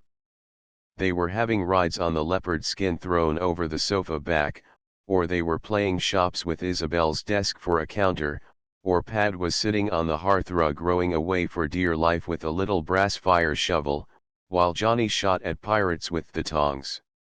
Every evening they each had a piquet back up the narrow stairs to their fat old nanny. Yes, he supposed it was a poky little house. A little white house with blue curtains and a window box of petunias. William met their friends at the door with Senor Petunias. Pretty terrific for London, don't you think? But the imbecile thing, the absolutely extraordinary thing was that he hadn't the slightest idea that Isabel wasn't as happy as he. God, what blindness! He hadn't the remotest notion in those days that she really hated that inconvenient little house, that she thought the fat nanny was ruining the babies, that she was desperately lonely, pining for new people and new music and pictures and so on. If they hadn't gone to that studio party at Moira Morrison's, if Moira Morrison hadn't said as they were leaving, "I'm going to rescue your wife, selfish man. She's like an exquisite little Titania," if Isabel hadn't gone with Moira to Paris, if the train stopped at another station. Bedingford. Good heavens!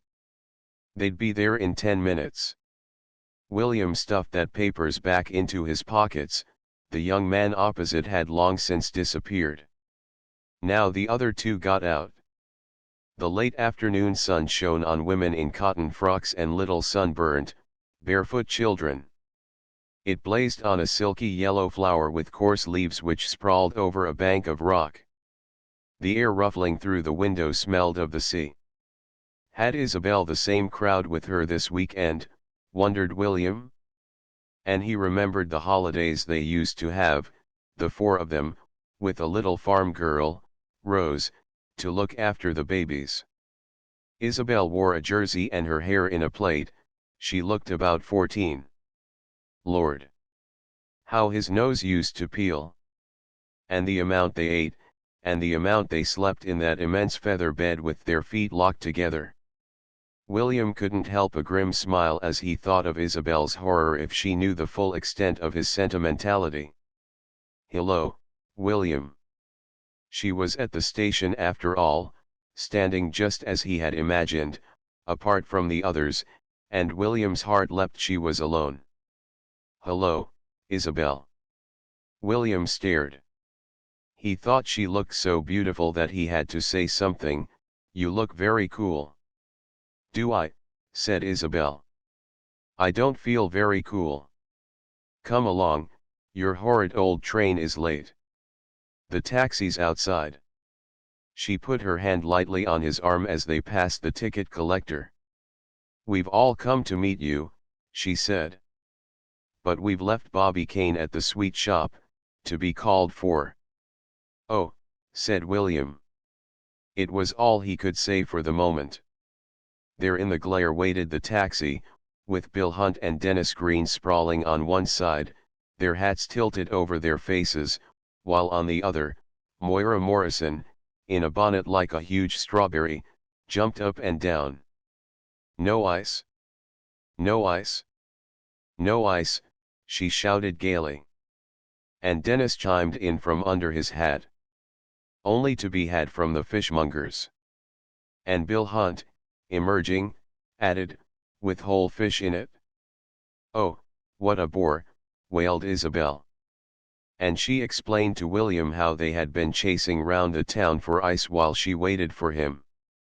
"Simply everything is running down the steep cliffs into the sea, beginning with the butter."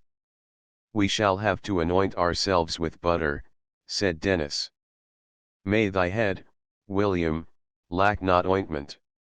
"Look here," said William, "how are we going to sit?" "I'd better get up by the driver." "No, Bobby Kane's by the driver," said Isabel. "You're to sit between Moira and me." The taxi started. "What have you got in those mysterious parcels?" "Decapitated heads," said Bill Hunt, shuddering beneath his hat. "Oh, fruit." Isabel sounded very pleased. "Wise William." "A melon and a pineapple." "How too nice." "No, wait a bit," said William, smiling. But he really was anxious. "I brought them down for the kiddies." "Oh, my dear." Isabel laughed, and slipped her hand through his arm. "They'd be rolling in agonies if they were to eat them." "No," she patted his hand, "you must bring them something next time." "I refuse to part with my pineapple." "Cruel Isabel." "Do let me smell it," said Moira. She flung her arms across William appealingly. "Oh." The strawberry bonnet fell forward, she sounded quite faint.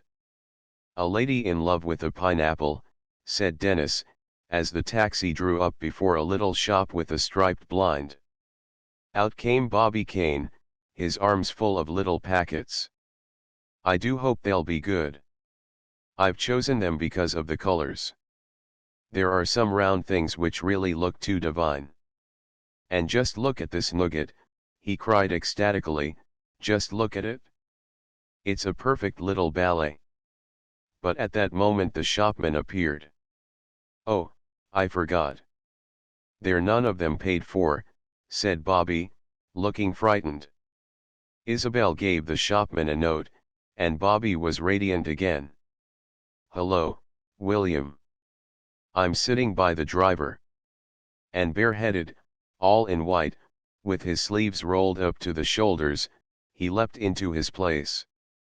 "Avanti," he cried. After tea the others went off to bathe, while William stayed and made his peace with the kiddies. But Johnny and Patty were asleep, the rose-red glow had paled, bats were flying, and still the bathers had not returned. As William wandered downstairs, the maid crossed the hall carrying a lamp. He followed her into the sitting room. It was a long room, colored yellow. On the wall opposite William someone had painted a young man, over life-size, with very wobbly legs, offering a wide-eyed daisy to a young woman who had one very short arm and one very long, Thin one. Over the chairs and sofa there hung strips of black material, covered with big splashes like broken eggs, and everywhere one looked there seemed to be an ashtray full of cigarette ends. William sat down in one of the armchairs. Nowadays, when one felt with one hand down the sides, it wasn't to come upon a sheep with 3 legs or a cow that had lost one horn, or a very fat dove out of the Noah's Ark. One fished up yet another little paper-covered book of smudged-looking poems. He thought of the wad of papers in his pocket, but he was too hungry and tired to read. The door was open, sounds came from the kitchen. The servants were talking as if they were alone in the house. Suddenly there came a loud screech of laughter and an equally loud sh. They had remembered him. William got up and went through the French windows into the garden, and as he stood there in the shadow he heard the bathers coming up the sandy road. Their voices rang through the quiet. "I think it's up to Moira to use her little arts and wiles." A tragic moan from Moira. "We ought to have a gramophone for the weekends that played The Maid of the Mountains." "Oh no. Oh no," cried Isabel's voice. "That's not fair to William. Be nice to him, my children. He's only staying until tomorrow evening." "Leave him to me," cried Bobby Kane. "I'm awfully good at looking after people."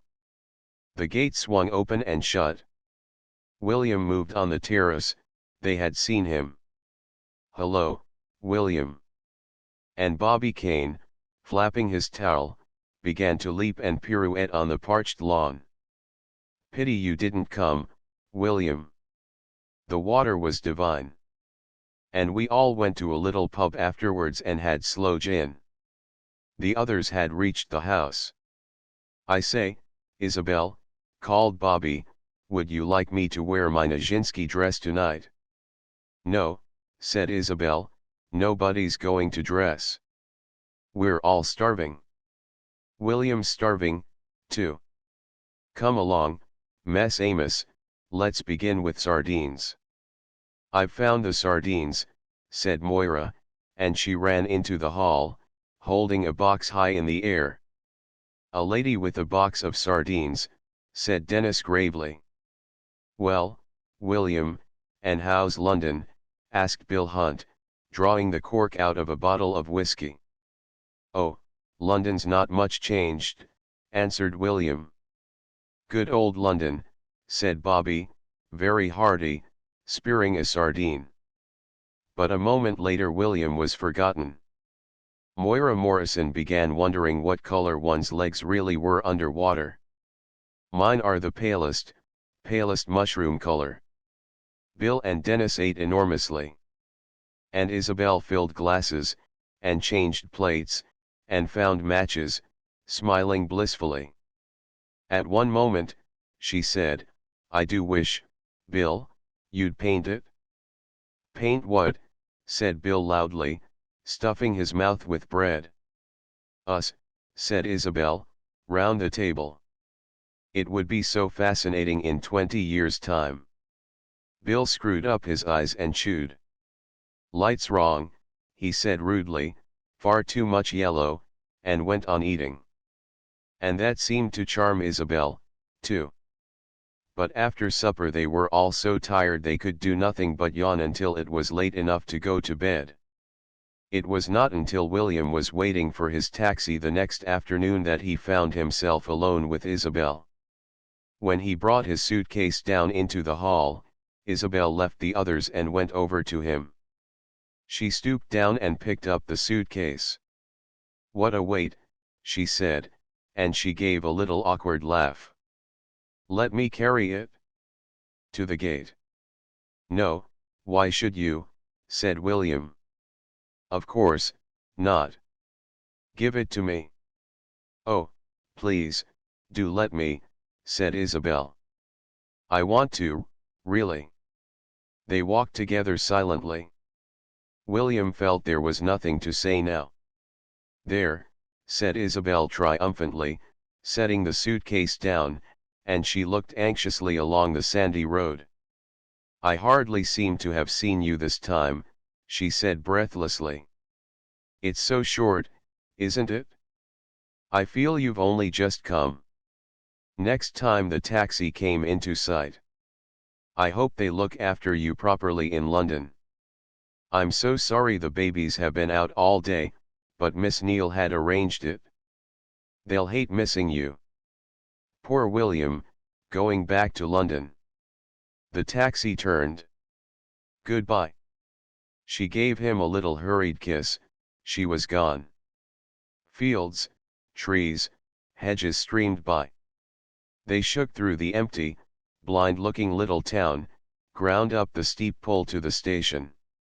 The train was in.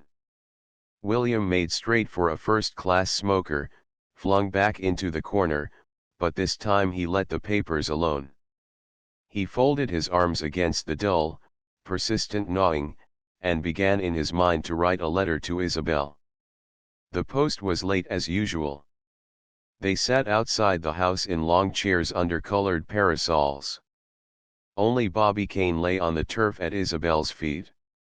It was dull, stifling, the day drooped like a flag. "Do you think there will be Mondays in heaven?" asked Bobby childishly. And Dennis murmured, "Heaven will be one long Monday." But Isabel couldn't help wondering what had happened to the salmon they had for supper last night. She had meant to have fish mayonnaise for lunch and now Moira was asleep. Sleeping was her latest discovery. It's so wonderful. One simply shuts one's eyes, that's all. It's so delicious. When the old ruddy postman came beating along the sandy road on his tricycle, one felt the handlebars ought to have been oars. Bill Hunt put down his book. "Letters," he said complacently, and they all waited. But, heartless postman, oh malignant world. There was only one, a fat one for Isabel. Not even a paper. "And mine's only from William," said Isabel mournfully. "From William already? He's sending you back your marriage lines as a gentle reminder. Does everybody have marriage lines? I thought they were only for servants." "Pages and pages. Look at her." "A lady reading a letter," said Dennis. "My darling, precious Isabel." Pages and pages there were. As Isabel read on, her feeling of astonishment changed to a stifled feeling. What on earth had induced William? How extraordinary it was! What could have made him? She felt confused, more and more excited, even frightened. It was just like William. Was it? It was absurd, of course, it must be absurd, ridiculous. Ha, ha, ha. Oh dear. What was she to do? Isabel flung back in her chair and laughed till she couldn't stop laughing. Do tell us," said the others. "You must tell us." "I'm longing to," gurgled Isabel. She sat up, gathered the letter, and waved it at them. "Gather round," she said.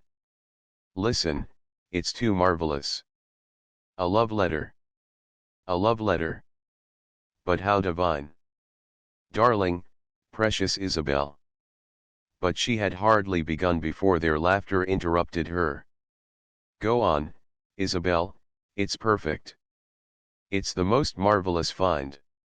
Oh, do go on, Isabel. God forbid, my darling, that I should be a drag on your happiness. Oh, oh, oh. sh, sh, sh.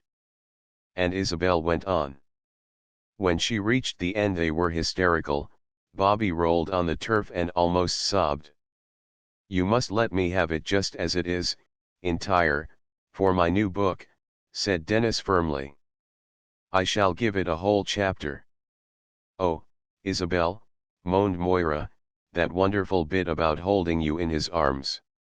I always thought those letters in divorce cases were made up. But they pale before this. Let me hold it. Let me read it, "Mine own self," said Bobby Kane. But, to their surprise, Isabel crushed the letter in her hand. She was laughing no longer. She glanced quickly at them all, she looked exhausted. "No, not just now. Not just now," she stammered. And before they could recover she had run into the house, through the hall, up the stairs into her bedroom. Down she sat on the side of the bed. "How vile, odious, abominable, vulgar," muttered Isabel. She pressed her eyes with her knuckles and rocked to and fro. And again she saw them, but not four, more like 40, laughing, sneering, jeering, stretching out their hands while she read them William's letter. Oh, what a loathsome thing to have done! How could she have done it? God forbid, my darling, that I should be a drag on your happiness. William. Isabel pressed her face into the pillow. But she felt that even the grey bedroom knew her for what she was, shallow, tinkling, vain. Presently from the garden below there came voices. "Isabel, we're all going for a bathe. Do come. Come, thou wife of William. Call her once before you go, call once yet."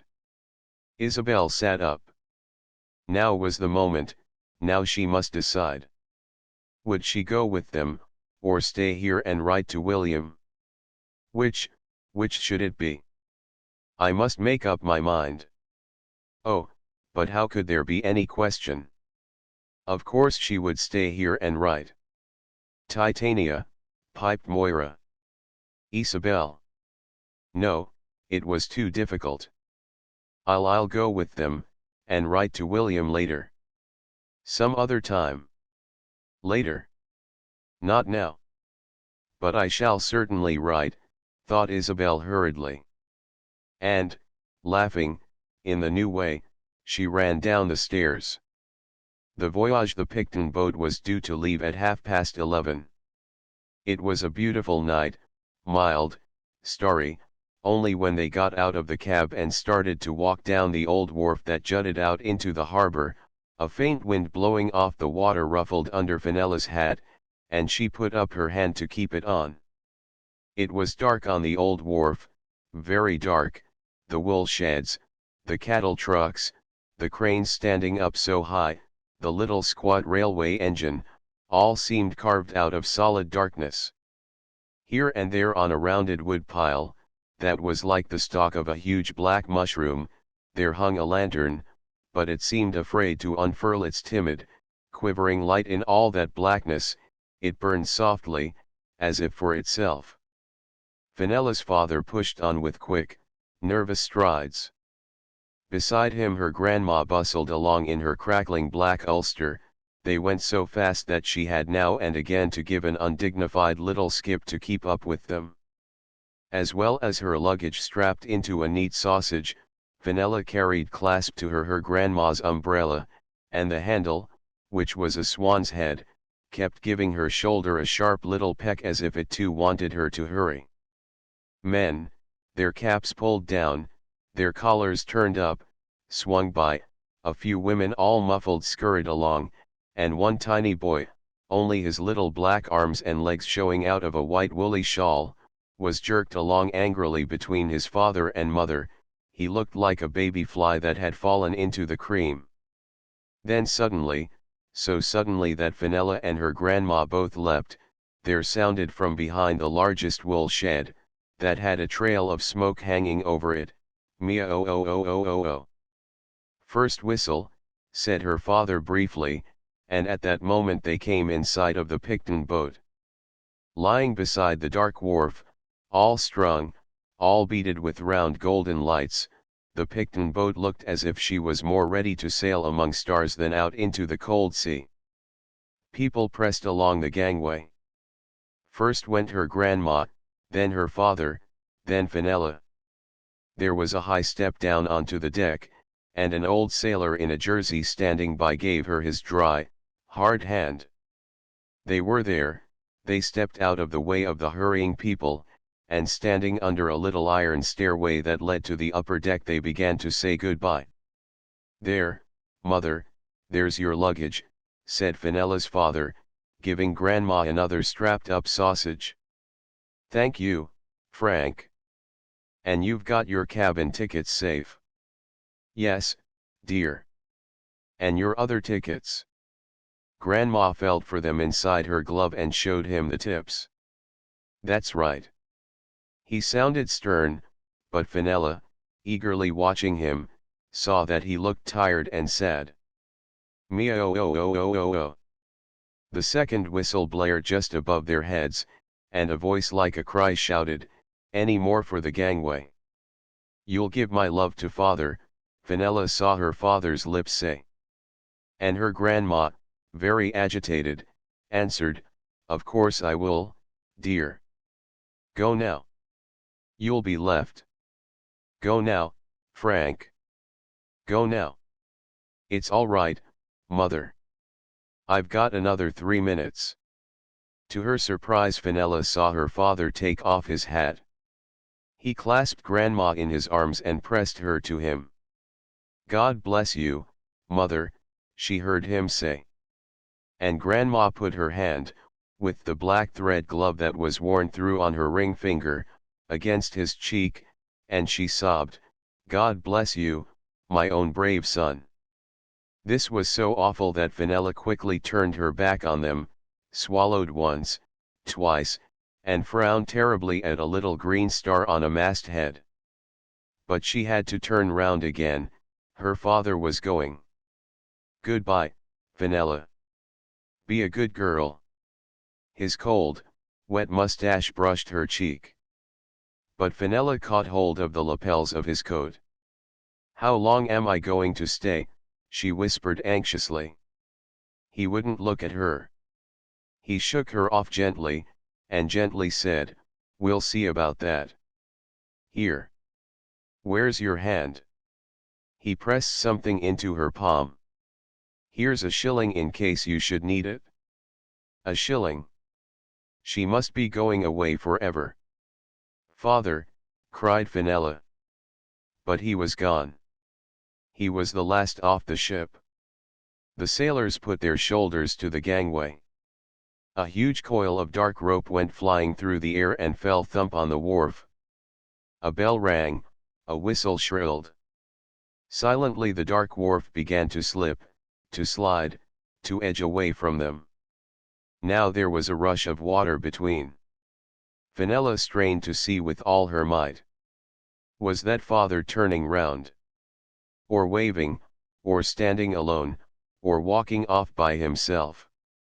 The strip of water grew broader, darker. Now the Picton boat began to swing round steady, pointing out to sea. It was no good looking any longer. There was nothing to be seen but a few lights, the face of the town clock hanging in the air, and more lights, little patches of them, on the dark hills. The freshening wind tugged at Fenella's skirts. She went back to her grandma. To her relief, Grandma seemed no longer sad. She had put the 2 sausages of luggage one on top of the other, and she was sitting on them, her hands folded, her head a little on one side. There was an intent, bright look on her face. Then Fenella saw that her lips were moving and guessed that she was praying. But the old woman gave her a bright nod as if to say the prayer was nearly over. She unclasped her hands, sighed, clasped them again, bent forward, and at last gave herself a soft shake. "And now, child," she said, fingering the bow of her bonnet strings, "I think we ought to see about our cabins. Keep close to me, and mind you don't slip." "Yes, Grandma. And be careful the umbrellas aren't caught in the stair rail. I saw a beautiful umbrella broken in half like that on my way over." "Yes, Grandma."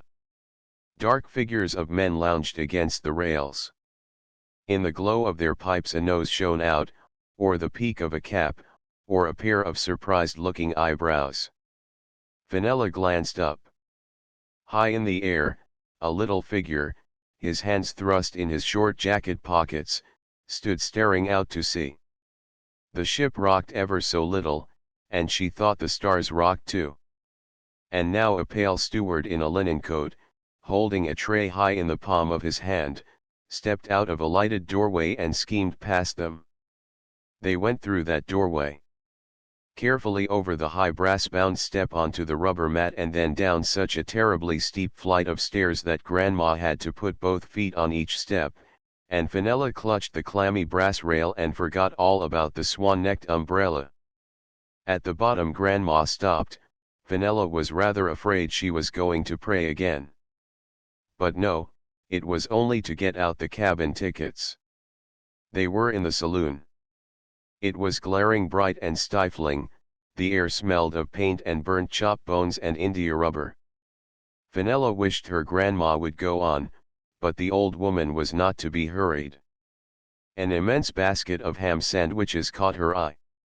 She went up to them and touched the top one delicately with her finger. "How much are the sandwiches?" she asked. "Tuppence," bawled a rude steward, slamming down a knife and fork. Grandma could hardly believe it. "Tuppence each?" she asked. "That's right," said the steward, and he winked at his companion. Grandma made a small, astonished face. Then she whispered primly to Fenella, "What wickedness!"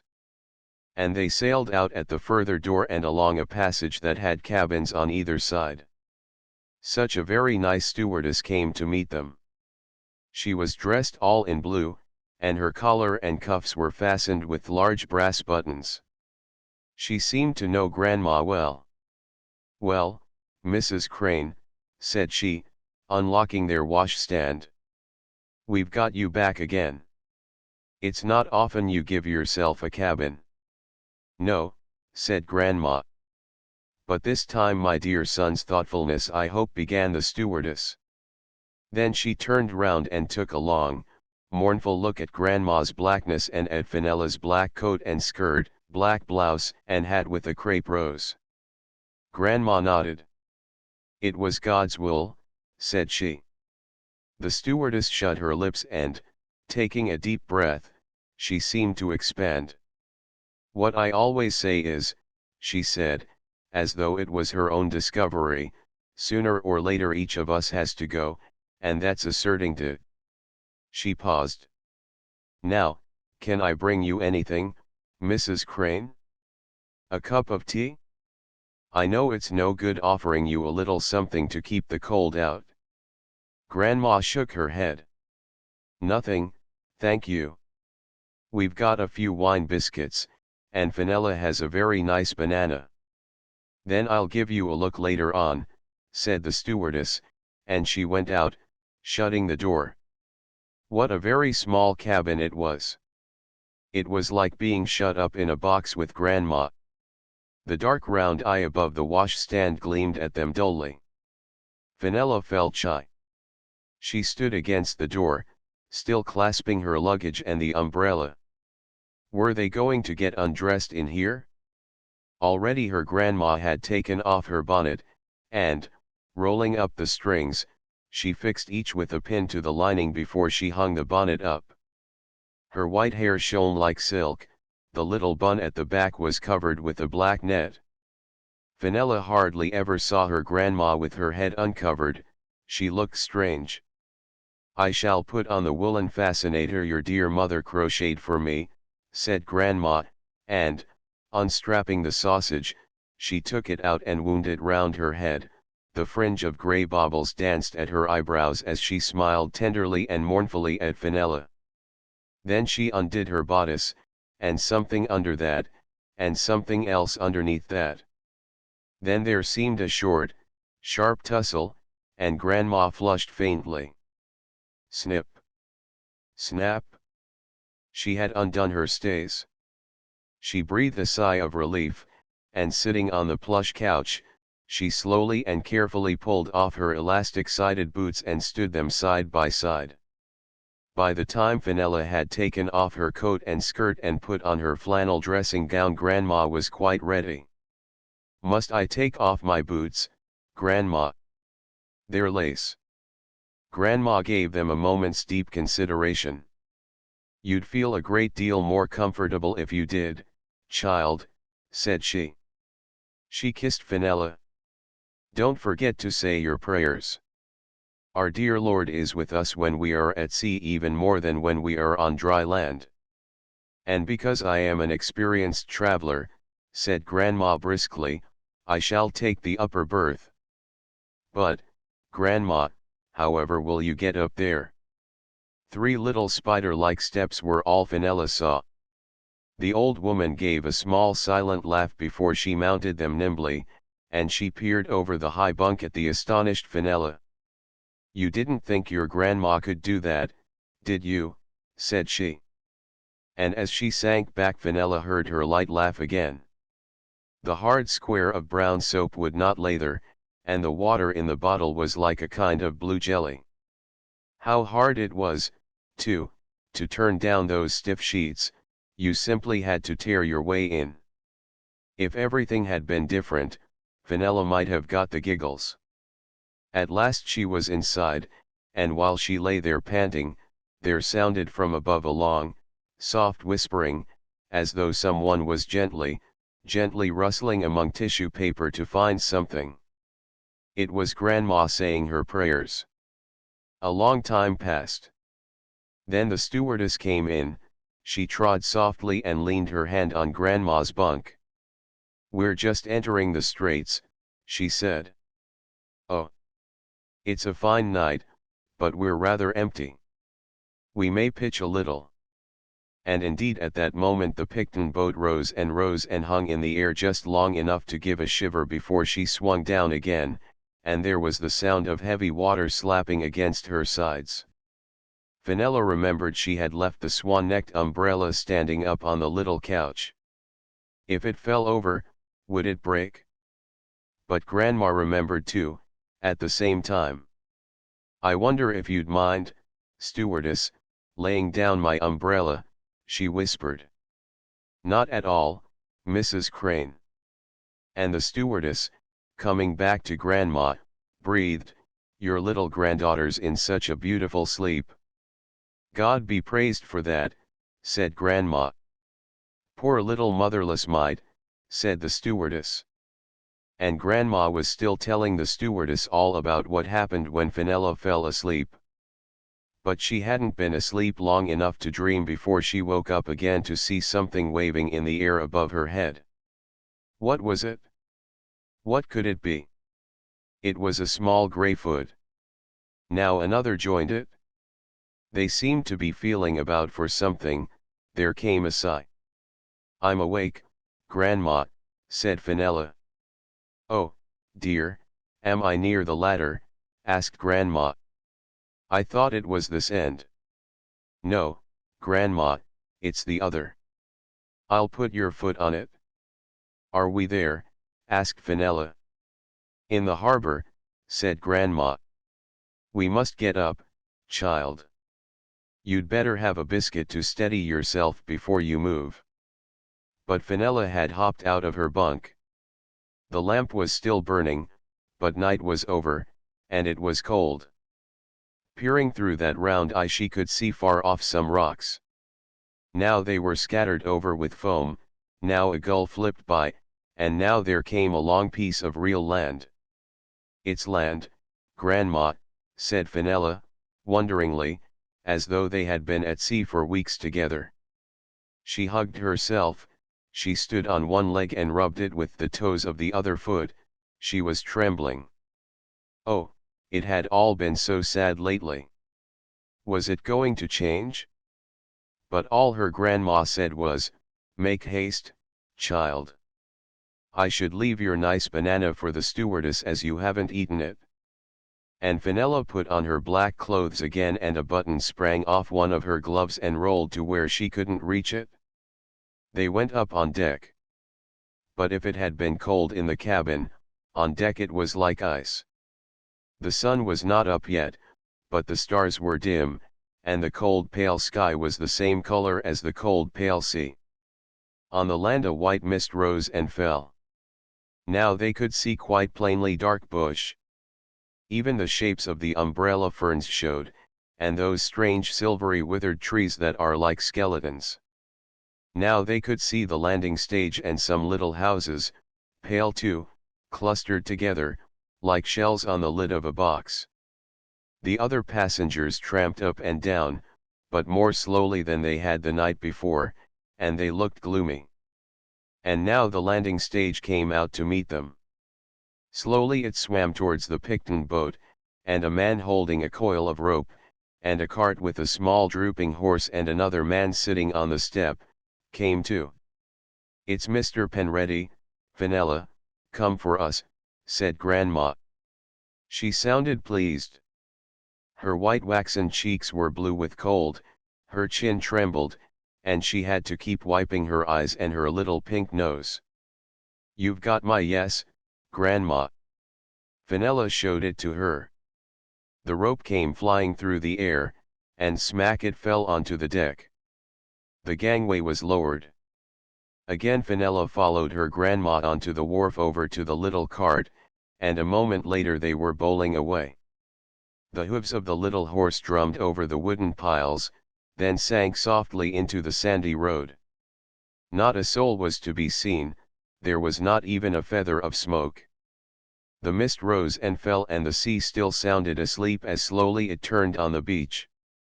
"I seen Mr. Crane yesterday," said Mr. Penready. "He looked himself then. Missus knocked him up a batch of scones last week." And now the little horse pulled up before one of the shell-like houses. They got down. Fenella put her hand on the gate, and the big, trembling dewdrops soaked through her glove tips. Up a little path of round white pebbles they went, with drenched sleeping flowers on either side. Grandma's delicate white picotees were so heavy with dew that they were fallen, but their sweet smell was part of the cold morning.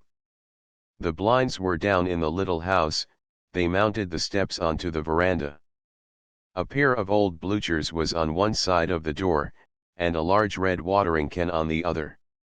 "Tut, tut. Your grandpa," said Grandma.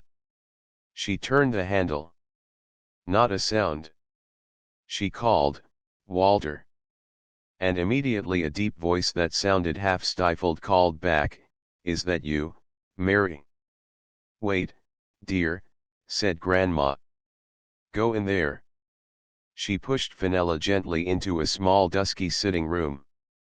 On the table a white cat, that had been folded up like a camel, rose, stretched itself, yawned, and then sprang onto the tips of its toes. Fenella buried one cold little hand in the white, warm fur, and smiled timidly while she stroked and listened to Grandma's gentle voice and the rolling tones of Grandpa. A door creaked. "Come in, dear." The old woman beckoned, Fenella followed. There, lying to one side on an immense bed, lay Grandpa.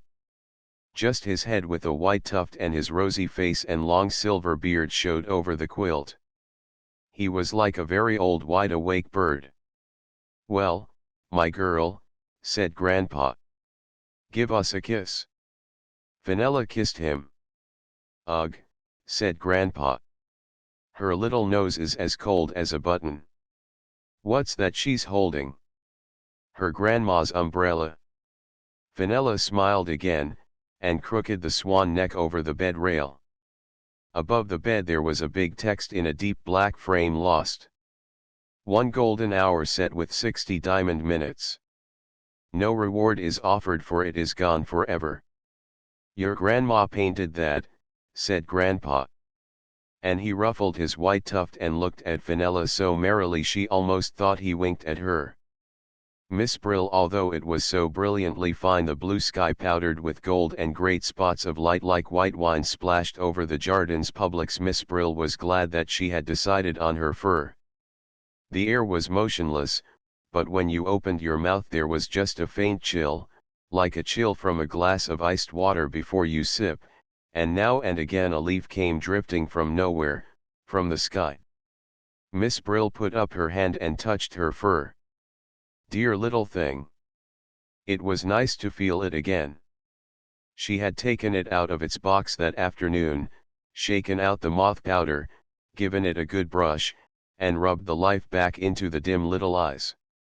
"What has been happening to me?" said the sad little eyes.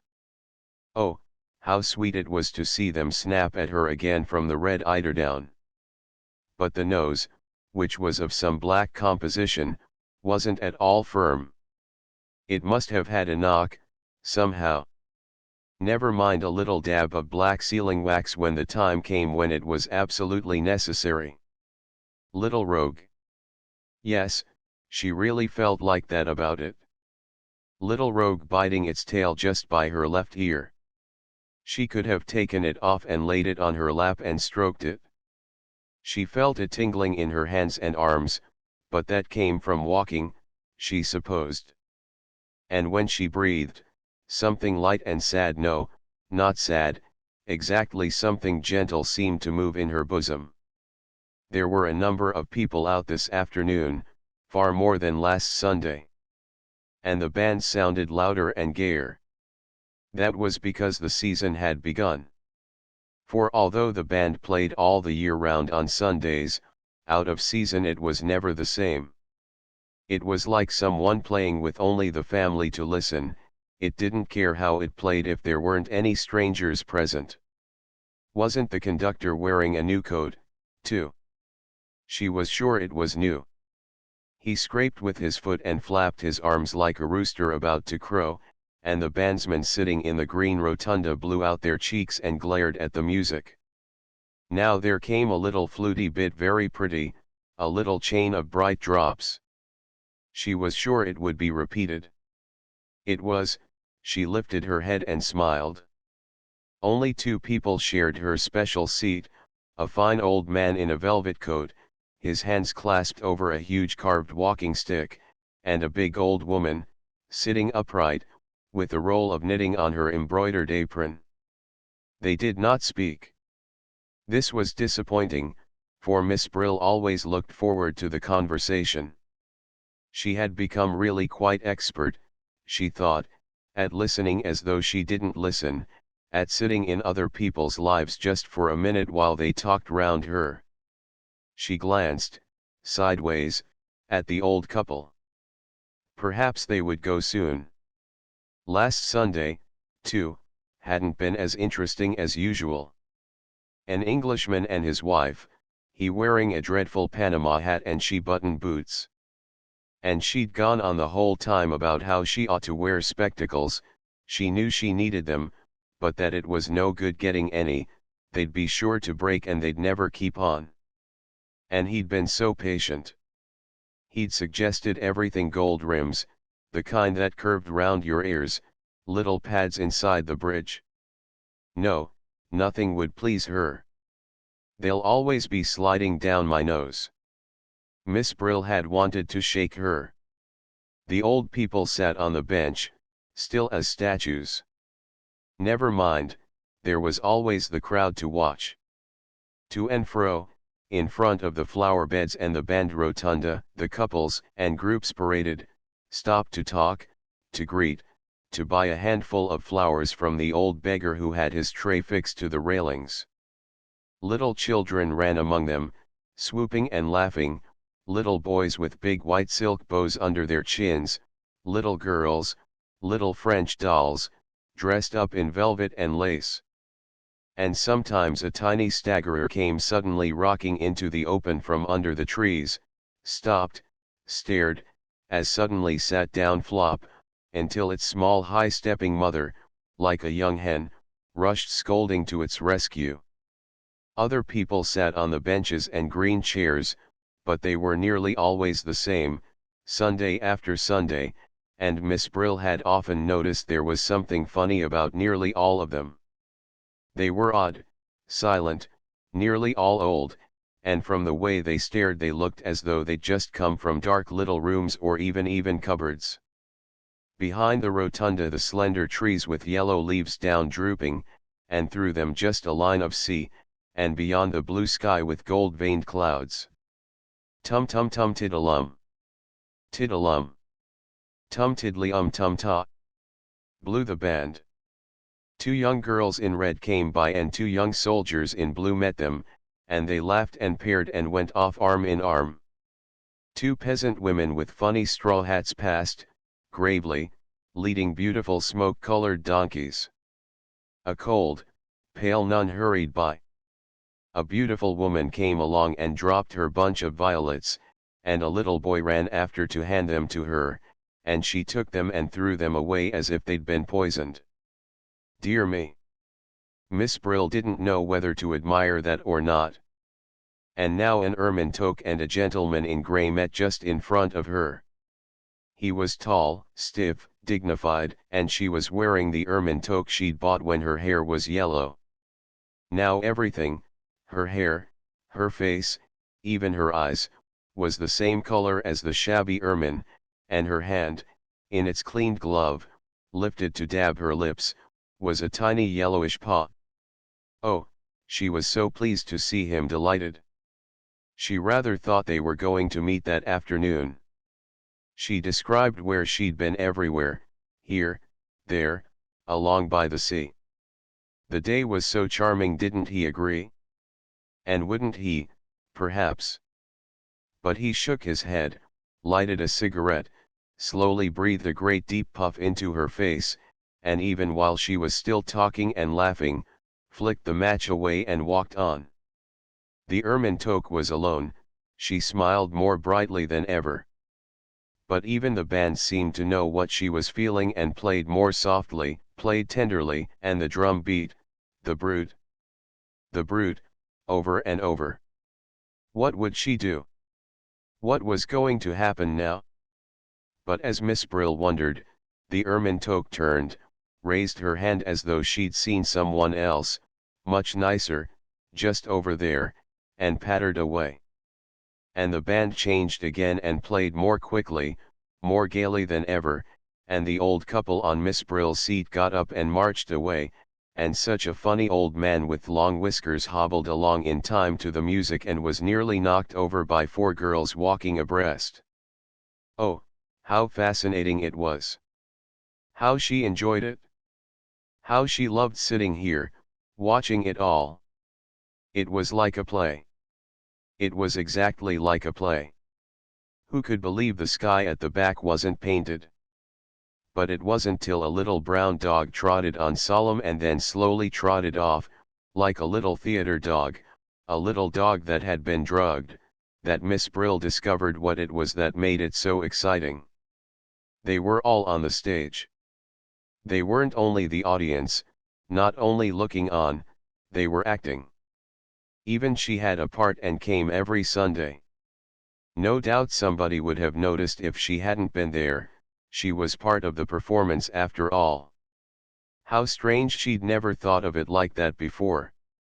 And yet it explained why she made such a point of starting from home at just the same time each week so as not to be late for the performance, and it also explained why she had quite a queer, shy feeling at telling her English pupils how she spent her Sunday afternoons. No wonder.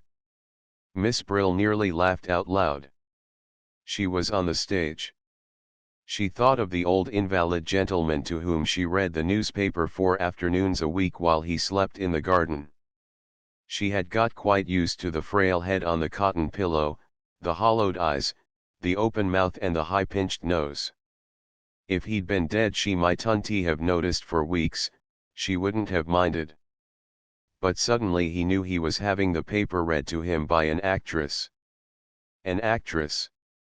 The old head lifted. 2 points of light quivered in the old eyes. An actress or yet?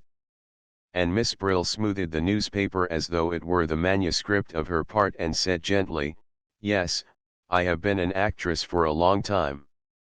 The band had been having a rest. Now they started again.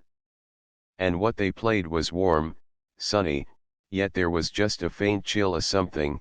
What was it? Not sadness, no. Not sadness, is something that made you want to sing. The tune lifted, the light shone, and it seemed to Miss Brill that in another moment all of them, all the whole company, would begin singing. The young ones, the laughing ones who were moving together, they would begin, and the men's voices, very resolute and brave, would join them. And then she too, and the others on the benches, they would come in with a kind of accompaniment, something low, that scarcely rose or fell, something so beautiful moving. And Miss Brill's eyes filled with tears, and she looked smiling at all the other members of the company. Yes, we understand, she thought, though what they understood she didn't know. Just at that moment a boy and girl came and sat down where the old couple had been. They were beautifully dressed, they were in love. The hero and heroine, of course, just arrived from his father's yacht. And still soundlessly singing, still with that trembling smile, Miss Brill prepared to listen. "No, not now," said the girl. "Not here, I can't." "But why?" "Because of that stupid old thing at the end there," asked the boy. "Why does she come here at all? Who wants her? Why doesn't she keep her silly old mug at home?" "It's her foofer which is so funny," giggled the girl. "It's exactly like a fried whiting." "Ah, be off with you," said the boy in an angry whisper. "Then, tell me, ma petite chère." "No, not here," said the girl. "Not yet." On her way home she usually bought a slice of honey cake at the baker's. It was her Sunday treat. Sometimes there was an almond in her slice, sometimes not. It made a great difference. If there was an almond, it was like carrying home a tiny present, a surprise, something that might very well not have been there. She hurried on the almond sundaes and struck the match for the kettle in quite a dashing way.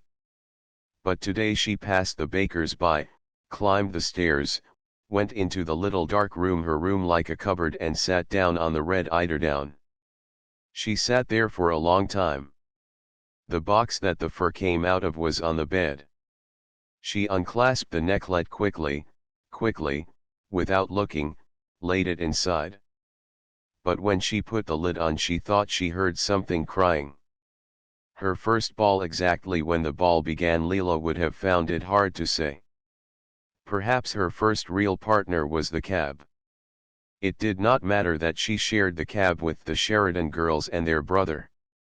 She sat back in her own little corner of it, and the bolster on which her hand rested felt like the sleeve of an unknown young man's dress suit, and away they bowled, past waltzing lamp-posts and houses and fences and trees.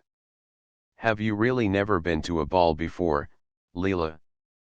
"But, my child, how too weird!" cried the Sheridan girls. "Our nearest neighbor was 15 miles, said Leela softly, gently opening and shutting her fan. Oh dear, how hard it was to be indifferent like the others. She tried not to smile too much, she tried not to care. But every single thing was so new and exciting. Meg's tuberoses, Jose's long loop of amber, Laura's little dark head, pushing above her white fur like a flower through snow. She would remember forever. It even gave her a pang to see her cousin Laurie throw away the wisps of tissue paper he pulled from the fastenings of his new gloves. She would like to have kept those wisps as a keepsake, as a remembrance.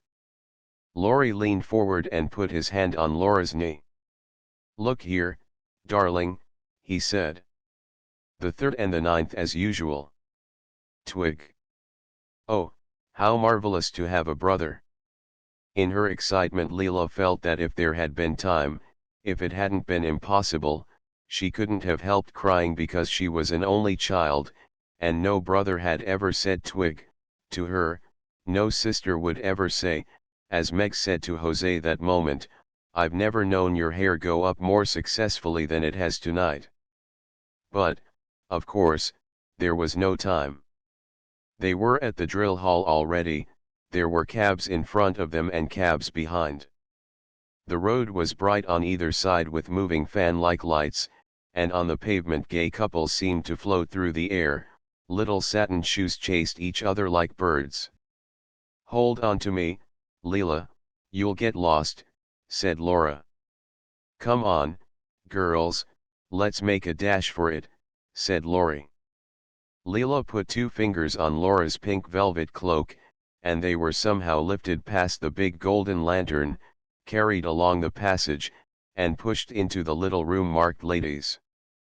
Here the crowd was so great there was hardly space to take off their things, the noise was deafening. 2 benches on either side were stacked high with wraps. 2 old women in white aprons ran up and down tossing fresh armfuls. And everybody was pressing forward trying to get at the little dressing table and mirror at the far end. A great quivering jet of gas lighted the ladies' room. It couldn't wait, it was dancing already. When the door opened again and there came a burst of tuning from the drill hall, it leaped almost to the ceiling. Dark girls, fair girls were patting their hair, tying ribbons again, tucking handkerchiefs down the fronts of their bodices, smoothing marble white gloves. And because they were all laughing it seemed to Leela that they were all lovely. "Aren't there any invisible hairpins?" cried a voice. "How most extraordinary! I can't see a single invisible hairpin." "Powder my back, there's a darling," cried someone else. "But I must have a needle and cotton. I've torn simply miles and miles of the frill," wailed a third. Then, "Pass them along, pass them along." The straw basket of programs was tossed from arm to arm. Darling little pink and silver programs, with pink pencils and fluffy tassels. Layla's fingers shook as she took one out of the basket. She wanted to ask someone, "Am I meant to have one too?" but she had just time to read, Waltz 3. 2 in a canoe. Polka 4. Making the feathers fly, when Meg cried, "Ready, Leela," and they pressed their way through the crush in the passage towards the big double doors of the drill hall. Dancing had not begun yet, but the band had stopped tuning, and the noise was so great it seemed that when it did begin to play it would never be heard. Leela, pressing close to Meg, looking over Meg's shoulder, felt that even the little quivering colored flags strung across the ceiling were talking. She quite forgot to be shy, she forgot how in the middle of dressing she had sat down on the bed with one shoe off and one shoe on and begged her mother to ring up her cousins and say she couldn't go after all. And the rush of longing she had had to be sitting on the veranda of their forsaken up-country home, listening to the baby owls crying more pork in the moonlight, was changed to a rush of joy so sweet that it was hard to bear alone. She clutched her fan, and, gazing at the gleaming, golden floor, the azaleas, the lanterns, the stage at one end with its red carpet and gilt chairs and the band in a corner, she thought breathlessly, how heavenly, how simply heavenly. All the girls stood grouped together at one side of the doors, the men at the other, and the chaperones in dark dresses, smiling rather foolishly, walked with little careful steps over the polished floor towards the stage. "This is my little country cousin Leela. Be nice to her. Find her partners, she's under my wing," said Meg, going up to one girl after another. Strange faces smiled at Leela sweetly, vaguely. Strange voices answered, "Of course, my dear." But Leela felt the girls didn't really see her. They were looking towards the men. Why didn't the men begin? What were they waiting for? There they stood, smoothing their gloves, patting their glossy hair and smiling among themselves. Then, quite suddenly, as if they had only just made up their minds that that was what they had to do, the men came gliding over the parquet. There was a joyful flutter among the girls. A tall, fair man flew up to Meg, seized her program, scribbled something. Meg passed him on to Leela. "May I have the pleasure?" He ducked and smiled. There came a dark man wearing an eyeglass, then Cousin Laurie with a friend, and Laura with a little freckled fellow whose tie was crooked. Then quite an old man fat, with a big bald patch on his head took her program and murmured, "Let me see, let me see." And he was a long time comparing his program, which looked black with names, with hers. It seemed to give him so much trouble that Leela was ashamed. "Oh, please don't bother," she said eagerly. But instead of replying, the fat man wrote something, glanced at her again. "Do I remember this bright little face?" he said softly. "Is it known to me of yore?" At that moment the band began playing, the fat man disappeared. He was tossed away on a great wave of music that came flying over the gleaming floor, breaking the groups up into couples, scattering them, sending them spinning. Leela had learned to dance at boarding school. Every Saturday afternoon the boarders were hurried off to a little corrugated iron mission hall where Miss Ecclesiastes, of London, held her select classes.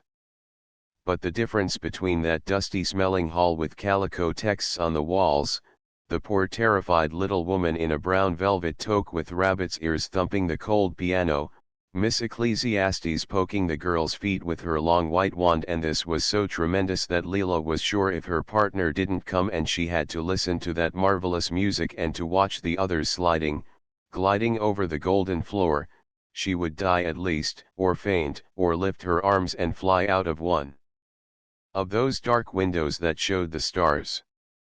"Ours," I think someone bowed, smiled, and offered her his arm. She hadn't to die after all. Someone's hand pressed her waist, and she floated away like a flower that is tossed into a pool. "Quite a good floor, isn't it?" drawled a faint voice close to her ear. "I think it's most beautifully slippery," said Leela. "Pardon?" The faint voice sounded surprised. Leela said it again. And there was a tiny pause before the voice echoed, "Oh, quite," and she was swung round again. He steered so beautifully. That was the great difference between dancing with girls and men, Leela decided. Girls banged into each other, and stamped on each other's feet. The girl who was gentleman always clutched you so. The azaleas were separate flowers no longer, they were pink and white flags streaming by. "Were you at the Bells last week?" the voice came again. It sounded tired. Leela wondered whether she ought to ask him if he would like to stop. "No, this is my first dance," said she. Her partner gave a little gasping laugh. "Oh, I say," he protested. "Yes, it is really the first dance I've ever been to." Leela was most fervent. It was such a relief to be able to tell somebody. "You see, I've lived in the country all my life up till now." At that moment the music stopped, and they went to sit on two chairs against the wall. Leela tucked her pink satin feet under and fanned herself, while she blissfully watched the other couples passing and disappearing through the swing doors. "Enjoying yourself, Leela?" asked Jose, nodding her golden head. Laura passed and gave her the faintest little wink. It made Leela wonder for a moment whether she was quite grown up after all. Certainly her partner did not say very much. He coughed, tucked his handkerchief away, pulled down his waistcoat, took a minute thread off his sleeve. But it didn't matter. Almost immediately the band started and her second partner seemed to spring from the ceiling. "Floor's not bad," said the new voice. "Did one always begin with the floor? And then, were you at the Neves on Tuesday?" And again Leela explained. Perhaps it was a little strange that her partners were not more interested. For it was thrilling. Her first ball. She was only at the beginning of everything. It seemed to her that she had never known what the night was like before. Up till now it had been dark, silent, beautiful very often, oh yes, but mournful somehow. Solemn. And now it would never be like that again. It had opened dazzling bright. "Care for an ice?" said her partner. And they went through the swing doors, down the passage, to the supper room. Her cheeks burned, she was fearfully thirsty. How sweet the ices looked on little glass plates and how cold the frosted spoon was, iced too. And when they came back to the hall there was the fat man waiting for her by the door. It gave her quite a shock again to see how old he was. He ought to have been on the stage with the fathers and mothers. And when Leela compared him with her other partners he looked shabby. His waistcoat was creased, there was a button off his glove, his coat looked as if it was dusty with French chalk. "Come along, little lady," said the fat man. He scarcely troubled to clasp her, and they moved away so gently, it was more like walking than dancing. But he said not a word about the floor. "Your first dance, isn't it?" he murmured. "How did you know?"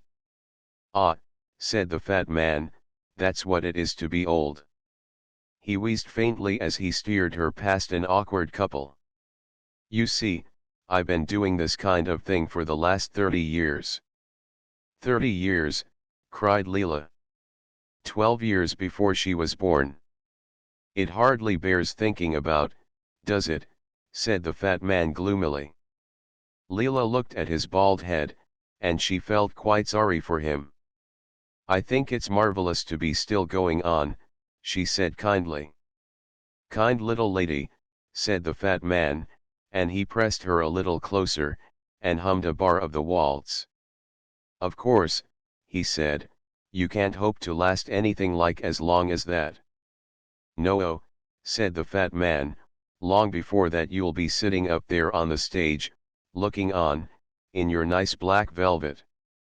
And these pretty arms will have turned into little short fat ones, and you'll beat time with such a different kind of fan, a black bony one." The fat man seemed to shudder.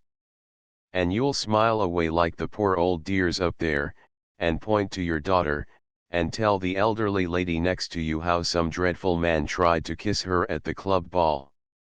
And your heart will ache." The fat man squeezed her closer still, as if he really was sorry for that poor heart because no one wants to kiss you now. "And you'll say how unpleasant these polished floors are to walk on, how dangerous they are." Mademoiselle Twinkletoes," said the fat man softly. Leela gave a light little laugh, but she did not feel like laughing. Could it all be true? It sounded terribly true. Was this first ball only the beginning of her last ball, after all? At that the music seemed to change, it sounded sad, sad, it rose upon a great sigh. Oh, how quickly things changed. Why didn't happiness last forever? Forever wasn't a bit too long. "I want to stop," she said in a breathless voice. The fat man led her to the door. "No," she said, "I won't go outside. I won't sit down. I'll just stand here, thank you." She leaned against the wall, tapping with her foot, pulling up her gloves and trying to smile. But deep inside her a little girl threw her pinafore over her head and sobbed. Why had he spoiled it all?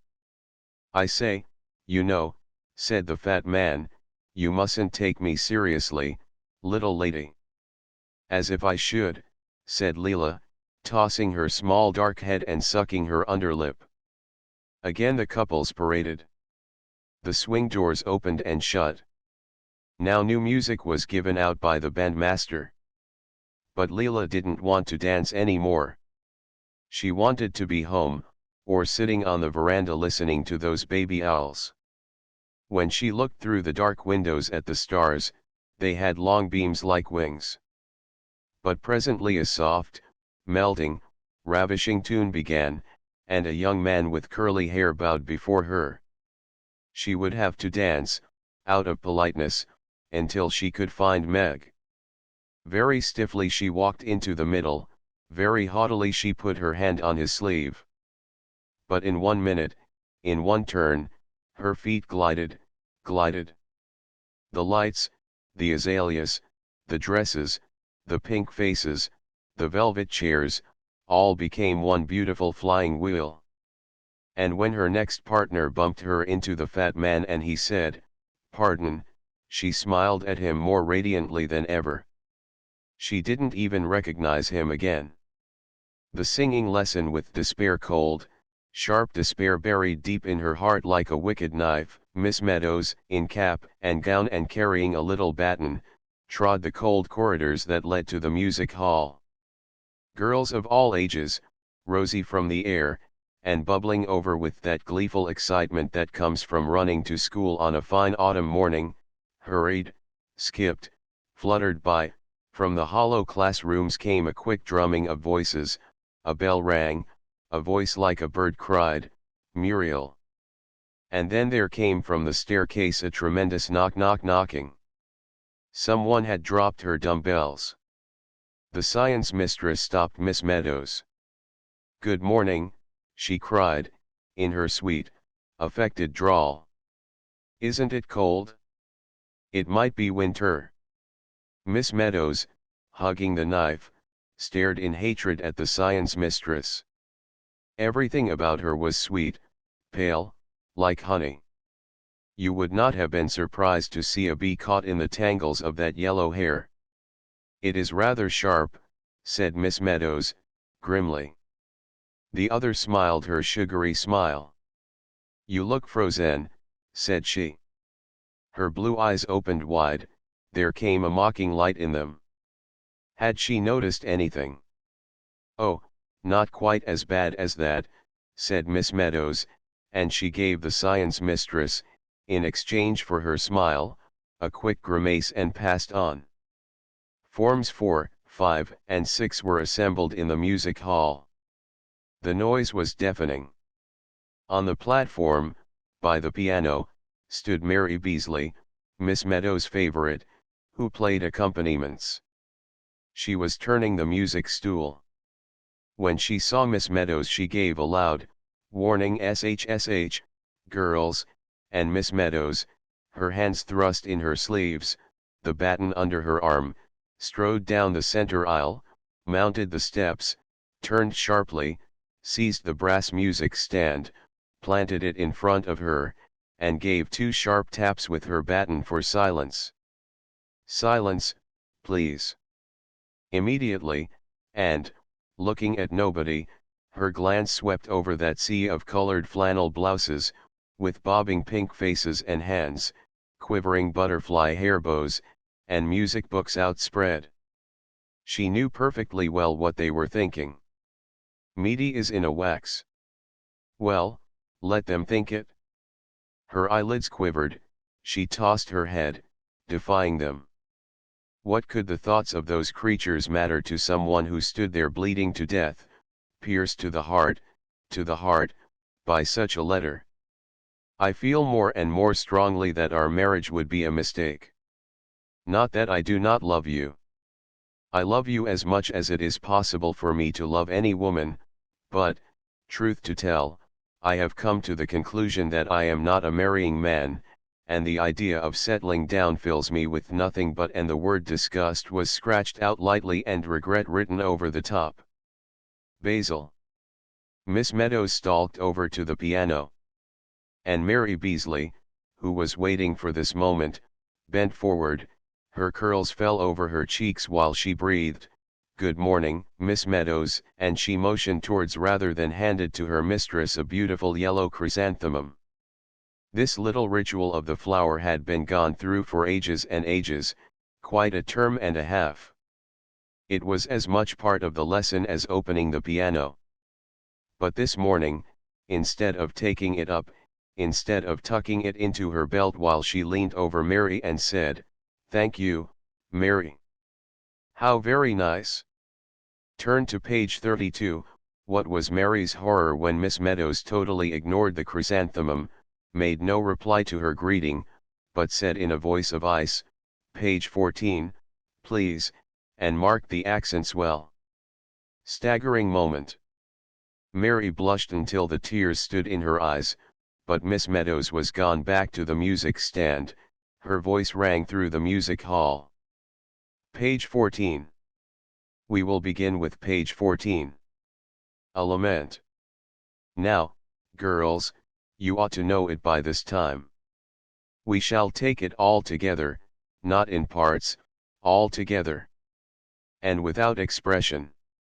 Sing it, though, quite simply, beating time with the left hand. She raised the baton, she tapped the music stand twice. Down came Mary on the opening chord, down came all those left hands, beating the air, and in chimed those young, mournful voices fast.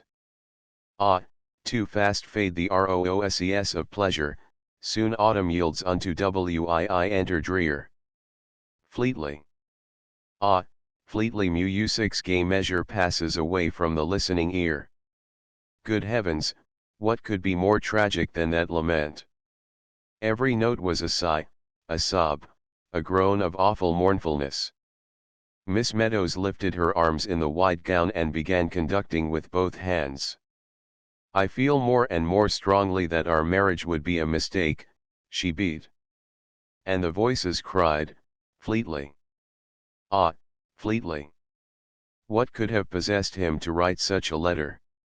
What could have led up to it? It came out of nothing. His last letter had been all about a fumed oak bookcase he had bought for our books, and a natty little hall stand he had seen, a very neat affair with a carved owl on a bracket, holding 3 hat brushes in its claws. How she had smiled at that! So like a man to think one needed 3 hat brushes. From the listening ear, sang the voices. Once again, said Miss Meadows. But this time in parts. Still without expression. Fast. Ah, too fast. With the gloom of the contraltos added, one could scarcely help shuddering. Fade the roses of pleasure. Last time he had come to see her, Basil had worn a rose in his buttonhole. How handsome he had looked in that bright blue suit, with that dark red rose. And he knew it, too. He couldn't help knowing it. First he stroked his hair, then his mustache, his teeth gleamed when he smiled. The headmaster's wife keeps on asking me to dinner. It's a perfect nuisance. I never get an evening to myself in that place. But can't you refuse? Oh, well, it doesn't do for a man in my position to be unpopular. Music's gay measure, wailed the voices. The willow trees, outside the high, narrow windows, waved in the wind. They had lost half their leaves. The tiny ones that clung wriggled like fishes caught on a line. I am not a marrying man, the voices were silent, the piano waited. Quite good, said Miss Meadows, but still in such a strange, stony tone that the younger girls began to feel positively frightened. But now that we know it, we shall take it with expression. As much expression as you can put into it. Think of the words, girls. Use your imaginations. Fast. Ah, too fast, cried Miss Meadows. That ought to break out a loud, strong forte a lament. And then in the second line, winter drear, make that drear sound as if a cold wind were blowing through it. Drear, said she so awfully that Mary Beasley, on the music stool, wriggled her spine. The third line should be one crescendo. Fleetly. Ah, fleetly music's gay measure. Breaking on the first word of the last line, passes. And then on the word, away, you must begin to die, to fade, until the listening ear is nothing more than a faint whisper. You can slow down as much as you like almost on the last line. Now, please. Again the 2 light taps, she lifted her arms again. Fast. Ah, too fast. And the idea of settling down fills me with nothing but disgust. Disgust was what he had written.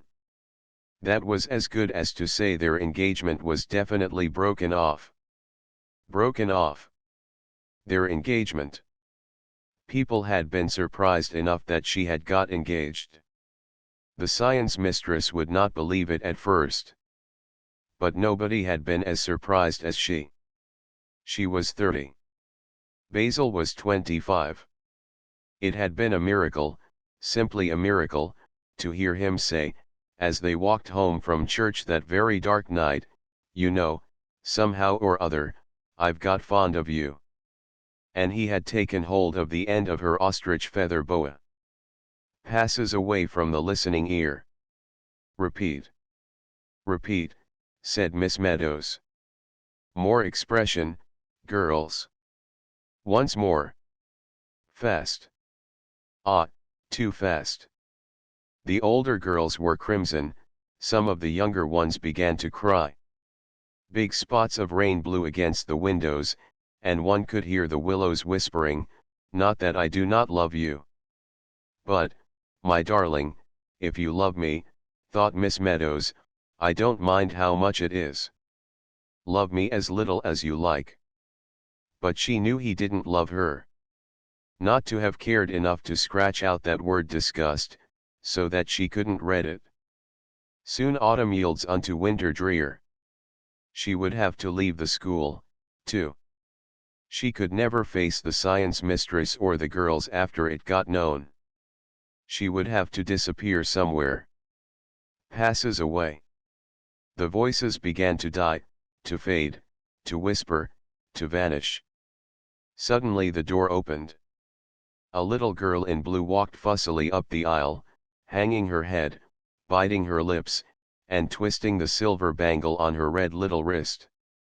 She came up the steps and stood before Miss Meadows. "Well, Monica, what is it?" "Oh, if you please, Miss Meadows," said the little girl, gasping, "Miss Wyatt wants to see you in the mistress's room." "Very well," said Miss Meadows. And she called to the girls, "I shall put you on your honor to talk quietly while I am away." But they were too subdued to do anything else. Most of them were blowing their noses. The corridors were silent and cold, they echoed to Miss Meadows' steps. The head mistress sat at her desk. For a moment she did not look up. She was as usual disentangling her eyeglasses, which had got caught in her lace tie. "Sit down, Miss Meadows," she said very kindly. And then she picked up a pink envelope from the blotting pad. "I sent for you just now because this telegram has come for you." "A telegram for me, Miss Wyatt?" "Basil. He had committed suicide," decided Miss Meadows. Her hand flew out, but Miss Wyatt held the telegram back a moment. "I hope it's not bad news," she said, so more than kindly. And Miss Meadows tore it open. "Pay no attention to letter, must have been mad, bought hat stand today Basil," she read. She couldn't take her eyes off the telegram. "I do hope it's nothing very serious," said Miss Wyatt, leaning forward. "Oh, no, thank you, Miss Wyatt," blushed Miss Meadows. "It's nothing bad at all. And she gave an apologetic little laugh, "it's from my fiancé saying that there was a pause." "I see," said Miss Wyatt. And another pause. "Then you've 15 minutes more of your class, Miss Meadows, haven't you?" "Yes, Miss Wyatt." She got up. She half ran towards the door. "Oh, just 1 minute, Miss Meadows," said Miss Wyatt. "I must say I don't approve of my teachers having telegrams sent to them in school hours, unless in case of very bad news, such as death," explained Miss Wyatt, "or a very serious accident, or something to that effect. Good news, Miss Meadows, will always keep, you know." On the wings of hope, of love, of joy, Miss Meadows sped back to the music hall, up the aisle, up the steps, over to the piano. "Page 32, Mary," she said, "page 32, and, picking up the yellow chrysanthemum, she held it to her lips to hide her smile. Then she turned to the girls, rapped with her baton, "Page 32, girls. Page 32. We come here today with flowers o'erladen, with baskets of fruit and ribbons to boot, to congratulate. Stop! Stop! Cried Miss Meadows. This is awful. This is dreadful. And she beamed at her girls. What's the matter with you all? Think, girls, think of what you're singing. Use your imaginations. With flowers o'erladen. Baskets of fruit and ribbons to boot. And congratulate. Miss Meadows broke off. Don't look so doleful, girls. It ought to sound warm, joyful, eager. Congratulate. Once more. Quickly. All together. Now then. And this time Miss Meadows' voice sounded over all the other voices, full, deep, glowing with expression. The stranger it seemed to the little crowd on the wharf that she was never going to move again. There she lay, immense, motionless on the grey crinkled water, a loop of smoke above her, an immense flock of gulls screaming and diving after the galley droppings at the stern. You could just see little couples parading little flies walking up and down the dish on the grey crinkled tablecloth. Other flies clustered and swarmed at the edge. Now there was a gleam of white on the lower deck, the cook's apron or the stewardess perhaps. Now a tiny black spider raced up the ladder onto the bridge. In the front of the crowd a strong-looking, middle-aged man, dressed very well, very snugly in a grey overcoat, grey silk scarf, thick gloves, and dark felt hat, marched up and down, twirling his folded umbrella. He seemed to be the leader of the little crowd on the wharf and at the same time to keep them together. He was something between the sheepdog and the shepherd. But what a fool he had been not to bring any glasses. There wasn't a pair of glasses between the whole lot of them. Curious thing, Mr. Scott, that none of us thought of glasses. We might have been able to stir 'em up a bit. We might have managed a little signaling. Don't hesitate to land. Natives harmless. Or, a welcome awaits you. All is forgiven. What? Mr. Hammond's quick, eager glance, so nervous and yet so friendly and confiding, took in everybody on the wharf, roped in even those old chaps lounging against the gangways. They knew, every man jack of them, that Mrs. Hammond was on that boat, and that he was so tremendously excited it never entered his head not to believe that this marvelous fact meant something to them too. It warmed his heart towards them. They were, he decided, as decent a crowd of people, those old chaps over by the gangways, two fine, solid old chaps. What chests, by Jove! And he squared his own, plunged his thick gloved hands into his pockets, rocked from heel to toe. Yes, my wife's been in Europe for the last 10 months. On a visit to our eldest girl, who was married last year. I brought her up here, as far as Salisbury, myself. So I thought I'd better come and fetch her back. Yes, yes, yes. The shrewd grey eyes narrowed again and searched anxiously, quickly, the motionless liner. Again his overcoat was unbuttoned. Out came the thin, butter-yellow watch again, and for the 20th 50th 100th time he made the calculation. Let me see now. It was 2:15 when the doctor's launch went off. 2:15. It is now exactly 28 minutes past 4.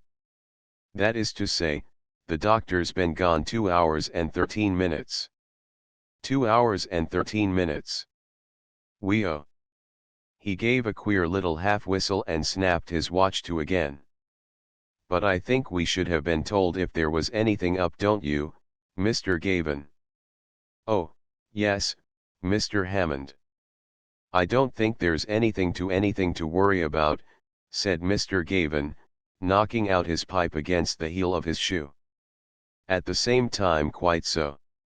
Quite so, cried Mr. Hammond. Dashed annoying.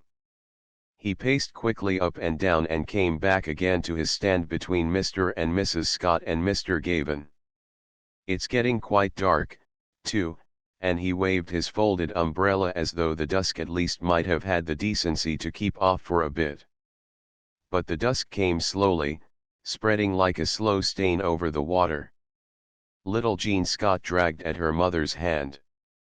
"I want my tea, Mammy," she wailed. "I expect you do," said Mr. Hammond. "I expect all these ladies want their tea." And his kind, flushed, almost pitiful glance roped them all in again. He wondered whether Janie was having a final cup of tea in the saloon out there. He hoped so, he thought not. It would be just like her not to leave the deck. In that case perhaps the deck steward would bring her up a cup. If he'd been there he'd have got it for her somehow. And for a moment he was on deck, standing over her, watching her little hand fold round the cup in the way she had, while she drank the only cup of tea to be got on board. But now he was back here, and the Lord only knew when that cursed captain would stop hanging about in the stream. He took another turn, up and down, up and down. He walked as far as the cab stand to make sure his driver hadn't disappeared. Back he swerved again to the little flock huddled in the shelter of the banana crates. Little Jean Scott was still wanting her tea. Poor little beggar. He wished he had a bit of chocolate on him. "Here, Jean," he said. Like a lift up. And easily, gently, he swung the little girl onto a higher barrel. The movement of holding her, steadying her, relieved him wonderfully, lightened his heart. "Hold on," he said, keeping an arm round her. "Oh, don't worry about Jean, Mr. Hammond," said Mrs. Scott. "That's all right, Mrs. Scott. No trouble. It's a pleasure. Jean's a little pal of mine, aren't you, Jean?" "Yes, Mr. Hammond," said Jean, and she ran her finger down the dent of his felt hat. But suddenly she caught him by the ear and gave a loud scream. "Lo, okay, Mr. Hammond. She's moving. Look, she's coming in. By Jove." So she was. At last. She was slowly turning round. A bell sounded far over the water and a great spout of steam gushed into the air. The gulls rose, they fluttered away like bits of white paper. And whether that deep throbbing was her engines or his heart Mr. Hammond couldn't say. He had to nerve himself to bear it, whatever it was. At that moment old Captain Johnson, the harbour master, came striding down the wharf, a leather portfolio under his arm. "Jean'll be all right," said Mr. Scott. "I'll hold her." He was just in time. Mr. Hammond had forgotten about Jean. He sprang away to greet old Captain Johnson. "Well, Captain," the eager, nervous voice rang out again, "you've taken pity on us at last." "It's no good blaming me, Mr. Hammond," wheezed old Captain Johnson, staring at the liner. "You got Mrs. Hammond on board, ain't yer?" Yes, said Hammond, and he kept by the harbour master's side. "Mrs. Hammond's there. Hullo. We shan't be long now."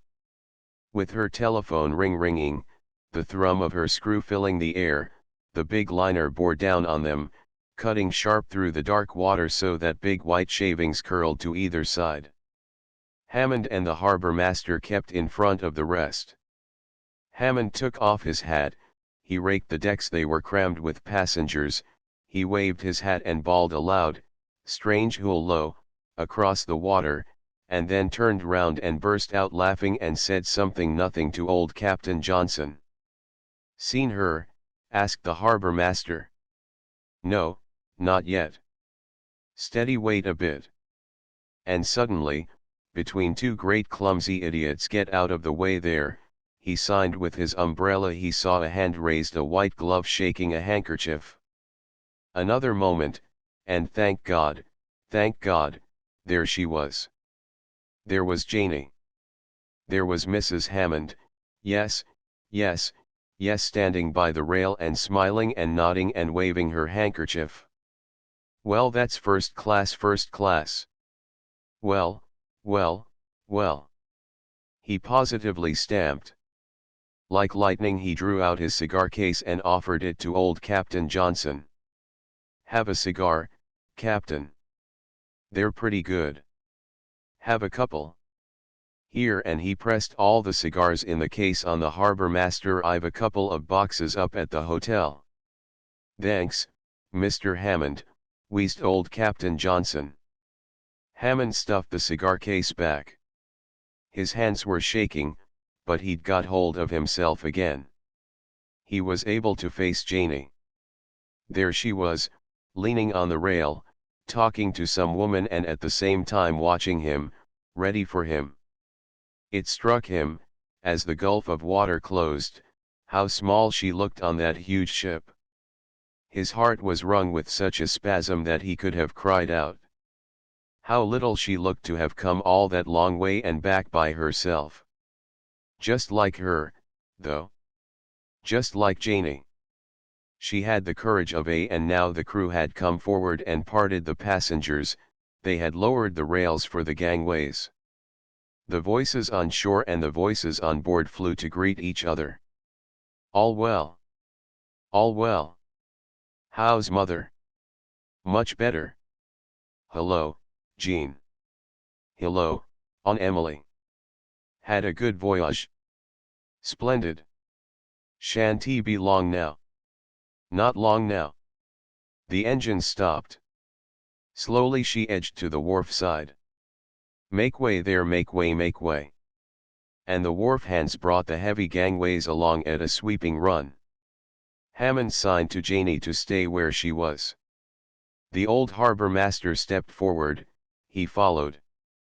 As to ladies first, or any rot like that, it never entered his head. After you, Captain, he cried genially. And, treading on the old man's heels, he strode up the gangway onto the deck in a beeline to Janie, and Janie was clasped in his arms. Well, well, well. Yes, yes. Here we are at last, he stammered. It was all he could say. And Janie emerged, and her cool little voice, the only voice in the world for him, said, Well, darling. Have you been waiting long? No, not long. Or, at any rate, it didn't matter. It was over now. But the point was, he had a cab waiting at the end of the wharf. Was she ready to go off? Was her luggage ready? In that case they could cut off sharp with her cabin luggage and let the rest go hang until tomorrow. He bent over her and she looked up with her familiar half-smile. She was just the same. Not a day changed. Just as he'd always known her. She laid her small hand on his sleeve. How are the children, John? She asked. Hang the children. Perfectly well. Never better in their lives. Haven't they sent me letters? Yes, yes, of course. I've left them at the hotel for you to digest later on. We can't go quite so fast, said she. I've got people to say goodbye to, and then there's the captain. As his face fell, she gave his arm a small understanding squeeze. If the captain comes off the bridge, I want you to thank him for having looked after your wife so beautifully. Well, he'd got her. If she wanted another 10 minutes as he gave way, she was surrounded. The whole first class seemed to want to say goodbye to Janie. Goodbye, dear Mrs. Hammond. And next time you're in Sydney I'll expect you. Darling Mrs. Hammond. You won't forget to write to me, will you? Well, Mrs. Hammond, what this boat would have been without you. It was as plain as a pikestaff that she was by far the most popular woman on board. And she took it all just as usual. Absolutely composed. Just her little self, just Janie all over, standing there with her veil thrown back. Hammond never noticed what his wife had on. It was all the same to him whatever she wore. But today he did notice that she wore a black costume, didn't they call it, with white frills, trimmings he supposed they were, at the neck and sleeves. All this while Janie handed him round. "John, dear. And then, I want to introduce you to." Finally they did escape, and she led the way to her stateroom. To follow Janie down the passage that she knew so well, that was so strange to him, to part the green curtains after her and to step into the cabin that had been hers, gave him exquisite happiness. But confound it, the stewardess was there on the floor, strapping up the rugs. "That's the last, Mrs. Hammond," said the stewardess, rising and pulling down her cuffs. He was introduced again, and then Janie and the stewardess disappeared into the passage. He heard whisperings. She was getting the tipping business over, he supposed. He sat down on the striped sofa and took his hat off. There were the rugs she had taken with her, they looked good as new. All her luggage looked fresh, perfect. The labels were written in her beautiful little clear hand, "Mrs. John Hammond." Mrs. John Hammond. He gave a long sigh of content and leaned back, crossing his arms. The strain was over. He felt he could have sat there forever sighing his relief, the relief at being rid of that horrible tug, pull, grip on his heart. The danger was over. That was the feeling.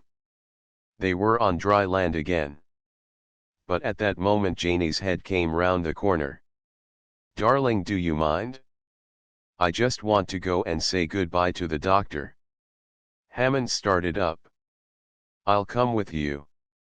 "No, no," she said. "Don't bother." "I'd rather not." "I'll not be a minute." And before he could answer she was gone. He had half a mind to run after her, but instead he sat down again. Would she really not be long? What was the time now? Out came the watch. He stared at nothing. That was rather queer of Janie, wasn't it? Why couldn't she have told the stewardess to say goodbye for her? Why did she have to go chasing after the ship's doctor? She could have sent a note from the hotel even if the affair had been urgent. Urgent? Could it mean that she had been ill on the voyage, she was keeping something from him? That was it. He seized his hat. He was going off to find that fellow and to wring the truth out of him at all costs. He thought he'd noticed just something. She was just a touch too calm, too steady. From the very first moment the curtains rang. Janie was back. He jumped to his feet. "Janie, have you been ill on this voyage?" "You have." "Ill?" Her airy little voice mocked him. She stepped over the rugs, and came up close, touched his breast, and looked up at him. "Darling," she said, "don't frighten me." "Of course I haven't." "Whatever makes you think I have? Do I look ill?" But Hammond didn't see her. He only felt that she was looking at him and that there was no need to worry about anything. She was here to look after things. It was all right. Everything was. The gentle pressure of her hand was so calming that he put his over hers to hold it there. And she said, "Stand still. I want to look at you. I haven't seen you yet. You've had your beard beautifully trimmed, and you look younger, I think, and decidedly thinner.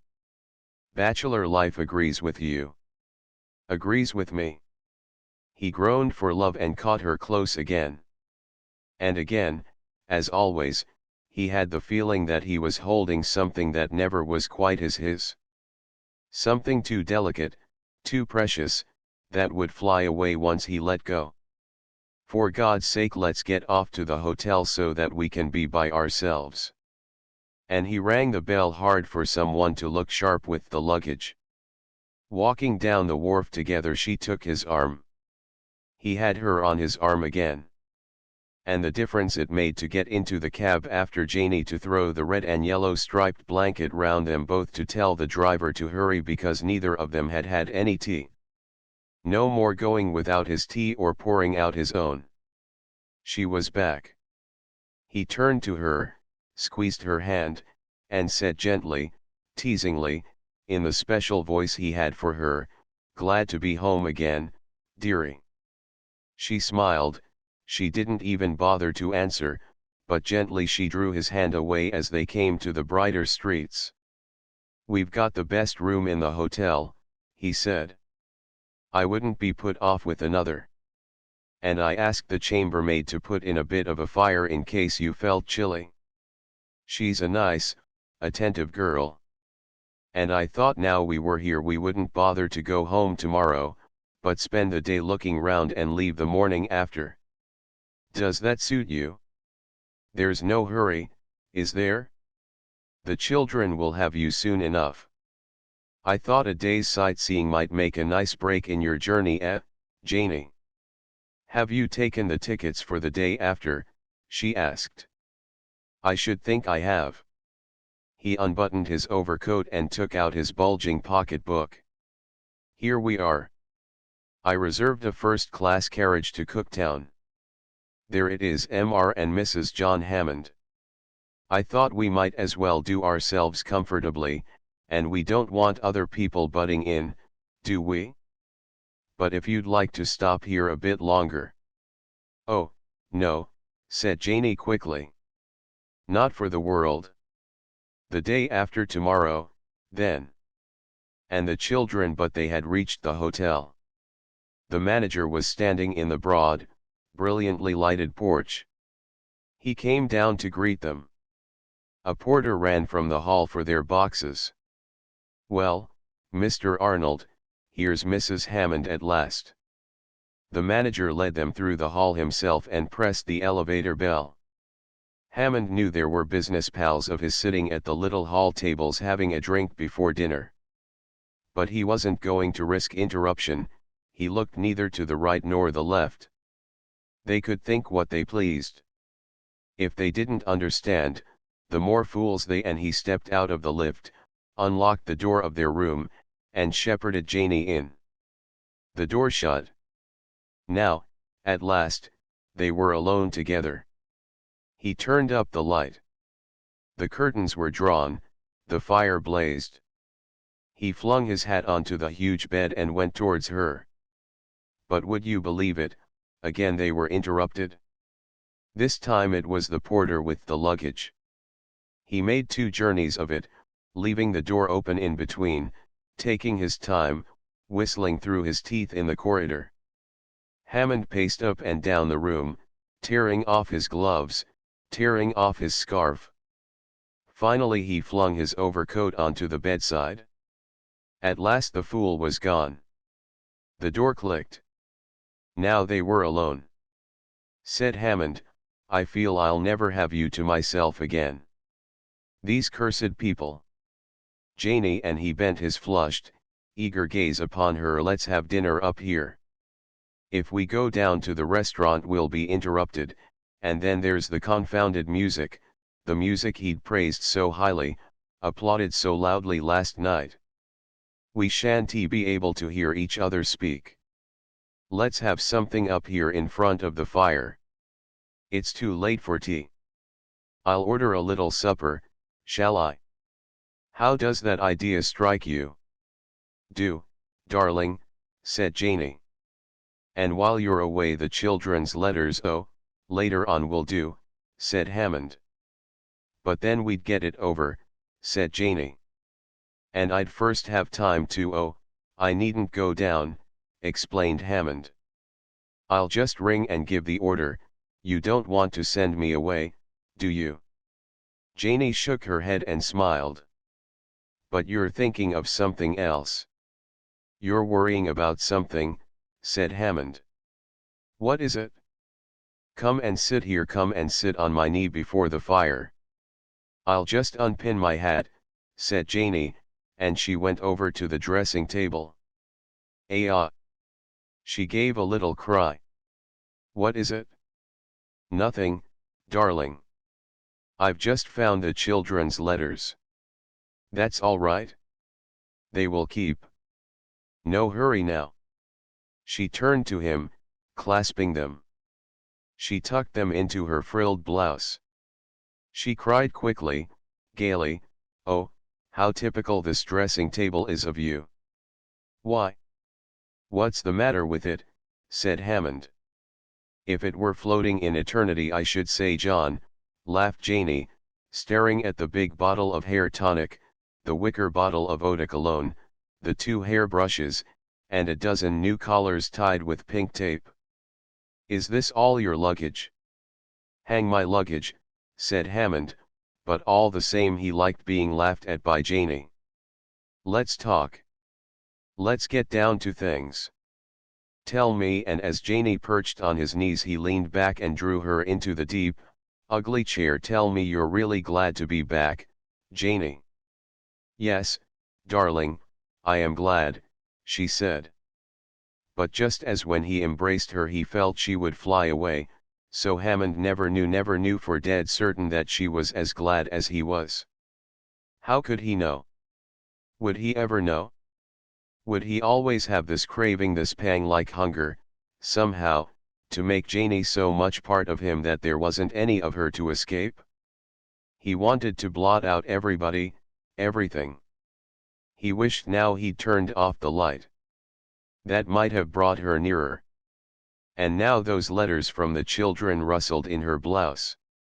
He could have chucked them into the fire. "Janie," he whispered. "Yes, dear."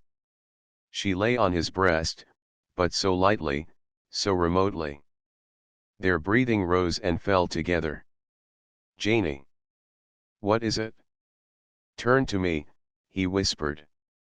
A slow, deep flush flowed into his forehead. "Kiss me, Janie." "You kiss me."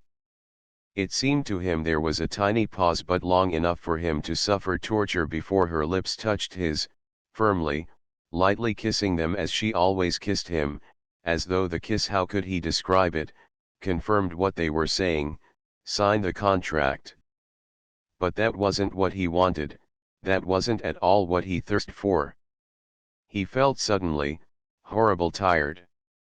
"If you knew," he said, opening his eyes, "what it's been like waiting today. I thought the boat never would come in. There we were, hanging about. What kept you so long?" She made no answer. She was looking away from him at the fire. The flames hurried over the coals, flickered, fell. "Not asleep, are you?" said Hammond, and he jumped her up and down. "No," she said. And then, "Don't do that, dear." "No, I was thinking. As a matter of fact," she said, "one of the passengers died last night, a man. That's what held us up. We brought him in, I mean, he wasn't buried at sea. So, of course, the ship's doctor and the shore doctor—" "What was it?" asked Hammond uneasily. He hated to hear of death. He hated this to have happened. It was, in some queer way, as though he and Janie had met a funeral on their way to the hotel. "Oh, it wasn't anything in the least infectious," said Janie. She was speaking scarcely above her breath. "It was hard." A pause. "Poor fellow," she said. "Quite young." And she watched the fire flicker and fall. "He died in my arms," said Janie. The blow was so sudden that Hammond thought he would faint. He couldn't move, he couldn't breathe. He felt all his strength flowing into the big dark chair, and the big dark chair held him fast, gripped him, forced him to bear it. "What?" he said dully. "What's that you say?" "The end was quite peaceful," said the small voice. He just— and Hammond saw her lift her gentle hand— breathed his life away at the end. and her hand fell. Who else was there? Hammond managed to ask. Nobody. I was alone with him. Ah, my God, what was she saying? What was she doing to him? This would kill him. And all the while she spoke, I saw the change coming and I sent the steward for the doctor, but the doctor was too late. He couldn't have done anything, anyway. But why you, moaned Hammond. At that Janie turned quickly searched his face. You don't mind, John, do you? She asked. You don't, it's nothing to do with you and me. Somehow or other he managed to shake some sort of smile at her. Somehow or other he stammered, no, go on, go on. I want you to tell me. But, John darling, tell me, Janie. There's nothing to tell, she said, wondering. He was one of the first-class passengers. I saw he was very ill when he came on board. But he seemed to be so much better until yesterday. He had a severe attack in the afternoon, excitement, nervousness, I think, about arriving. And after that he never recovered. But why didn't the stewardess, oh, my dear, the stewardess, said Janie. What would he have felt? And besides, he might have wanted to leave a message, to didn't he, muttered Hammond. Didn't he say anything? No, darling, not a word. She shook her head softly. All the time I was with him he was too weak even to move a finger. Janie was silent. But her words, so light, so soft, so chill, seemed to hover in the air, to rain into his breast like snow. The fire had gone red. Now it fell in with a sharp sound and the room was colder. Cold crept up his arms. The room was huge, immense, glittering. It filled his whole world. There was the great blind bed, with his coat flung across it like some headless man saying his prayers. There was the luggage, ready to be carried away again, anywhere, tossed into trains, carted onto boats. He was too weak. He was too weak to move a finger. And yet he died in Janie's arms. She who'd never once in all these years, never on one single solitary occasion, no, he mustn't think of it. Madness lay in thinking of it. No, he wouldn't face it. He couldn't stand it. It was too much to bear. And now Janie touched his tie with her fingers. She pinched the edges of the tie together. You're not sorry I told you, John darling? It hasn't made you sad? It hasn't spoiled our evening, our being alone together? But at that he had to hide his face. He put his face into her bosom and his arms enfolded her. Spoiled their evening. Spoiled their being alone together. They would never be alone together again. Bank holiday. A stout man with a pink face wears dingy white flannel trousers, a blue coat with a pink handkerchief showing, and a straw hat much too small for him, perched at the back of his head. He plays the guitar. A little chap in white canvas shoes, his face hidden under a felt hat like a broken wing, breathes into a flute, and a tall thin fellow, with bursting overripe button boots, draws ribbons, long, twisted, streaming ribbons of tune out of a fiddle. They stand, unsmiling, but not serious, in the broad sunlight opposite the fruit shop. The pink spider of a hand beats the guitar, the little squat hand, with a brass and turquoise ring, forces the reluctant flute, and the fiddler's arm tries to saw the fiddle in two. A crowd collects, eating oranges and bananas, tearing off the skins, dividing, sharing. One young girl has even a basket of strawberries, but she does not eat them. Aren't they dear? She stares at the tiny pointed fruits as if she were afraid of them. The Australian soldier laughs. Here, go on, there's not more than a mouthful. but he doesn't want her to eat them, either. He likes to watch her little frightened face, and her puzzled eyes lifted to his, aren't they a price? He pushes out his chest and grins. Old fat women in velvet bodices, old dusty pincushions, lean old hags like worn umbrellas with a quivering bonnet on top, young women, in muslins, with hats that might have grown on hedges, and high-pointed shoes, men in khaki, sailors, shabby clerks, young Jews in fine cloth suits with padded shoulders and wide trousers, hospital boys in blue. The sun discovers them, the loud, bold music holds them together in one big knot for a moment. The young ones are larking, pushing each other on and off the pavement, dodging, nudging. The old ones are talking, so I said to him, if you wants the doctor to yourself, fetch him, says I. And by the time they was cooked there wasn't so much as you could put in the palm of me, and the only ones who are quiet are the ragged children. They stand, as close up to the musicians as they can get, their hands behind their backs, their eyes big. Occasionally a leg hops, an arm wags. A tiny staggerer, overcome, turns round twice, sits down solemn, and then gets up again. Ain't it lovely, whispers a small girl behind her hand. And the music breaks into bright pieces, and joins together again, and again breaks, and is dissolved, and the crowd scatters, moving slowly up the hill. At the corner of the road the stalls begin. Ticklers. Tuppence a tickler.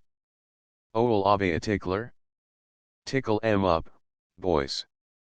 Little soft brooms on wire handles.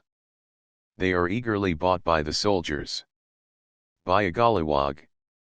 Tuppence a gollywog. Buy a jumping donkey. All alive-o. Superior chewing gum. Buy something to do, boys. Buy a rose. Give a rose, boy. Roses, lady. Fevers. Fevers. They are hard to resist.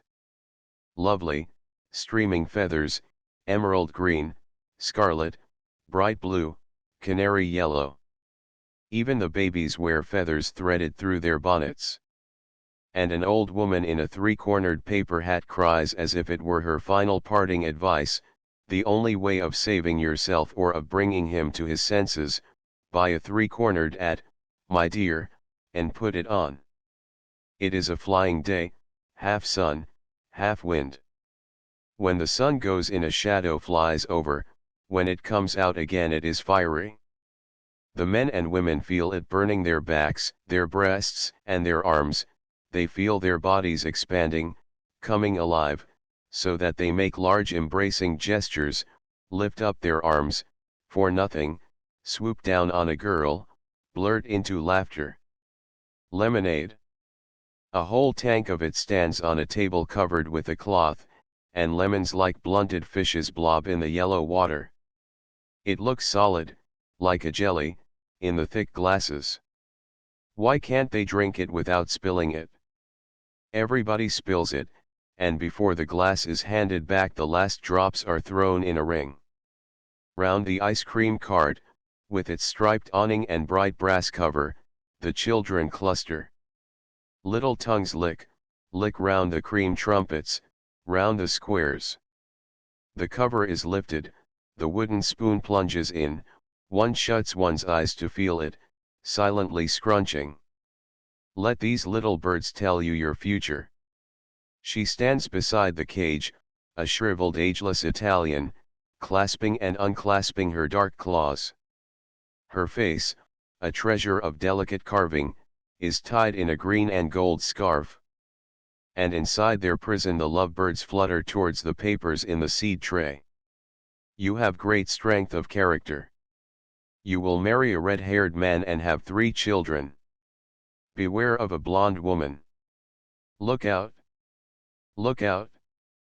A motor car driven by a fat chauffeur comes rushing down the hill. Inside there a blonde woman, pouting, leaning forward, rushing through your life. Beware! Beware! Ladies and gentlemen, I am an auctioneer by profession, and if what I tell you is not the truth, I am liable to have my license taken away from me and a heavy imprisonment. He holds the license across his chest, the sweat pours down his face into his paper collar, his eyes look glazed. When he takes off his hat, there is a deep pucker of angry flesh on his forehead. Nobody buys a watch. Look out again. A huge barouche comes swinging down the hill with two old babies inside. She holds up a lace parasol, he sucks the knob of his cane, and the fat old bodies roll together as the cradle rocks, and the steaming horse leaves a trail of manure as it ambles down the hill.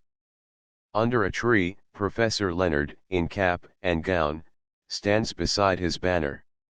He is here for one day, from the London, Paris, and Brussels exhibition, to tell your fortune from your face. And he stands, smiling encouragement, like a clumsy dentist. When the big men, romping and swearing a moment before, hand across their sixpence, and stand before him, they are suddenly serious, dumb, timid, almost blushing as the professor's quick hand notches the printed card. They are like little children caught playing in a forbidden garden by the owner, stepping from behind a tree. The top of the hill is reached. How hot it is! How fine it is! The public house is open, and the crowd presses in. The mother sits on the pavement edge with her baby, and the father brings her out a glass of dark, brownish stuff, and then savagely elbows his way in again. A reek of beer floats from the public house, and a loud clatter and rattle of voices. The wind has dropped, and the sun burns more fiercely than ever. Outside the two swing doors there is a thick mass of children like flies at the mouth of a sweet jar. And up the hill come the people, with ticklers and gollywogs, and roses and feathers. Up they thrust into the light and heat, shouting, laughing, squealing, as though they were being pushed by something, far below, and by the sun, far ahead of them, drawn up into the full, bright, dazzling radiance to, what? An ideal family that evening for the first time in his life. As he pressed through the swing door and descended the 3 broad steps to the pavement, old Mr. Neve felt he was too old for the spring. Spring, warm, eager, restless, was there, waiting for him in the golden light, ready in front of everybody to run up, to blow in his white beard, to drag sweetly on his arm. And he couldn't meet her, no, he couldn't square up once more and stride off, jaunty as a young man. He was tired and, although the late sun was still shining, curiously cold, with a numbed feeling all over. Quite suddenly he hadn't the energy, he hadn't the heart to stand this gaiety and bright movement any longer, it confused him. He wanted to stand still, to wave it away with his stick, to say, "Be off with you." Suddenly it was a terrible effort to greet as usual, tipping his wide awake with his stick, all the people whom he knew, the friends, acquaintances, shopkeepers, postmen, drivers. But the gay glance that went with the gesture, the kindly twinkle that seemed to say, "I'm a match and more for any of you," that old Mr. Neve could not manage at all. He stumped along, lifting his knees high as if he were walking through air that had somehow grown heavy and solid like water. And the homeward-looking crowd hurried by, the trams clanked, the light carts clattered, the big swinging cabs bowled along with that reckless, defiant indifference that one knows only in dreams. It had been a day like other days at the office. Nothing special had happened. Harold hadn't come back from lunch until close on 4. Where had he been? What had he been up to? He wasn't going to let his father know. Old Mr. Neve had happened to be in the vestibule, saying goodbye to a caller, when Harold sauntered in, perfectly turned out as usual, cool, suave, smiling that peculiar little half-smile that women found so fascinating. Ah, Harold was too handsome, too handsome by far, that had been the trouble all along. No man had a right to such eyes, such lashes, and such lips, it was uncanny. As for his mother, his sisters, and the servants, it was not too much to say they made a young god of him, they worshipped Harold, they forgave him everything, and he had needed some forgiving ever since the time when he was 13 and he had stolen his mother's purse, taken the money, and hidden the purse in the cook's bedroom. Old Mr. Neave struck sharply with his stick upon the pavement edge. But it wasn't only his family who spoiled Harold, he reflected, it was everybody, he had only to look and to smile, and down they went before him. So perhaps it wasn't to be wondered at that he expected the office to carry on the tradition. Hum. But it couldn't be done. No business, not even a successful, established, big-paying concern, could be played with. A man had either to put his whole heart and soul into it, or it went all to pieces before his eyes. And then Charlotte and the girls were always at him to make the whole thing over to Harold, to retire, and to spend his time enjoying himself. Enjoying himself. Old Mr. Neave stopped dead under a group of ancient cabbage palms outside the government buildings. Enjoying himself. The wind of evening shook the dark leaves to a thin airy cackle.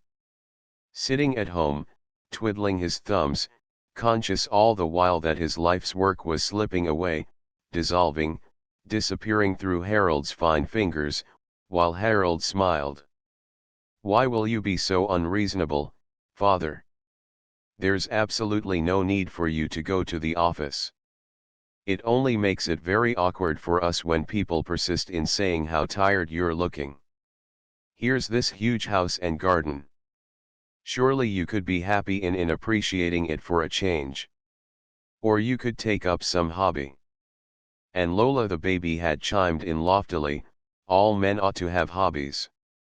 It makes life impossible if they haven't." Well. He couldn't help a grim smile as painfully he began to climb the hill that led into Harcourt Avenue. Where would Lola and her sisters and Charlotte be if he'd gone in for hobbies, he'd like to know. Hobbies couldn't pay for the townhouse and the seaside bungalow, and their horses, and their golf, and the 60-guinea gramophone in the music room for them to dance to. Not that he grudged them these things. No, they were smart, good-looking girls, and Charlotte was a remarkable woman, it was natural for them to be in the swim. As a matter of fact, no other house in the town was as popular as theirs, no other family entertained so much. And how many times old Mr. Neave, pushing the cigar box across the smoking room table, had listened to praises of his wife, his girls, of himself even. "You're an ideal family, sir, an ideal family. It's like something one reads about or sees on the stage." "That's all right, my boy," old Mr. Neave would reply. "Try one of those, I think you'll like them. And if you care to smoke in the garden, you'll find the girls on the lawn, I dare say."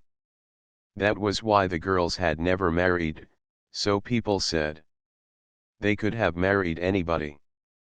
But they had too good a time at home. They were too happy together, the girls and Charlotte. Hum. Well. Perhaps so. By this time he had walked the length of fashionable Harcourt Avenue, he had reached the corner house, their house. The carriage gates were pushed back, there were fresh marks of wheels on the drive. And then he faced the big white-painted house, with its wide-open windows, its tulle curtains floating outwards, its blue jars of hyacinths on the broad sills. On either side of the carriage porch their hydrangeas famous in the town were coming into flower, the pinkish, bluish masses of flower lay like light among the spreading leaves. And somehow, it seemed to old Mr. Neave that the house and the flowers, and even the fresh marks on the drive, were saying, "There is young life here. There are girls." The hall, as always, was dusky with wraps, parasols, gloves, piled on the oak chests. From the music room sounded the piano, quick, loud and impatient.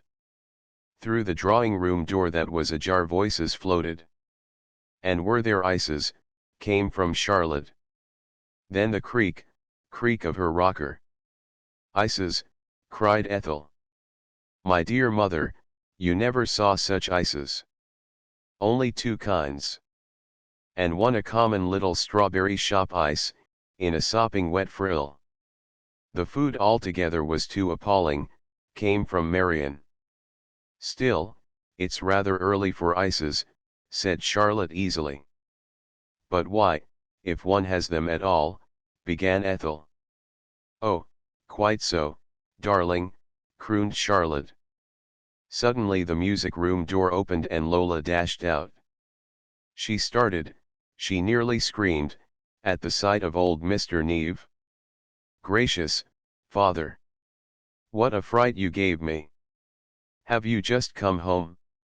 Why isn't Charles here to help you off with your coat? Her cheeks were crimson from playing, her eyes glittered, the hair fell over her forehead. And she breathed as though she had come running through the dark and was frightened. Old Mr. Neve stared at his youngest daughter, he felt he had never seen her before. So that was Lola, was it? But she seemed to have forgotten her father, it was not for him that she was waiting there. Now she put the tip of her crumpled handkerchief between her teeth and tugged at it angrily. The telephone rang. Ah! Lola gave a cry like a sob and dashed past him. The door of the telephone room slammed, and at the same moment Charlotte called, Is that you, father? You're tired again, said Charlotte reproachfully, and she stopped the rocker and offered her warm plum-like cheek. Bright-haired Ethel pecked his beard, Marion's lips brushed his ear. Did you walk back, father? Asked Charlotte. Yes, I walked home, said old Mr. Neve, and he sank into one of the immense drawing-room chairs. But why didn't you take a cab? Said Ethel. There are hundreds of cabs about at that time. My dear Ethel, cried Marion, if father prefers to tire himself out, I really don't see what business of ours it is to interfere. Children, children, coaxed Charlotte. But Marion wouldn't be stopped. No, mother, you spoil father, and it's not right. You ought to be stricter with him. He's very naughty. She laughed her hard, bright laugh and patted her hair in a mirror. Strange. When she was a little girl she had such a soft, hesitating voice, she had even stuttered, and now, whatever she said even if it was only jam, please, father, it rang out as though she were on the stage. Did Harold leave the office before you, dear? Asked Charlotte, beginning to rock again. I'm not sure, said old Mr. Neve. I'm not sure. I didn't see him after 4 o'clock. He said, began Charlotte. But at that moment Ethel, who was twitching over the leaves of some paper or other, ran to her mother and sank down beside her chair. There, you see, she cried. That's what I mean, mummy. Yellow, with touches of silver. Don't you agree? Give it to me, love, said Charlotte. She fumbled for her tortoise-shell spectacles and put them on, gave the page a little dab with her plump small fingers, and pursed up her lips. Very sweet, she crooned vaguely, she looked at Ethel over her spectacles. But I shouldn't have the train. Not the train, wailed Ethel tragically. But the train's the whole point. Here, mother, let me decide. Marion snatched the paper playfully from Charlotte. I agree with mother, she cried triumphantly. The train overweights it. Old Mr. Neve, forgotten, sank into the broad lap of his chair, and, dozing, heard them as though he dreamed. There was no doubt about it, he was tired out, he had lost his hold. Even Charlotte and the girls were too much for him tonight. They were too. But all his drowsing brain could think of was too rich for him. And somewhere at the back of everything he was watching a little withered ancient man climbing up endless flights of stairs. Who was he? "I shan't dress tonight," he muttered. "What do you say, father?" What? Old Mr. Neve woke with a start and stared across at them. "I shan't dress tonight," he repeated. "But, father, we've got Lucille coming, and Henry Davenport, and Mrs. Teddy Walker. It will look so very out of the picture. Don't you feel well, dear? You needn't make any effort." "What is Charles for?" "But if you're really not up to it," Charlotte wavered. Very well. Old Mr. Neve got up and went to join that little old climbing fellow just as far as his dressing room. There young Charles was waiting for him. Carefully, as though everything depended on it, he was tucking a towel round the hot water can. Young Charles had been a favorite of his ever since as a little red-faced boy he had come into the house to look after the fires. Old Mr. Neve lowered himself into the cane lounge by the window, stretched out his legs, and made his little evening joke, "Dress him up, Charles." And Charles, breathing intensely and frowning, bent forward to take the pin out of his tie. Hum. Well. It was pleasant by the open window, very pleasant, a fine mild evening. They were cutting the grass on the tennis court below. He heard the soft chirr of the mower. Soon the girls would begin their tennis parties again.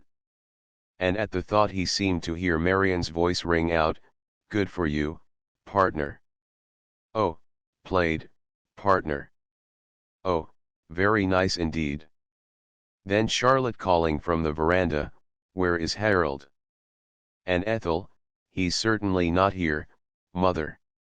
And Charlotte's vague, "He said." Old Mr. Neve sighed, got up, and putting one hand under his beard, he took the comb from young Charles, and carefully combed the white beard over. Charles gave him a folded handkerchief, his watch and seals, and spectacle case. "That will do, my lad." The door shut, he sank back. He was alone. And now that little ancient fellow was climbing down endless flights that led to a glittering, gay dining room. What legs he had! They were like a spider's, thin, withered. "You're an ideal family, sir, an ideal family." But if that were true, why didn't Charlotte or the girls stop him? Why was he all alone, climbing up and down? Where was Harold? Ah, it was no good expecting anything from Harold.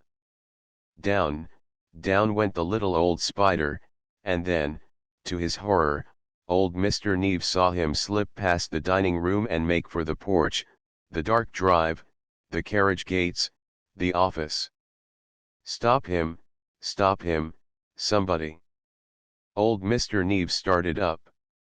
It was dark in his dressing room, the window shone pale. How long had he been asleep?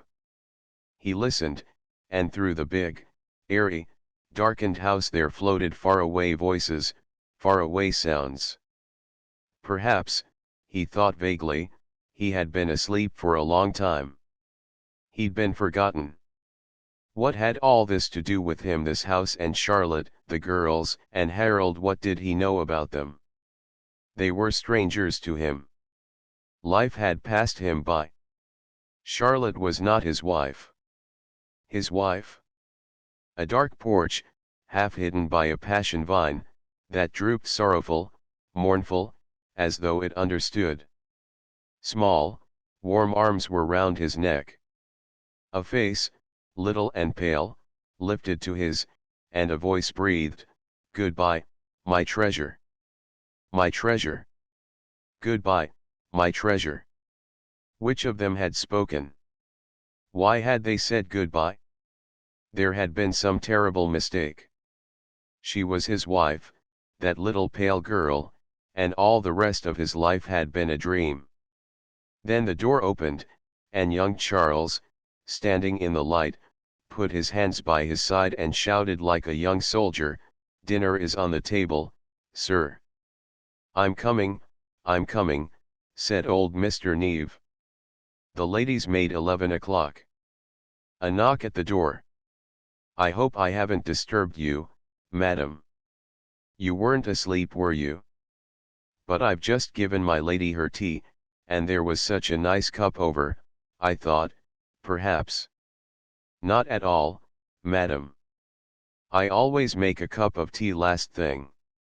She drinks it in bed after her prayers to warm her up. I put the kettle on when she kneels down and I say to it, 'Now you needn't be in too much of a hurry to say your prayers.' But it's always boiling before my lady is half through. You see, madam, we know such a lot of people, and they've all got to be prayed for everyone. My lady keeps a list of the names in a little red book. Oh dear. Whenever someone new has been to see us and my lady says afterwards, 'Ellen, give me my little red book,' I feel quite wild, I do. There's another, I think, keeping her out of her bed in all weathers. And she won't have a cushion, you know, madam, she kneels on the hard carpet. It fidgets me something dreadful to see her, knowing her as I do. I've tried to cheat her, I've spread out the eiderdown. But the first time I did it, oh, she gave me such a look, holy it was, madam. 'Did our Lord have an eiderdown, Ellen?' she said. But I was younger at the time. I felt inclined to say, 'No, but our Lord wasn't your age, and he didn't know what it was to have your lumbago.' Wicked, wasn't it? But she's too good, you know, madam. When I tucked her up just now and saw her lying back, her hands outside and her head on the pillow so pretty, I couldn't help thinking, 'Now you look just like your dear mother when I laid her out.' Yes, madam, it was all left to me. Oh, she did look sweet. I did her hair, soft like, round her forehead, all in dainty curls, and just to one side of her neck I put a bunch of most beautiful purple pansies. Those pansies made a picture of her, madam. I shall never forget them. I thought tonight, when I looked at my lady, now, if only the pansies was there no one could tell the difference. Only the last year, madam.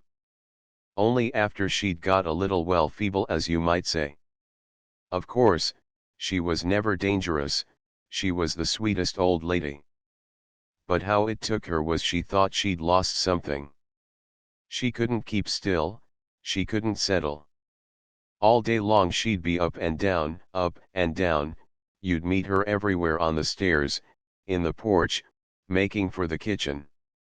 And she'd look up at you, and she'd say just like a child, 'I've lost it, I've lost it.' 'Come along,' I'd say, 'come along, and I'll lay out your patience for you.' But she'd catch me by the hand, I was a favorite of hers, and whisper, 'Find it for me, Ellen. Find it for me.' Sad, wasn't it?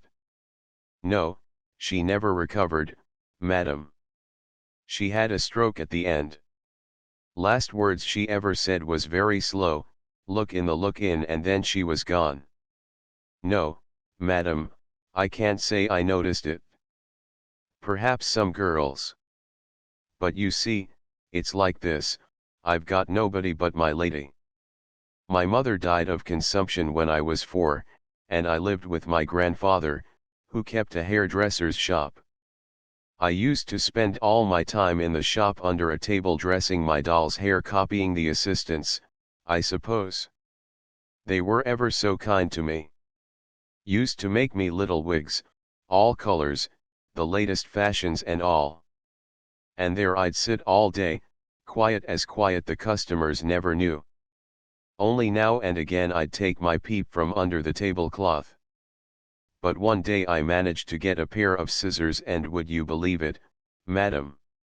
I cut off all my hair, snipped it off all in bits, like the little monkey I was. Grandfather was furious. He caught hold of the tongs. I shall never forget it. Grabbed me by the hand and shut my fingers in them. "That'll teach you," he said. It was a fearful burn. I've got the mark of it today. Well, you see, madam, he'd taken such pride in my hair.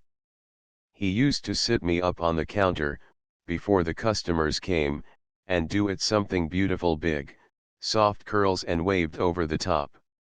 I remember the assistants standing round, and me ever so solemn with the penny grandfather gave me to hold while it was being done. But he always took the penny back afterwards. Poor grandfather! Wild, he was, at the fright I'd made of myself. But he frightened me that time. Do you know what I did, madam? I ran away. Yes, I did, round the corners, in and out. I don't know how far I didn't run. Oh, dear, I must have looked a sight, with my hand rolled up in my penny and my hair sticking out. People must have laughed when they saw me. No, madam, grandfather never got over it. He couldn't bear the sight of me after. Couldn't eat his dinner, even, if I was there. So my aunt took me. She was a cripple, an upholsteress. Tiny. She had to stand on the sofas when she wanted to cut out the backs. And it was helping her I met my lady. Not so very, madam. I was 13, turned. And I don't remember ever feeling well, a child, as you might say. You see, there was my uniform, and one thing and another. My lady put me into collars and cuffs from the first. Oh yes, once I did. That was funny. It was like this. My lady had her 2 little nieces staying with her. We were at Sheldon at the time, and there was a fair on the common.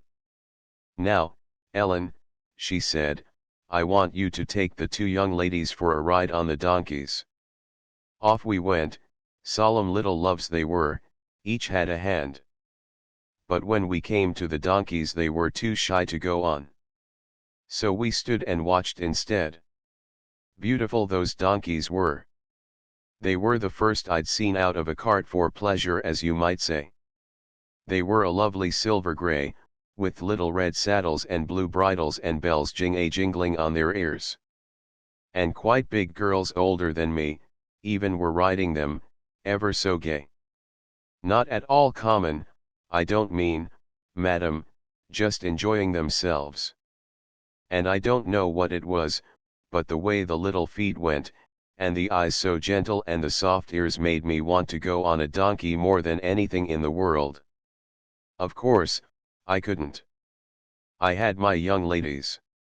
And what would I have looked like perched up there in my uniform? But all the rest of the day it was donkeys on the brain with me. I felt I should have burst if I didn't tell someone, and who was there to tell?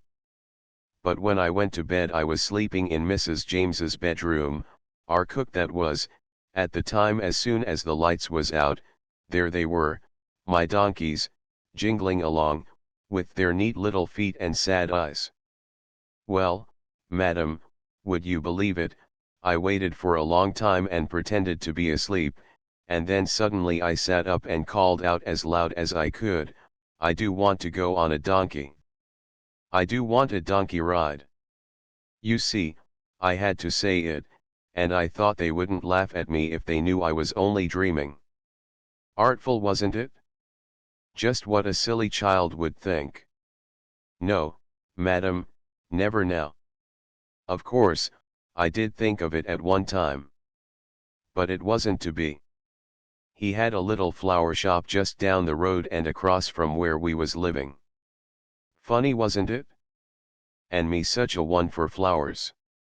We were having a lot of company at the time, and I was in and out of the shop more often than not, as the saying is. And Harry and I, his name was Harry, got to quarreling about how things ought to be arranged, and that began it. Flowers. You wouldn't believe it, madam, the flowers he used to bring me. He'd stop at nothing. It was lilies of the valley more than once, and I'm not exaggerating. Well, of course, we were going to be married and live over the shop, and it was all going to be just so, and I was to have the window to arrange. Oh, how I've done that window of a Saturday. Not really, of course, madam, just dreaming, as you might say. I've done it for Christmas motto in holly, and all, and I've had my Easter lilies with a gorgeous star all daffodils in the middle. I've hung well, that's enough of that. The day came he was to call for me to choose the furniture. Shall I ever forget it? It was a Tuesday. My lady wasn't quite herself that afternoon. Not that she'd said anything, of course, she never does or will. But I knew by the way that she kept wrapping herself up and asking me if it was cold, and her little nose looked pinched. I didn't like leaving her, I knew I'd be worrying all the time. At last I asked her if she'd rather I put it off. Oh no, Ellen, she said, you mustn't mind about me. You mustn't disappoint your young man. And so cheerful, you know, madam, never thinking about herself. It made me feel worse than ever. I began to wonder, then she dropped her handkerchief and began to stoop down to pick it up herself, a thing she never did. Whatever are you doing? I cried, running to stop her. Well, she said, smiling, you know, madam, I shall have to begin to practice. Oh, it was all I could do not to burst out crying. I went over to the dressing table and made believe to rub up the silver, and I couldn't keep myself in, and I asked her if she'd rather I didn't get married. No, Ellen, she said, that was her voice, madam, like I'm giving you no, Ellen, not for the wide world. But while she said it, madam, I was looking in her glass, of course. She didn't know I could see her. She put her little hand on her heart just like her dear mother used to, and lifted her eyes. Oh, madam. When Harry came I had his letters all ready, and the ring and a duck, a little brooch he'd given me, a silver bird it was, with a chain in its beak, and on the end of the chain a heart with a dagger. Quite the thing. I opened the door to him. I never gave him time for a word. There you are, I said. Take them all back, I said, it's all over. I'm not going to marry you, I said, I can't leave my lady. White? He turned as white as a woman. I had to slam the door, and there I stood, all of a tremble, till I knew he had gone. When I opened the door, believe me or not, madam, that man was gone. I ran out into the road just as I was, in my apron and my house shoes, and there I stayed in the middle of the road, staring. People must have laughed if they saw me. Goodness gracious, what's that? It's the clock striking. And here I've been keeping you awake. Oh, madam, you ought to have stopped me. Can I tuck in your feet? I always tuck in my lady's feet, every night, just the same. And she says, good night, Ellen. Sleep sound and wake early. I don't know what I should do if she didn't say that, now. Oh dear, I sometimes think, whatever should I do if anything were to? But, there, thinking's no good to anyone, is it, madam? Thinking won't help. Not that I do it often. And if ever I do, I pull myself up sharp. Now, then, Ellen. At it again, you silly girl. If you can't find anything better to do than to start thinking. End of the Project Gutenberg ebook. The Garden Party, and Other Stories. Updated editions will replace the previous one. The old editions will be renamed.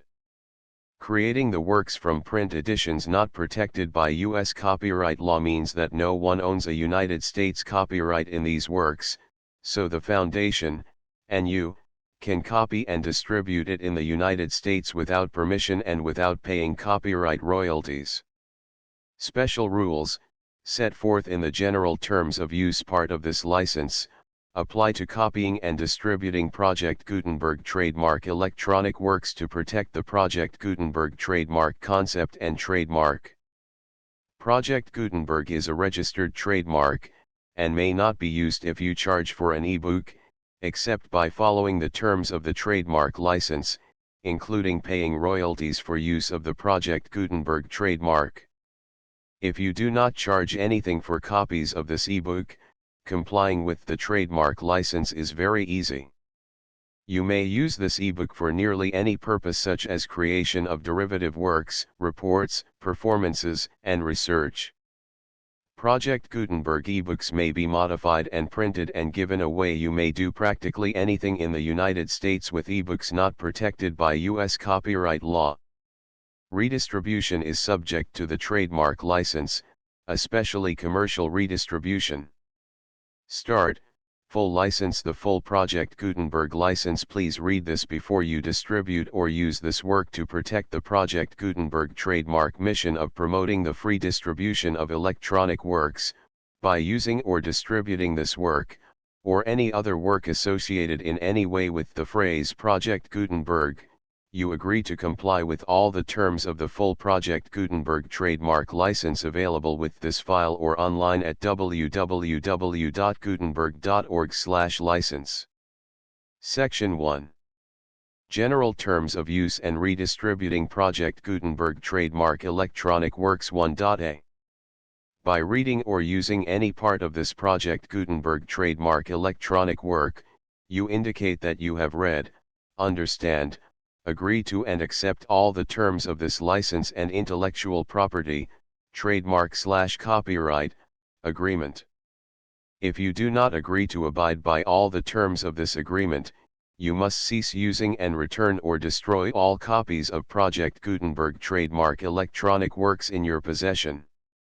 If you paid a fee for obtaining a copy of or access to a Project Gutenberg trademark electronic work and you do not agree to be bound by the terms of this agreement, you may obtain a refund from the person or entity to whom you paid the fee as set forth in paragraph 1.e.8. 1.b. Project Gutenberg is a registered trademark. It may only be used on or associated in any way with an electronic work by people who agree to be bound by the terms of this agreement.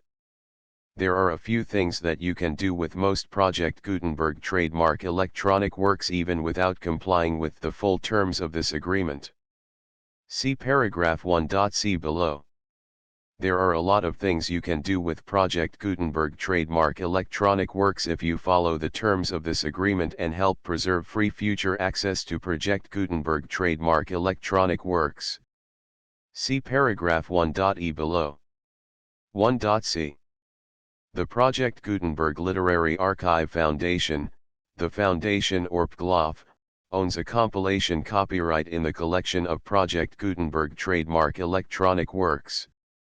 Nearly all the individual works in the collection are in the public domain in the United States. If an individual work is unprotected by copyright law in the United States and you are located in the United States, we do not claim a right to prevent you from copying, distributing, performing, displaying, or creating derivative works based on the work as long as all references to Project Gutenberg are removed.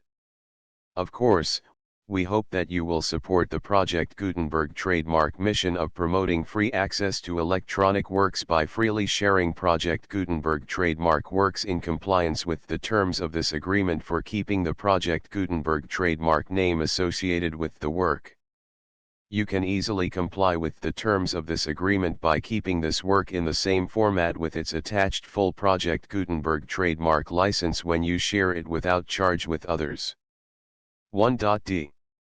The copyright laws of the place where you are located also govern what you can do with this work. Copyright laws in most countries are in a constant state of change. If you are outside the United States, Check the laws of your country in addition to the terms of this agreement before downloading, copying, displaying, performing, distributing or creating derivative works based on this work or any other Project Gutenberg trademark work. The Foundation makes no representations concerning the copyright status of any work in any country other than the United States. 1.e Unless you have removed all references to Project Gutenberg, 1.e.1. The following sentence, with active links to, or other immediate access to, the full Project Gutenberg trademark license must appear prominently whenever any copy of a Project Gutenberg trademark work, any work on which the phrase Project Gutenberg appears, or with which the phrase Project Gutenberg is associated, is accessed, displayed, performed, viewed, copied or distributed. This ebook is for the use of anyone anywhere in the United States and most other parts of the world at no cost and with almost no restrictions whatsoever. You may copy it, give it away or reuse it under the terms of the Project Gutenberg license included with this ebook or online at www.gutenberg.org. If you are not located in the United States, you will have to check the laws of the country where you are located before using this ebook. 1.e.2. If an individual Project Gutenberg trademark electronic work is derived from texts not protected by U.S. copyright law, does not contain a notice indicating that it is posted with permission of the copyright holder, the work can be copied and distributed to anyone in the United States without paying any fees or charges. If you are redistributing or providing access to a work with the phrase Project Gutenberg associated with or appearing on the work, you must comply either with the requirements of paragraphs 1.e.1 through 1.e.7 or obtain permission for the use of the work and the Project Gutenberg trademark as set forth in paragraphs 1.e.8 or 1.e.9. 1.e.3.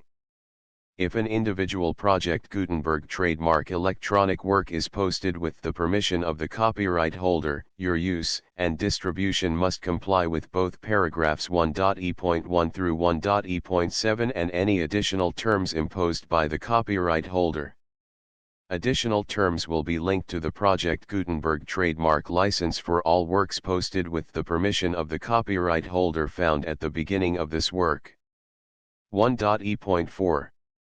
Do not unlink or detach or remove the full Project Gutenberg trademark license terms from this work, or any files containing a part of this work or any other work associated with Project Gutenberg trademark. 1.e.5. Do not copy, display, perform, distribute or redistribute this electronic work, or any part of this electronic work, without prominently displaying the sentence set forth in paragraph 1.e.1 with active links or immediate access to the full terms of the Project Gutenberg trademark license. 1.e.6. You may convert to and distribute this work in any binary, compressed, marked up, non-proprietary or proprietary form, including any word processing or hypertext form.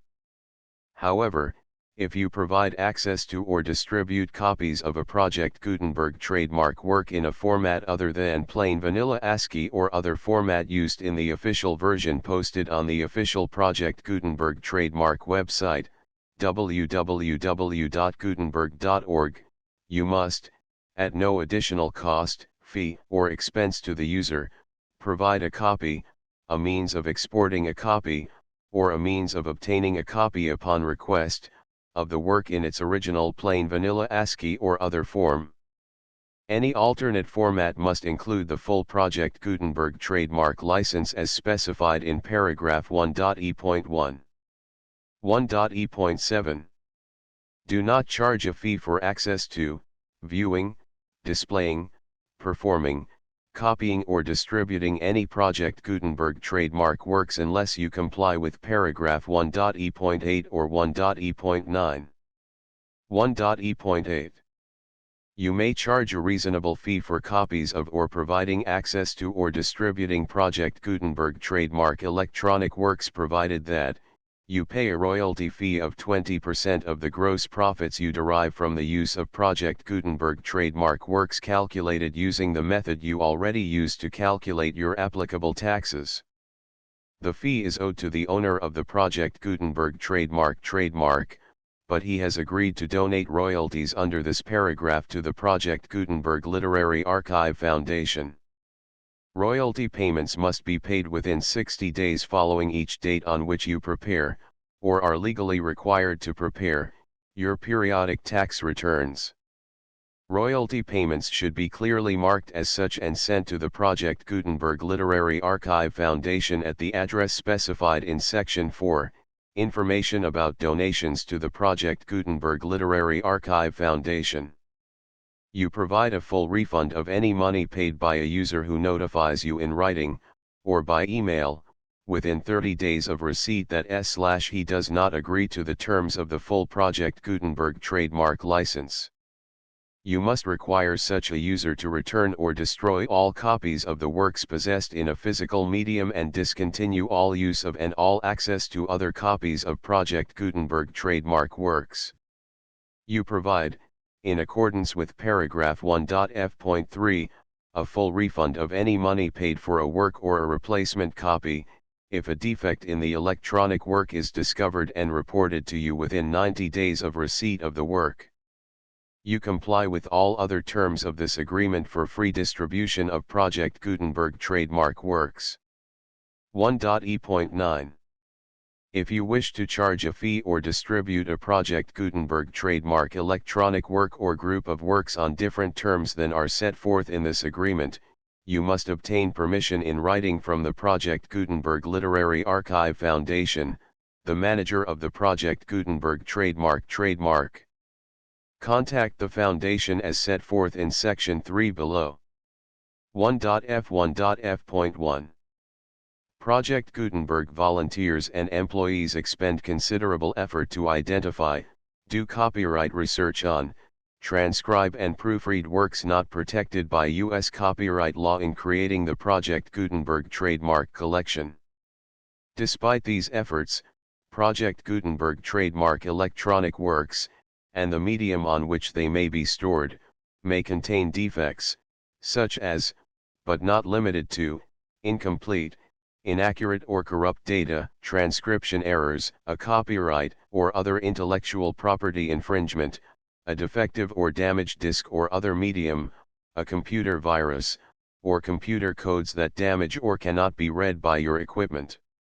1.f.2 Limited warranty, disclaimer of damages, except for the right of replacement or refund described in paragraph 1.f.3, the Project Gutenberg Literary Archive Foundation, the owner of the Project Gutenberg trademark, and any other party distributing a Project Gutenberg trademark electronic work under this agreement, disclaim all liability to you for damages, costs, and expenses, including legal fees. You agree that you have no remedies for negligence, strict liability, breach of warranty or breach of contract except those provided in paragraph 1.f.3. You agree that the Foundation, the trademark owner, and any distributor under this agreement will not be liable to you for actual, direct, indirect, consequential, punitive, or incidental damages even if you give notice of the possibility of such damage. 1.f.3 Limited right of replacement or refund. If you discover a defect in this electronic work within 90 days of receiving it, you can receive a refund of the money, if any, you paid for it by sending a written explanation to the person you received the work from. If you received the work on a physical medium, you must return the medium with your written explanation. The person or entity that provided you with the defective work may elect to provide a replacement copy in lieu of a refund. If you received the work electronically, the person or entity providing it to you may choose to give you a second opportunity to receive the work electronically in lieu of a refund. If the second copy is also defective, you may demand a refund in writing without further opportunities to fix the problem. 1.f.4 except for the limited right of replacement or refund set forth in paragraph 1.f.3, this work is provided to you as is, with no other warranties of any kind, express or implied, including but not limited to warranties of merchantability or fitness for any purpose. 1.f.5. Some states do not allow disclaimers of certain implied warranties or the exclusion or limitation of certain types of damages. If any disclaimer or limitation set forth in this agreement violates the law of the state applicable to this agreement, the agreement shall be interpreted to make the maximum disclaimer or limitation permitted by the applicable state law. The invalidity or unenforceability of any provision of this agreement shall not void the remaining provisions. 1.f.6. Indemnity. You agree to indemnify and hold the foundation, the trademark owner, any agent or employee of the foundation, anyone providing copies of Project Gutenberg trademark electronic works in accordance with this agreement, and any volunteers associated with the production, promotion, and distribution of Project Gutenberg trademark electronic works, harmless from all liability, costs, and expenses, including legal fees, that arise directly or indirectly from any of the following which you do or cause to occur. A. Distribution of this or any Project Gutenberg trademark work. B. Alteration, modification, or additions or deletions to any Project Gutenberg trademark work, and C. Any defect you cause. Section 2. Information about the mission of Project Gutenberg trademark. Project Gutenberg trademark is synonymous with the free distribution of electronic works in formats readable by the widest variety of computers, including obsolete, old, middle-aged, and new computers. It exists because of the efforts of hundreds of volunteers and donations from people in all walks of life. Volunteers and financial support to provide volunteers with the assistance they need are critical to reaching Project Gutenberg trademark's goals and ensuring that the Project Gutenberg trademark collection will remain freely available for generations to come. In 2001, the Project Gutenberg Literary Archive Foundation was created to provide a secure and permanent future for Project Gutenberg trademark and future generations. To learn more about the Project Gutenberg Literary Archive Foundation and how your efforts and donations can help, see sections 3 and 4 and the Foundation information page at www.gutenberg.org. Section 3. Information about the Project Gutenberg Literary Archive Foundation. The Project Gutenberg Literary Archive Foundation is a non-profit 501(c)(3) educational corporation organized under the laws of the state of Mississippi and granted tax-exempt status by the Internal Revenue Service. The Foundation's IN or Federal Tax Identification Number is 64-6221541. Contributions to the Project Gutenberg Literary Archive Foundation are tax-deductible to the full extent permitted by U.S. federal laws and your state's laws. The Foundation's business office is located at 809 North 1500 West, Salt Lake City, Utah 841-16808-596-1887. Email contact links and up-to-date contact information can be found at the Foundation's website and official page at www.gutenberg.org/contact. Section 4. Information about donations to the Project Gutenberg Literary Archive Foundation. Project Gutenberg trademark depends upon and cannot survive without widespread public support and donations to carry out its mission of increasing the number of public domain and licensed works that can be freely distributed in machine-readable form accessible by the widest array of equipment, including outdated equipment. Many small donations, $1 to $5,000, are particularly important to maintaining tax-exempt status with the IRS. The Foundation is committed to complying with the laws regulating charities and charitable donations in all 50 states of the United States. Compliance requirements are not uniform and it takes a considerable effort, much paperwork, and many fees to meet and keep up with these requirements. We do not solicit donations in locations where we have not received written confirmation of compliance. To send donations or determine the status of compliance for any particular state, visit www.gutenberg.org/donate.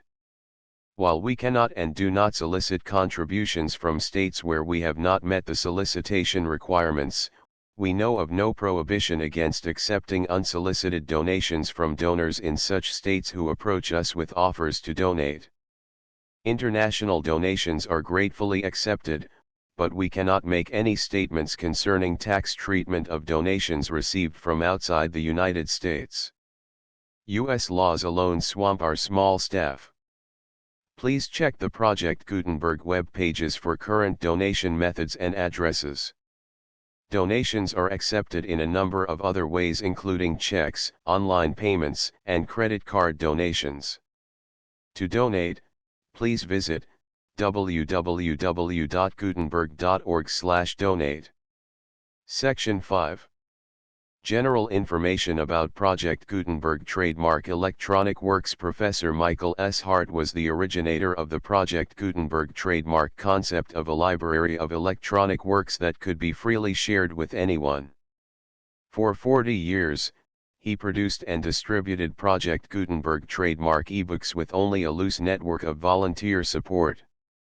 Project Gutenberg trademark ebooks are often created from several printed editions, all of which are confirmed as not protected by copyright in the U.S. unless a copyright notice is included.